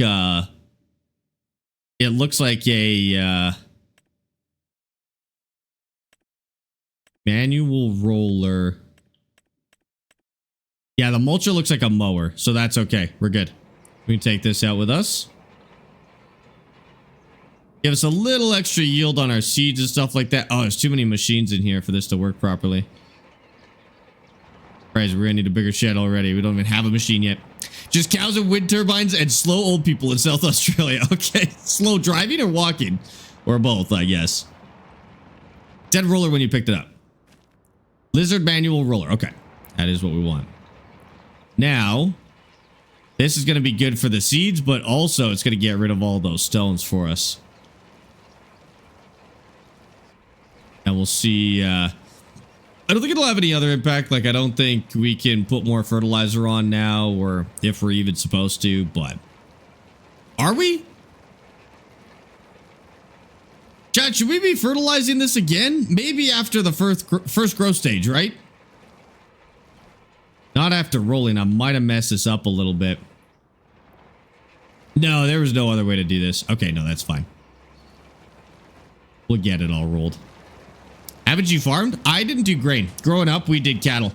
And so I know nothing about grain. Like I said, I have to learn all that from you guys. You guys have to teach me how to farm grain. Did you get the harvester yet? No, we will. I will make sure I buy the harvester before we invest our remaining money, just in case. And we might have to like if we do a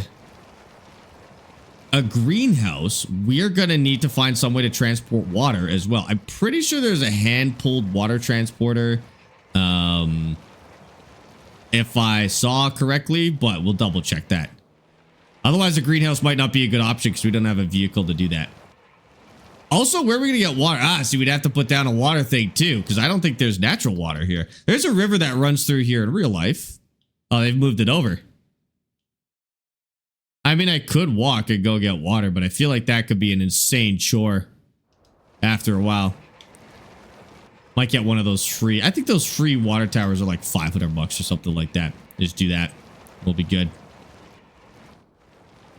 Didn't you lime before rolling? We limed last season, so we don't need more lime. The pH is still in a good spot. I'm just worried about fertilizer, but we'll give it a check after. Oh, you're right. I'm gonna need the little grain cart again as well to hold all of our yield here. Yep, good point. I'm gonna buy those right now before I forget. So we need the vegetable harvester, not the grain harvester. The manual vegetable harvester, $1,500. And then we need the grain cart to hold it all. I think it's at the top.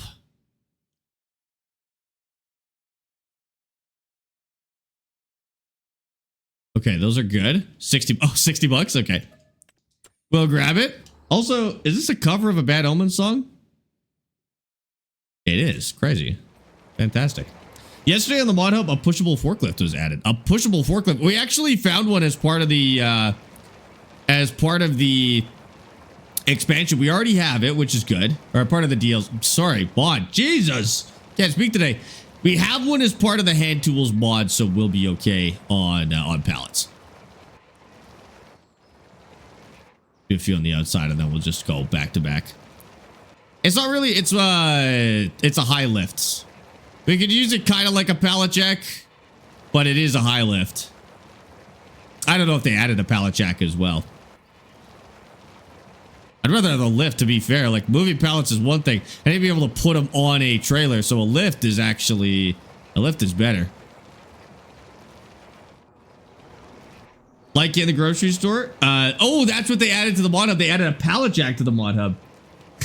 That's silly. I mean, that's kind of sick. Did they ever add, or did anybody ever add a warehouse like we had in Farm Sim 22 with the production pack? Like a workable warehouse where you could store pallets and load up trucks on a loading dock. Dude, I need that so bad. I would add that to this playthrough.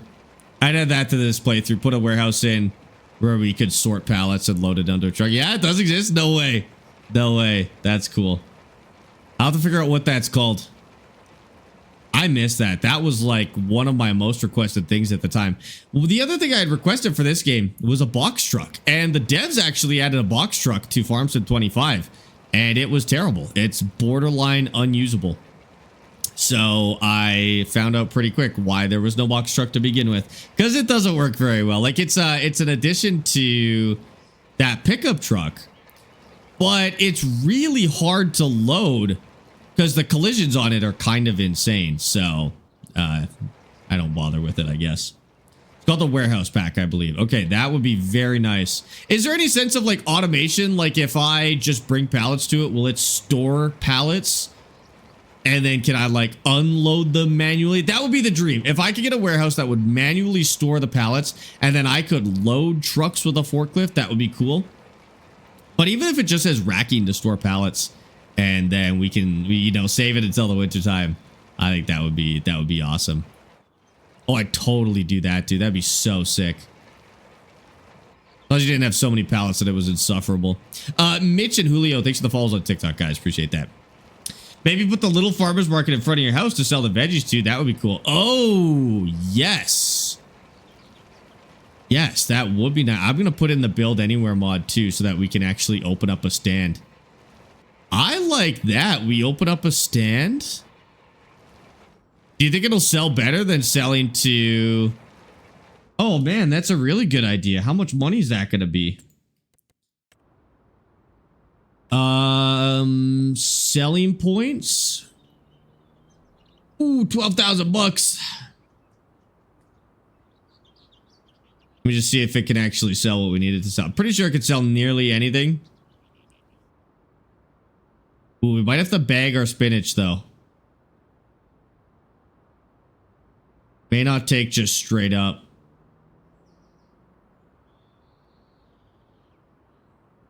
Nope, it won't take the straight up products that we make. We would have to turn them into a product. Which is fine. I'm just gonna check the big one real quick. I'm just letting it cycle through all of its sale things. You can sell carrots unbagged, but spinach has to be bagged. Looks like beans have to be canned. And I didn't see anything in there for peas. And peas, probably. Wait, there's nothing in there for peas. What do you turn peas into?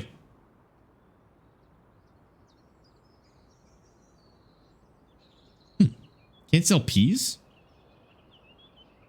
Maybe it's canned as well. The $500 one. Isn't there a smaller one? There's a $12,000. Oh, there's a $10,000 one.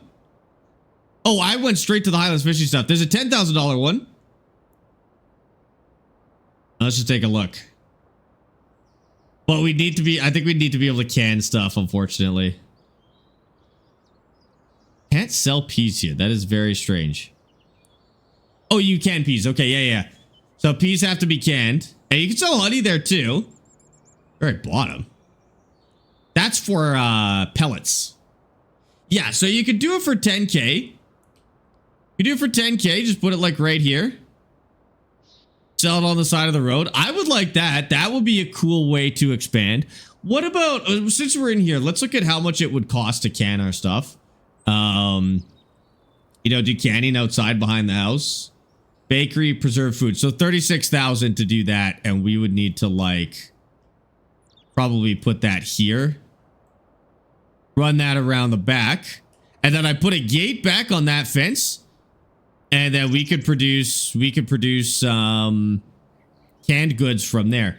That might be a tough one because you kind of like might take a while to offset the cost of that. But what we could do. Oh, see, I was going to say what we could do is we could figure out what's the most lucrative out of these and then can it. But if we can it, it changes because when you can it, one of them may actually be more profitable. But I guess then we just do it again, right? Like we plant a new batch of 3 and then we can them all and sell them and see which one comes out to be the most lucrative. And we can actually do that. Wouldn't actually need to do it. We could just math that one out once we had our volumes, basically. Rolves, thank you for the follow on Twitch, dude. I appreciate that. Be worth the loan for the RP. Yeah, production facility you definitely could do a loan on realistically. Like I think that's something you could absolutely get a bank loan for is a farmer's market stand and a production facility. And then that might be our next step. I think we'll want to move to tractors for a lot of this farming. So we might, and the thing is, I was thinking it would be annoying to harvest by hand or to continue working by hand, but we only need to harvest by hand. If we buy a tractor, to replace our cultivating and our rolling and our seeding, and then we just harvest by hand. That's totally fine. I could hire some AI to do it. And the rest of the work could be done with the tractor, which would be okay. Now, it only is going to work up to a certain size. But in all fairness, like, the big harvesters are what? Like, here we get those stones too. The big harvesters are like 5 to 6 meters across. And I'm pretty sure the manual one is 1 to 2 meters. So what are we going to do? Spend $1 million on a 3-meter one? $100,000 on a 3-meter one? Probably not. How are you transporting your crops when harvested by hand? You're going to use the wheelbarrow to take it to sale. Yeah, so I think that's how we're going to have to do it for now.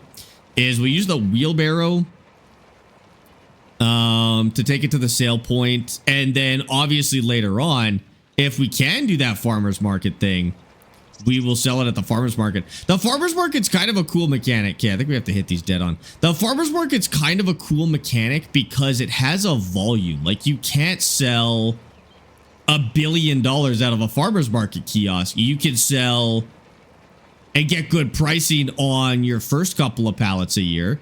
And then after that, you have to find a different sale point. But you can also like sell it throughout the year too. So you can stack a bunch there and they'll sell over time, which I like. I like that. We'll see. We'll play around with the farmers market stuff. Back when it got added in Farms of 22, I really liked it. And it was a ton of fun to play. But we'll see if it's changed a lot. I'm going to hit that one on its own too. There we go. Perfect. Wonder what the animation looks like for the AI to run with hand tools. I'm also curious what happens if you use an AI for hand tools, right? Like, are they going to float? I would imagine they'll run. What happens now? Because this is the same animation. You know what animation this is? It's the one for pushing the sprayer. I'm pretty sure that's what they've used for this mod. What would happen if you had an AI transport your sprayer across the map for you? Your power washer for your machines. So it might be in, like, it already might be in the game. This might be solved and it'll just look exactly like this, I guess. Do you think working the field horizontally rather than vertically next season would help with the lines? Yes, and I should have done that this time. You're right. I've been doing the same lines every time. But like next time I fertilize, I should probably go the other way and see if we can fix those lines.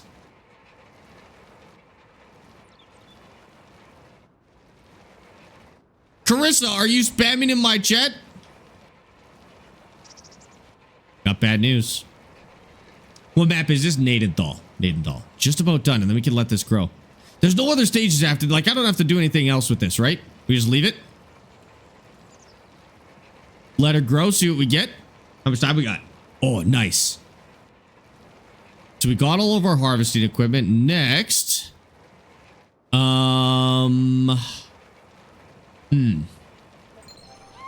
We'll figure out some way to spend that 10 grand.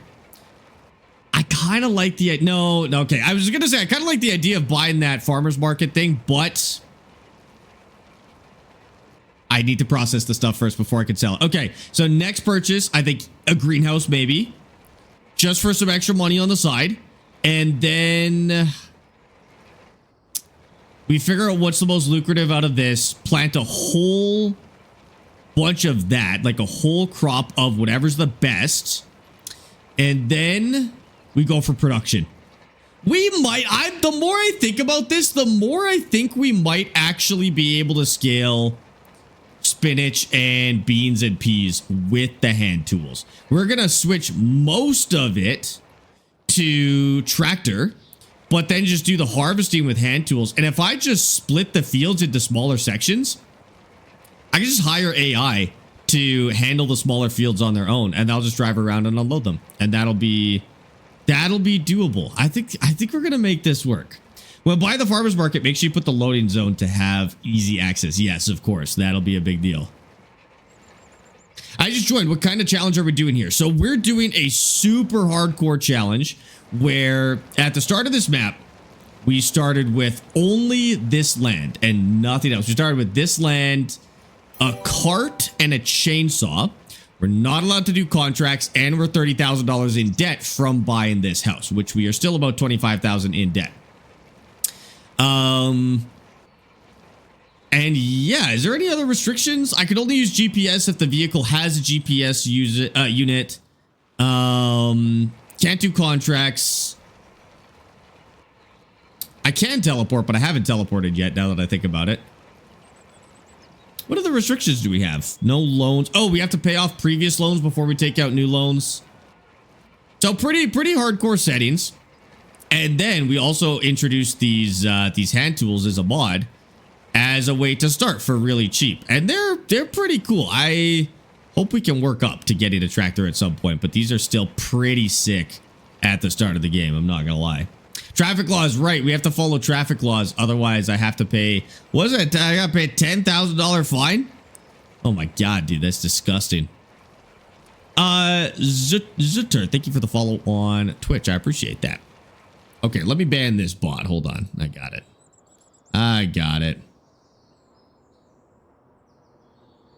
Doing it by hand. Yeah, just to start, because it's cheaper than getting a tractor. And honestly, it's not that much harder than using a tractor, honestly. Oh, did I miss a hydrate? I got you.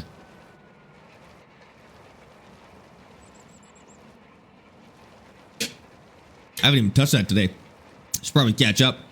You can buy, sell everything just for now until you have more money. Oh, you mean like the products? Yes. Yeah, anything I farm will just sell for now until we can actually get a way to process it, I guess. Jaywalking is a traffic law. Jaywalking is not a traffic law, actually. It's actually true. In a lot of places, jaywalking is not actually a law. I don't know about Manitoba. That's a good question. It's also one of those things that, like, you're not going to get a ticket for jaywalking. Like, let's be realistic here. Unless you're wandering into, like, insane traffic, I don't think anybody cares about that. But yeah, I heard that it wasn't actually a law in a lot of places. You had to be on Sky Cards. Okay, sounds good. What greenhouses are you thinking of getting? The rice sapling one normally makes pretty good money. That one would be too many pallets. So the rice saplings would be okay, but it pumps out so many pallets. I think it would be annoying. So probably, I mean, I kind of want to try mushrooms. I've never done mushrooms before. So if those aren't insanely expensive, I might do one of those. But I also have to be careful because I need a thing to move water. And I also need a source of water if I get a greenhouse. So we'll have to be kind of careful with that. Okay, any more rocks that I missed? Check the map real quick just to make sure, because they don't spawn unless you're really close.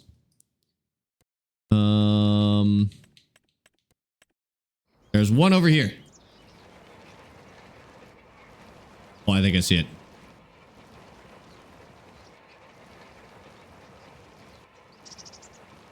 All right, done. Let's grow something new. So you got the soil sample done finally. We did a soil sample. It's been a while since we've done one, so I don't know if I need to redo it, but should be okay for now. Our yield is improving over time, and our score is at about 83% right now, which is okay. It's still kind of down a little bit, but I don't really know why. I don't know what we did that made our score go down, but we'll see. Once we skip time, it might go back up. Engaging in jaywalking, which refers to crossing a roadway unlawfully or not following the instructions of traffic control signs, can result in penalties. The penalty for jaywalking in Manitoba is a fine of $113. In Manitoba? They do have jaywalking in Manitoba? Why? There's not even enough people in Manitoba for that to matter. That's crazy. Mushrooms are pretty good, to be fair, but in general, I hate pallets on farms and bales. That's fair. Okay, so this is ready to go. We don't have to do anything else with it. Let's find an option for making some backup money. Great timing. Virtual, welcome in. Thank you so much for the raid. Chat was just talking about you, actually. I don't know if your ears were burning. Chat, go give Virtual Farmer a follow on Twitch. Hit that little heart at the top of your chat and please give him a follow. Awesome streamer. Does streams typically before we do, obviously farming as well. Seriously, go give him a follow. Virtual, how was your stream today? Those coming in with Virtual, welcome in. You're on day 2 of an extremely hardcore playthrough that we've been doing. Although you guys are kind of the masters of hardcore playthrough, but we are doing a hand tools only start. of Nadenthal right now. So this is our trusty garage of high horsepower equipment. And we are currently farming this plot right here. We're doing a test of beans, peas, and spinach to see which one is which one's the best. And Keyman, thank you for the follow on Twitch. Maybe you guys can help us. We are just doing. I got about $11,000, and I need to figure out how to invest this $11,000 in a way that's going to make us more money. So my first thought was a greenhouse, but let's go see if greenhouses are even lucrative enough for this. So greenhouses. Oh, I can't do a little regular greenhouse, but I could do a small mushroom greenhouse for 9,000. And then I would just need a place to get water. So for a water source, I could do a small, oh, I could do this energy converter as well, this wind energy. A source of water, $10,000. Is there a source of water on this map in walking distance? Oh, kinda. Is this real water here? Could walk over here for water. Yeah. Okay. Not bad. Do we need water for mushrooms anyways? Factories, greenhouses. Yes, they do need water. So I could spend $9,000 on a mushroom greenhouse, and then I think there's a hand pull water thing. Liquids transporter for 300 bucks. It holds 500 liters. There's two. This one holds 1,600 liters. That's killer, dude. It's probably slower. Oh, maybe it's not actually. But that would be pretty big. 1,600 liters. Okay. I think that's smooth. Chat, what do you think? Do we go mushroom greenhouse? I've actually never done mushrooms, so a mushroom greenhouse would be kind of sick. We could walk to get water, and it would come in our budget. What else could we do? I mean, we could do a solar panel or wind, but bleh, whatever. We really don't have a lot of options. It's either that or wind, you know? I love that they use a 250 liter tote for the 1,600 liter model. Yeah, that's okay. Don't worry about that. All right, let's do mushrooms. I'm in for mushrooms. So I do this with the mouse and keyboard. It does fit with the produce theme, and on top of that, it will work whenever we want to start our stand. Whoa. Whenever we want to start our stand to what do you call it? Where does the stuff come out? Where are the mushrooms gonna spawn? Which side? And why does it have a marker on it? Uh-oh. There's no marker. Guys, do you know what side the mushrooms come out of? We could definitely tuck that back here. I want them to pop out left. Okay, wait. If I'm looking at it from this angle, which side do they come off of? Right or left? I'm looking at the side with the water tank. Are they coming out of the right or the left from this perspective? Left. So I want to go like this and tuck it behind the house, right? Just like that. And then I can access the water and the, we're going to go way back here because we need lots of room. Okay. I think so. We save? Maybe we'll just save. Yeah, right. Just in case. We're going to save. It's the right side of the door. Okay, okay, okay. On the one side, you will block the light. Ah, that's fine. That's fine. I'll put an extra lamp in there. I'm going to save. I'm going to turn off autosave just in case. Just because this, like, that's literally 8 hours of work of money right there. So I really don't want to get wrecked on this.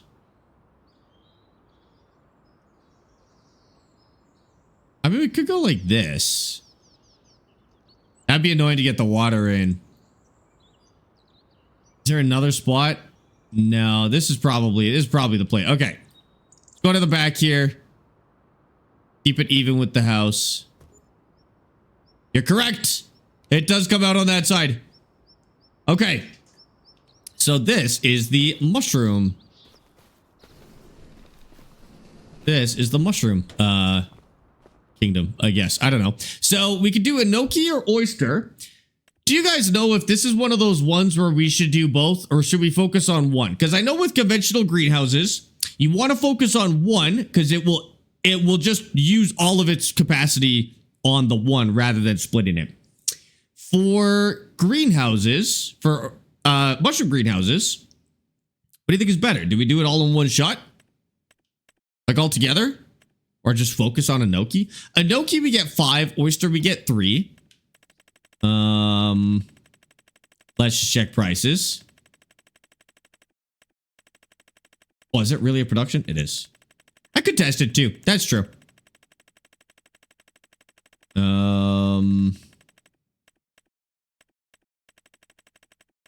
Oyster sells for more. 29, peak of 2,900. And what was the other? Enoki? Enoki, 1,400. But it makes... It probably come out pretty similar, hey? Now that I'm looking at that, I think it's gonna come out pretty similar. Yeah, let's do both for the first crop. I like that. Oyster and enoki. Whoa. Okay, based on how this looks, I bet this does split it. Chad, I bet this splits it. I think we should do...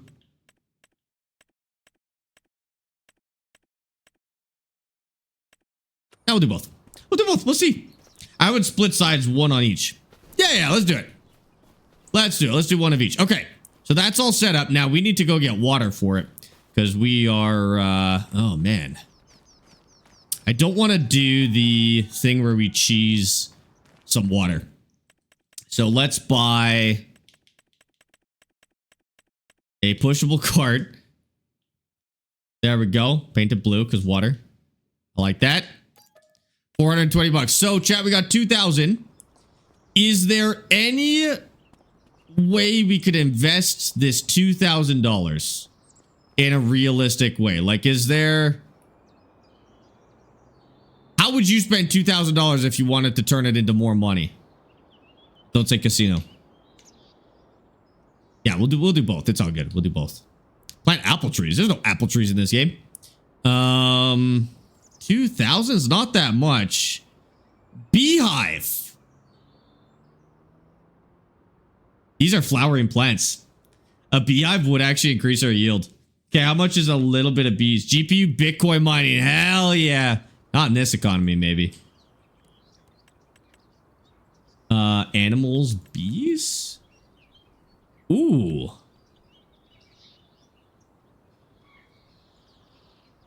We certainly can. Put them over here. Oh, man. Land is not owned by you. I'm sure we could sneak them in there somewhere. $2,000 lottery ticket. I like the way you think. I could do bees. I want to put them like there.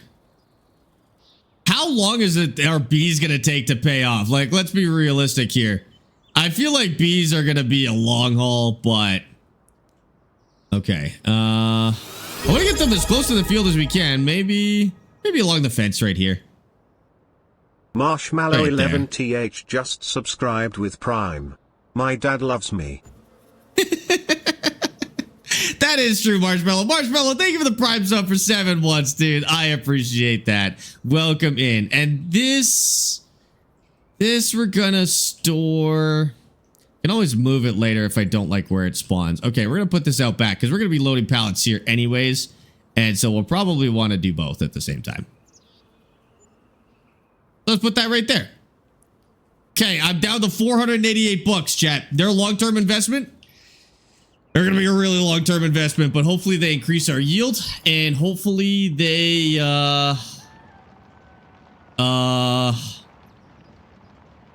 make a lot of honey. Oh my God. Is this what I have to do every time I need water? How often am I going to need water? How many times a year am I gonna do it? If I gotta do this every month, then I don't know what I'm doing. But how often do I need to do this? Oh, every few months. Potentially every, like twice a year, basically. Okay, no, this is fine. This is fine. Oop. This will be twice a year, not even. So it's like, yeah, every 10 months we have to run the water. So not a big deal.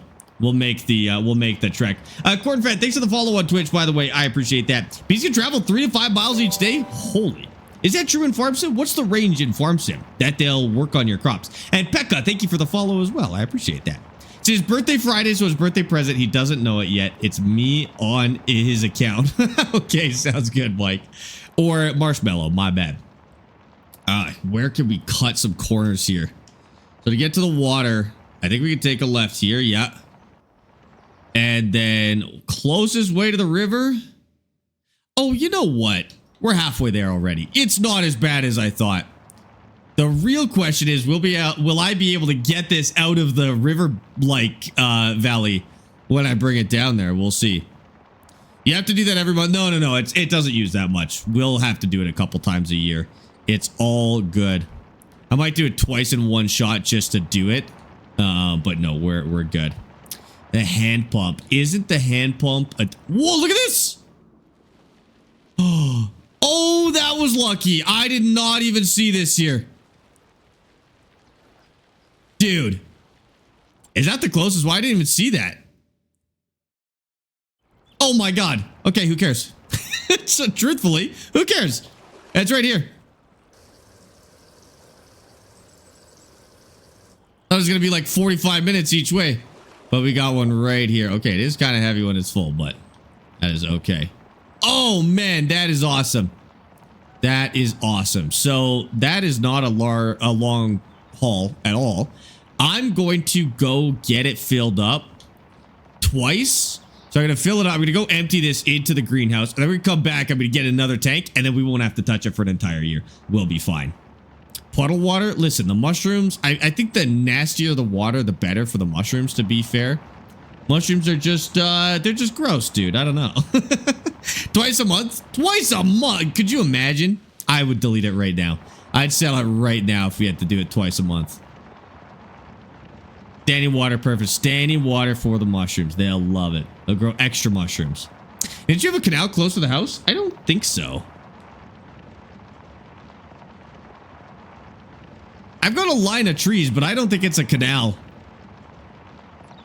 That's pretty close. Like, this is our house right here on the left. So that's pretty darn close, I think.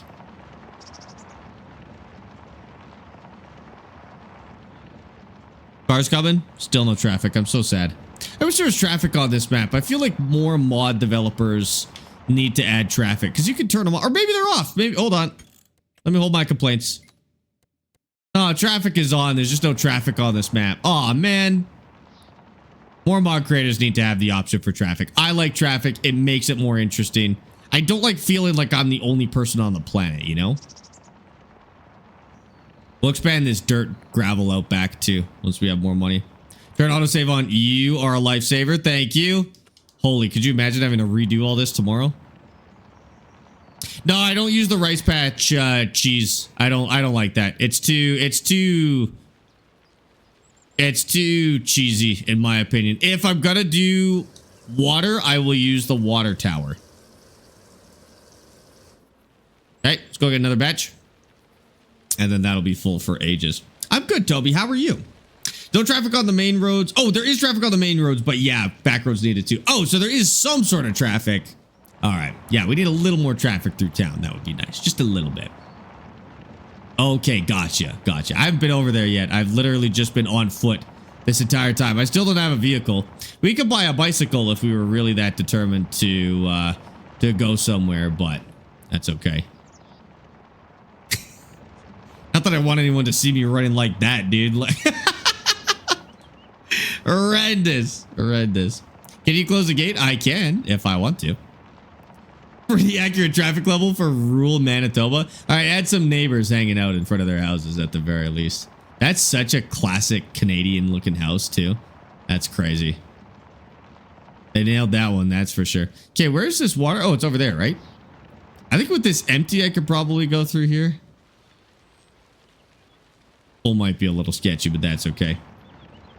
I know, being able to attach the bike to this and pull it would be so nice. Oh, dude, if only. That's what we need next. We need bicycle transport, bicycle trailers for transport. That'd be pretty sweet. You're doing a whiskey production farm. That's cool, dude. I like that. Let me know how that goes. I know you have to go off the mod hub to get those mods, but that might be kind of sick. I'm on 20 acres and the only traffic I get is my neighbors. In real life, we were on 80 growing up and there's more than the neighbors, but it was like, it's just distant neighbors further down. We didn't get a lot of traffic in our neck of the woods, more than this, but we weren't quite this rural. This is genuinely in the middle of nowhere. They feel sorry for you and give you a ride? Yeah, you think they would take my giant water tanker and put it in their back seat? Probably not. I'm gonna see if I can cut some corners here. Hi, Amy. You're home early. Or I'm on late, maybe. You're on time. Thank you for the follow, Mazal. I appreciate that. Welcome in. Jaywalking already. No, there's no jaywalking because there is no correctly identified crossing point. And so it's not jaywalking. They have to give me a crosswalk if they want to call me, if they want to call it jaywalking. This would not hold up in court. Clinticus, thank you for the follow on Twitch. That feels like something I'm not supposed to say, but I think it's okay. Thank you for the follow on Twitch, though. Insane name. Like one car every hour? Yeah, we probably, growing up, we probably had a couple cars every hour, I would say. But one car every hour or so would be nice for the game, I think. If no crosswalk, it's only at intersections. It's an intersection. Intersectional enough. No cops saw me do it, so I'm good. I'm good. Technically, jaywalking isn't a traffic fine, so I'm fine. I only have to pay you guys for traffic fines. I'm allowed to commit all sorts of other offenses. Not jaywalking. All right. And there we go. So I can just leave that there and it'll constantly fill. This is all set up. We got bees that'll hopefully make us some money. And, okay. Let's skip some time, see where we end up. I have 488 bucks. Not great. Oh, is that greenhouse actually storing? It's storing. We're good. Okay, let's see how this field actually looks. Ooh, we're going to go like 5 a.m. the next day. Small town Manitoba, exactly my point.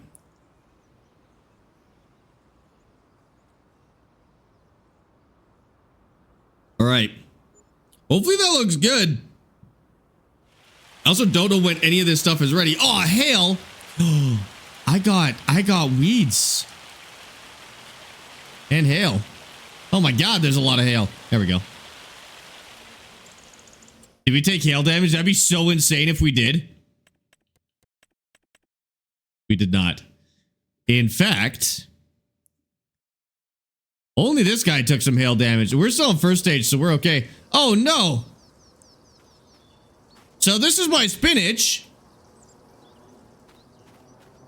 This is green beans in just insane lines. Oh, it followed the crazy. They followed the roller lines, not the planting lines. All right, whatever. Same with this one. And peas. Now I got weeds though. How do I get rid of the weeds? And how are we doing for nitrogen? Maybe okay enough. It's all over the place for nitrogen, dude. It's probably fine. You think there's a push weeder? It would be really nice if there was a push weeder. Planter, forklift, manual weeder can pull out small and medium weeds. Okay, good. We're pushing it.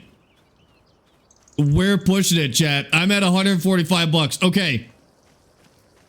Did this at least spawn any? Oh, no. So it is making mushrooms, but it hasn't spawned any yet because it hasn't done it. I got 16 liters of honey. I could sell this. This one was junk. I'm going to take this with me so I get the maximum amount of money. I'm going to sell this. And then we'll go pick up that weeder. I'm down to 145 bucks, dude. It's a really cool mod. I wish I'd noticed it before I started my most recent run. I would have been really... Oh, it would have been really fitting. Hi, Rule. How's it going? Welcome in. Yeah, I don't think it's been out for very long.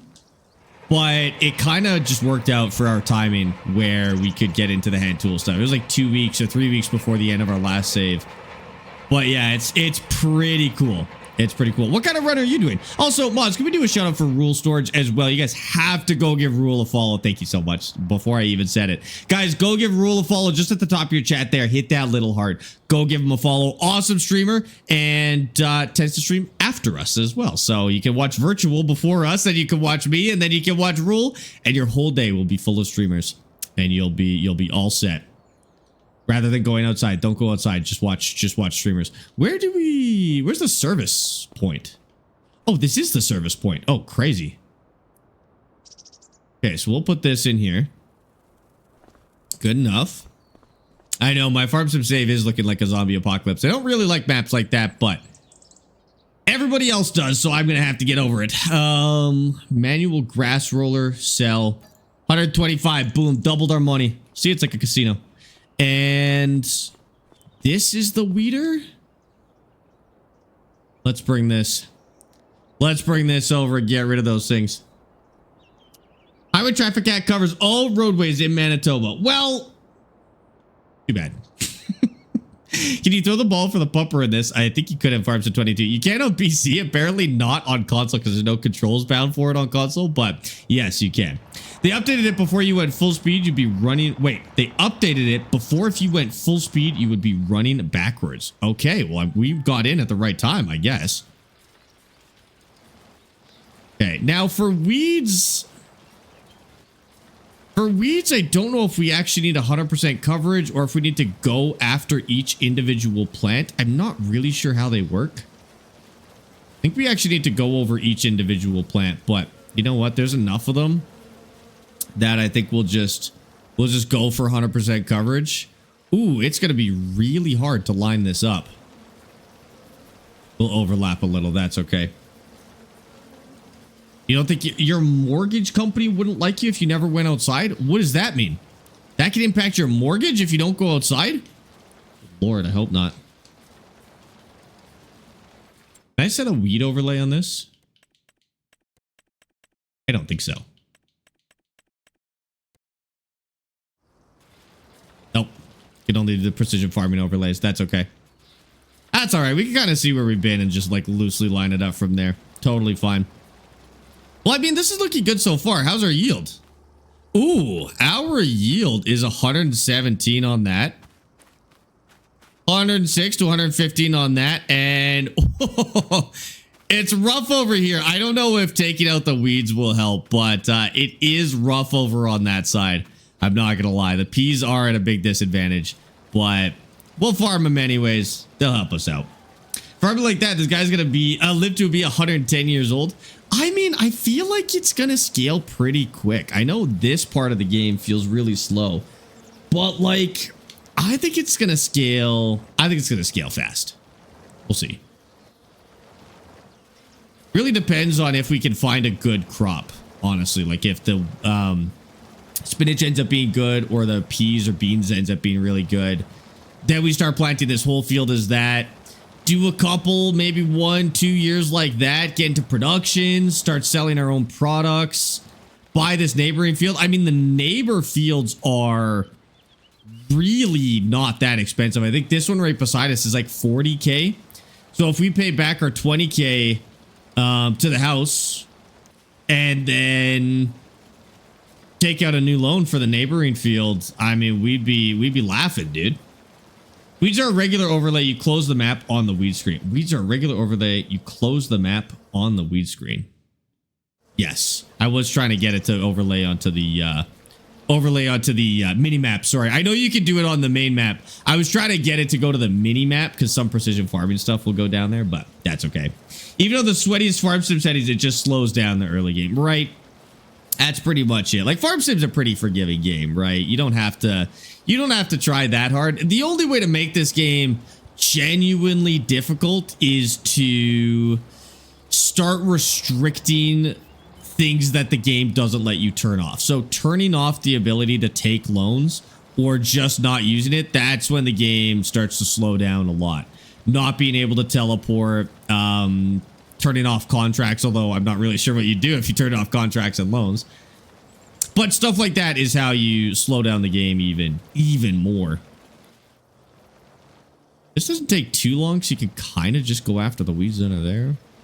I was worried more are going to pop up if I don't get 100% coverage. See if we're doing a good job. Yeah, we're doing a good job. We'll be fine. That's probably someone's favorite. People are sickos. I mean, I kind of get it. I would play like that. If I was going to do a solo playthrough, that's exactly what I would do. I would turn off everything. Fishing, yeah. I'm going to leave fishing on. You know what, though? You could turn loans off and just do fishing. Fishing bonus is so overpowered, though. Like, I think fishing as a mechanic is cool. I'm glad it's in the game.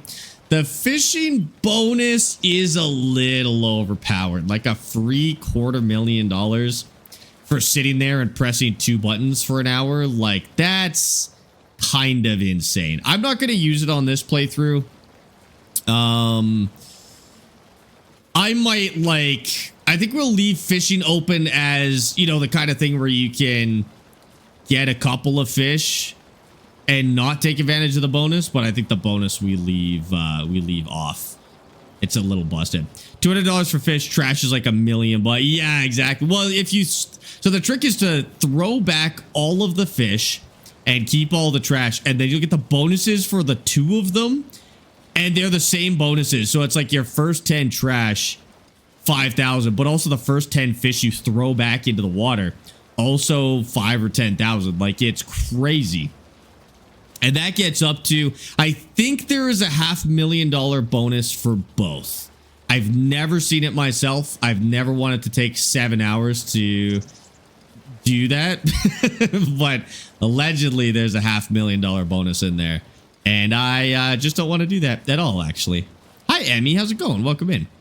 And Alex. Kind of wish you could turn the bonus wish to make it more fair. Otherwise, even if you were just trying to be fair, the trash bonus just doesn't happen. Yeah, I agree with that. There is. I've done it. It's actually like 3 hours. Holy crap, dude. That's disgusting. Well, I'm glad we got confirmation that it exists because I was never 100% sure, but that's crazy.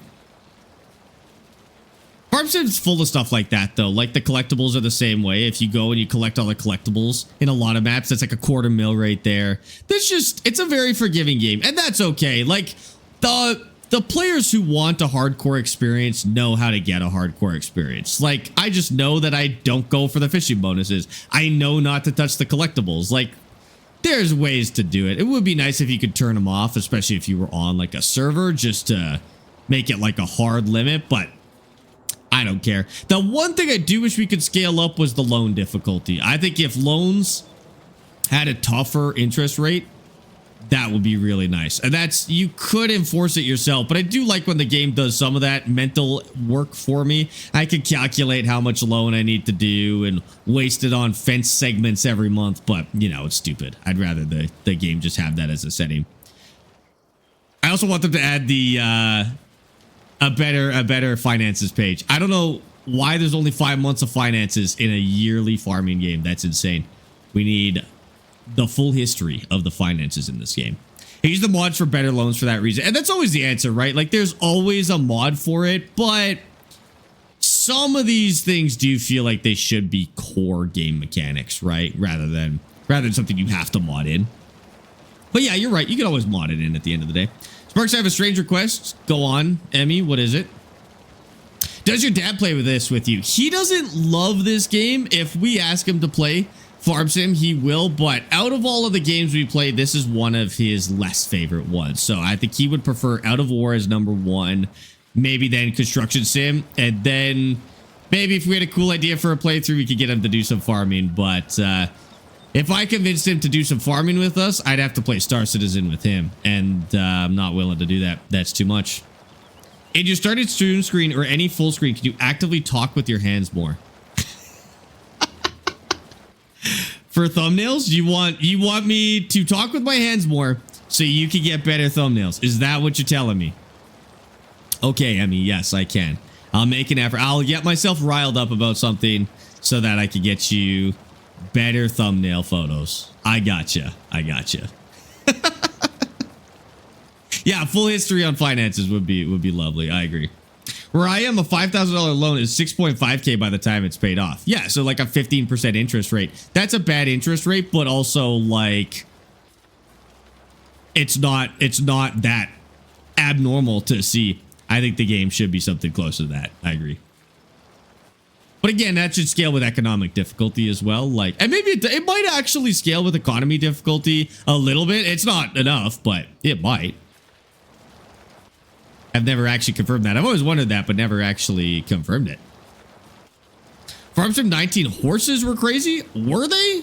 I don't know. I've only played horses in 22 and 25, and they're super boring. I don't know. Maybe I'm not enough of a horse girl to be into it, but that was the most boring playthrough. Not most boring playthrough. We did it on a fun playthrough. It was the most boring thing I've ever done in a farm sim game, though. Love that little LED lamp you can turn on. Pretty low in today's economy. I mean, are interest rates that bad right now? I feel like they're going the other way right now. Twitch is not nice to me and does not let me move in small increments, so I need options for funny thumbnails. Gotcha. I'll do my best, Emmy. Why would you be a horse girl? I was saying I'm not enough of a horse girl to be that interested in playing with the horses in this game. Because like I do it, but there's no novelty to it for me. It's not, the actual game mechanics are not terribly fun. So I figured if I was a horse girl, then I would have fun with just the fact that I get to farm horses. But I'm not. You keeping up with this, John? Is this making sense? Sparx is a huge horse girl at heart. I am not. But if I was, I'd be farming more horses. No, I got you, John. I got you. All right. Weeds are gone. Do we have to do anything or we get to skip again? I think we just get to skip. Oh, did I see a weed? There's a couple. Do I care? Aren't the weeds actually like a surprisingly big deal though? Like, I was led to believe that the way that the weeds worked is that if you hit one, it temporarily reduced your yield. I don't know how true that is. And that's how they like added them into the game. Because they don't reduce your yield in terms of what it says your yield is. It's in front of us somewhere. I don't see it, but hopefully that got... Okay, that should have gotten it. Okay, we're good. Weed free, baby. Weeds are 15%. Yeah, but for how long? Like when you hit one, mechanically, how does that work in the game? You know, that's my real question. All right, time to skip some time. Anything else we have to do in May? The bees are good. The mushrooms are looking okay. We'll actually have some mushrooms to sell in the next day. We only used about 500 liters of water. That's what we're looking for. Okay, awesome.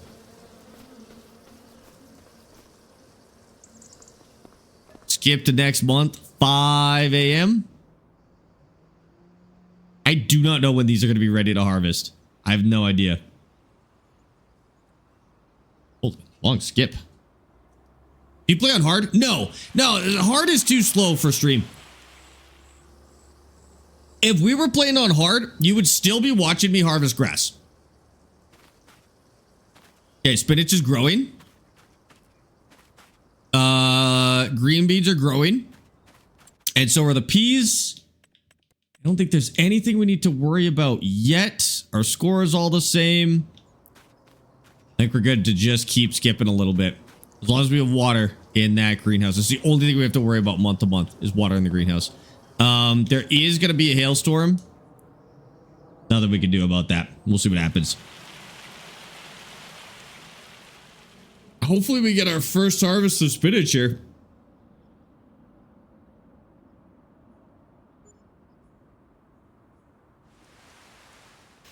overtime today? Probably not today, but we'll see. Did I fertilize again? I didn't. I don't think I need to.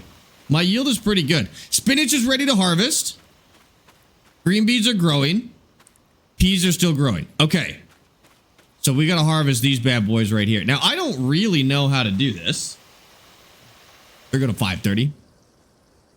There'll be sunlight in here. There we go. Okay, spinach harvest time. I'm at negative $17, but I do have my first pack of enoki mushrooms, my first pallet, which is good. I'm no further on honey, but that's just gonna take a million years to figure itself out. Okay, let's see how we do this. So let's get a spinach harvester. I know I'm at negative $17. I know. Listen, I don't actually need the money yet. I'm playing Farm Sim how I play Farm Sim. So just how it goes. Oh my God, what a freaky looking machine. And then how does it unload? Let me see the controls for this. Unfold harvester.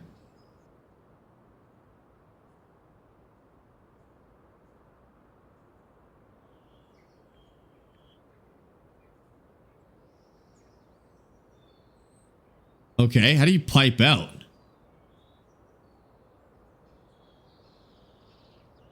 Unfolded. So how would I unload? I don't know. I think I'm going to have to go get... It gets you a box of spinach? Wait, like it gives me a pallet of spinach? That would be nice. If it just unloads a box of spinach, that would be incredible. What happens? Out the right side? It gives me a box of spinach out the right side? Okay, we'll try it. Over here first. So unload or unfold.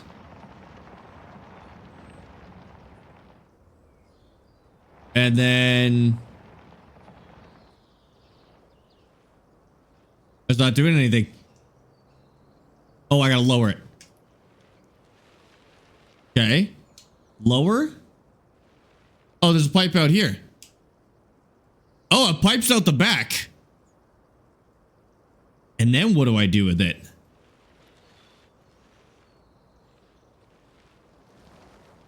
Don't want to touch those beans at all. We do this first line really carefully and then...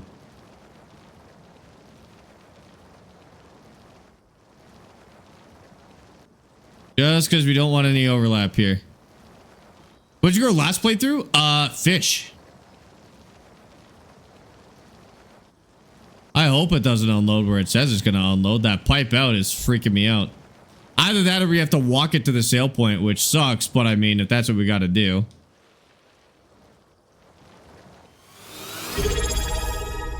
That's a little bit fun to watch, I'm not going to lie. I kind of love that. It's only going to get us a few thousand liters. 25 just subscribed with Prime. We're putting in 109% yield, if I'm understanding this correctly. Which is pretty good. Oh, 119 there. Okay, that's pretty good. Farm Gamer, thank you for the Prime sub for 10 months. Oh my God, dude, I appreciate that. Can you do cruise control? I would imagine you could do cruise control, but I think it would be unreasonable for me to do that. Mateus Jonesy Jackson, thanks for the follows on TikTok, guys. I appreciate that. Check, it's going to hold about 2,000 liters in the bin. And then we'll just figure out what to do with it. I wouldn't mind a pallet, seriously. That would actually be great. I'm more worried about it having to dump out the back. Because then we'll have to walk it to the sale point. Which is fine. I just... Oh, yeah. I'm going to have to sell this at a bad time, right? I think we're just going to have to tough it out. We're going to have to sell it as we harvest it, I think.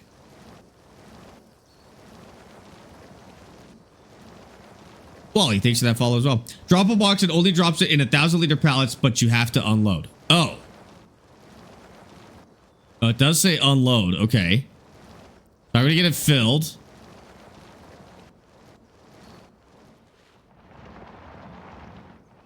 Almost there. Drops it in 1,000-liter pallet, so if I unload it right now, I'll be good. But the right side, you said? Okay, unload.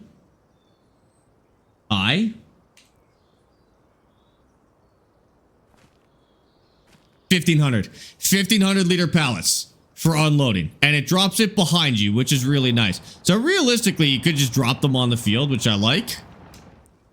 Is that lowered? Lower harvester. Okay. And then I guess you'd pipe out any extra that you had. So if you did have more than 1,500 liters, you could just pipe it out into the sale point, which is kind of annoying because we'd have to drive it to the sale point unless we found a way to pipe it onto the ground and pick it up, or pipe it right into the trailer, which I'm not really sure how we would do. I could actually, I might be able to, because I could get it up onto the porch maybe and then pipe it out like that. Might be able to pick it up by hand too. Oh, if you have leftover, it'll drop in a partial box. Oh, incredible. Okay. Well, problem solved. Man, they thought this one through. I'm not going to lie. That's really well done.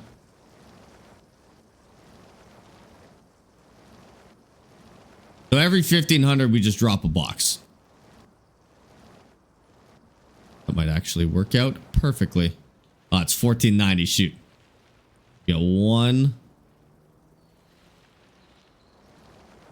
There we go. 1,500. Bring it back here. Unload. Oh, that's a little far back, but oh, fine.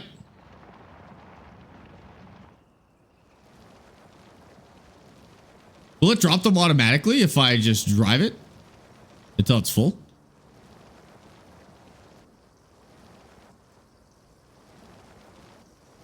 Yeah, you can have the AI do this, to be honest with you. This isn't bad. The only thing is, I don't know what the AI farmers will do with this.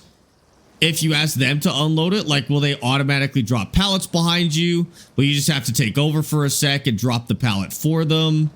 I would be curious to know how to do this. It's very fast, like 8 kilometers an hour. It's about a meter, maybe 2 meters wide. Like, harvest does not take long. Kind of like the rice, the short grain rice, where you have that tiny little harvester. It's really not as bad as it sounds. Oh, Hunter, thank you for the follow on TikTok, dude. They can make this its own game. It really does feel like that. Like, this whole hand farming thing. How many hours is this? We're at like 10 hours. And we haven't even touched any of the real farm sim stuff yet. We've genuinely just been playing with this mod this entire time. And that's it. I think you're right. This really could be its own game, dude. I think it'd be really cool to see this come to the main farming sim franchise as like core mechanics, where this is what the progression in the game looks like.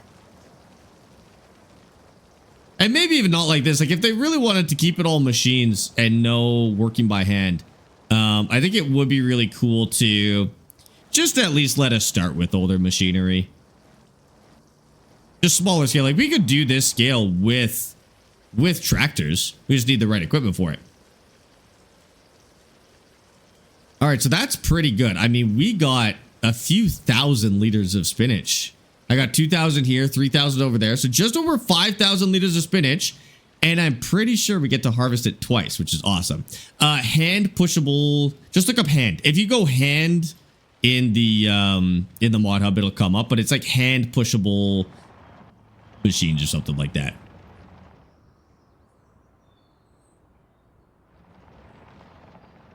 Okay, so it does drop a half pallet, which is lovely. And then we just have to get that loaded up. So, should I store that or should I sell it right now? Let's go take a look at prices. So that would be spinach.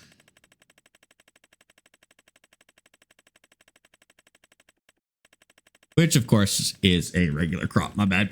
Not a commodity. Spinach. Oh, it's at a good price. Its next highest price is actually in August. I mean, what I could do is I could sell it all together, but it's about 681 per 1,000 liters. We have 5,000 liters. That's not bad. That's not bad. It's about 3,000 bucks right there. So if I planted this whole thing as spinach, I would get about 6,000 or 7,000 per harvest twice a year. So not quite as good as grass, but less work than grass. It'd skip a little more time, which I like. Okay, let's bring this back. Oh, I guess we should raise that and probably fold it again. Go put this away. Wait a month. It's just a month for another. Oh, I mean, I have to go through that month anyway. So yeah, I may as well wait a month to do it. Sorry, I thought you were saying that I could harvest it again in a month. But yeah, you're right. I may as well hold on to that. Hold on to those boxes. All right, back you go.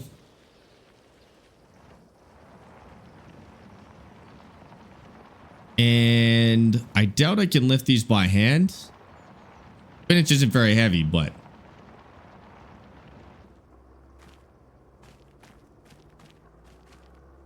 actually they're 160 kilograms. Oh, I should be able to lift them by hand by farm sim logic, but I cannot. They are 160 kilos, which is light enough to for your character to lift, but I get why not. All right, we got to use the stacker for the very first time. Turn on telehandler. It counted as a telehandler? Crazy. That is awesome. We go side to side on those forks. We cannot. It is just up and down. That's it. But that's better than nothing. Love to see them do a mod to have horses for working fields. That'd be awesome progression to start by hand. And then bigger vehicles with horses, but like you have to, you know, you got to feed and take care of the horses. I think that'd be sick. Now, I don't know if that will actually.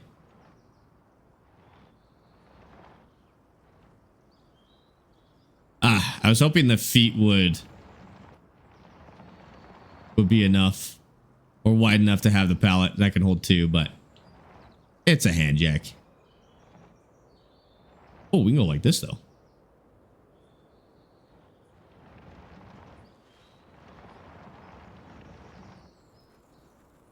See if it shrink wraps. See if what shrink wraps? What are we talking about? See if it shrink wraps.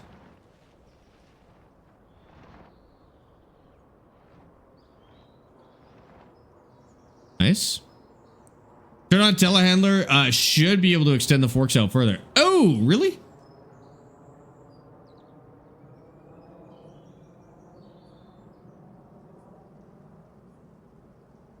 I feel like it just moves faster. No, it moves the same speed. Turn on telehandler.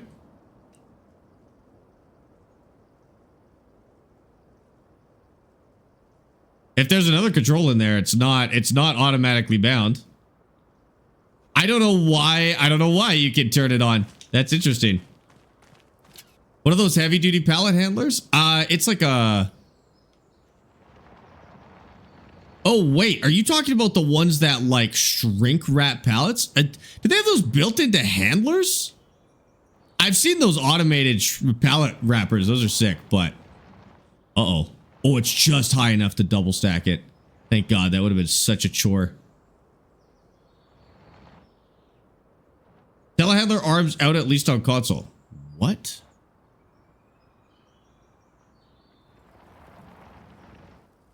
Turn on telehandler. Maybe it doesn't have a proper up and down. Nothing. It doesn't do anything. Okay, I mean that's fine. Maybe it goes higher with it on. I have no idea. There we go. The rates on the rear pallet wrap. I think those are just weights actually. But maybe.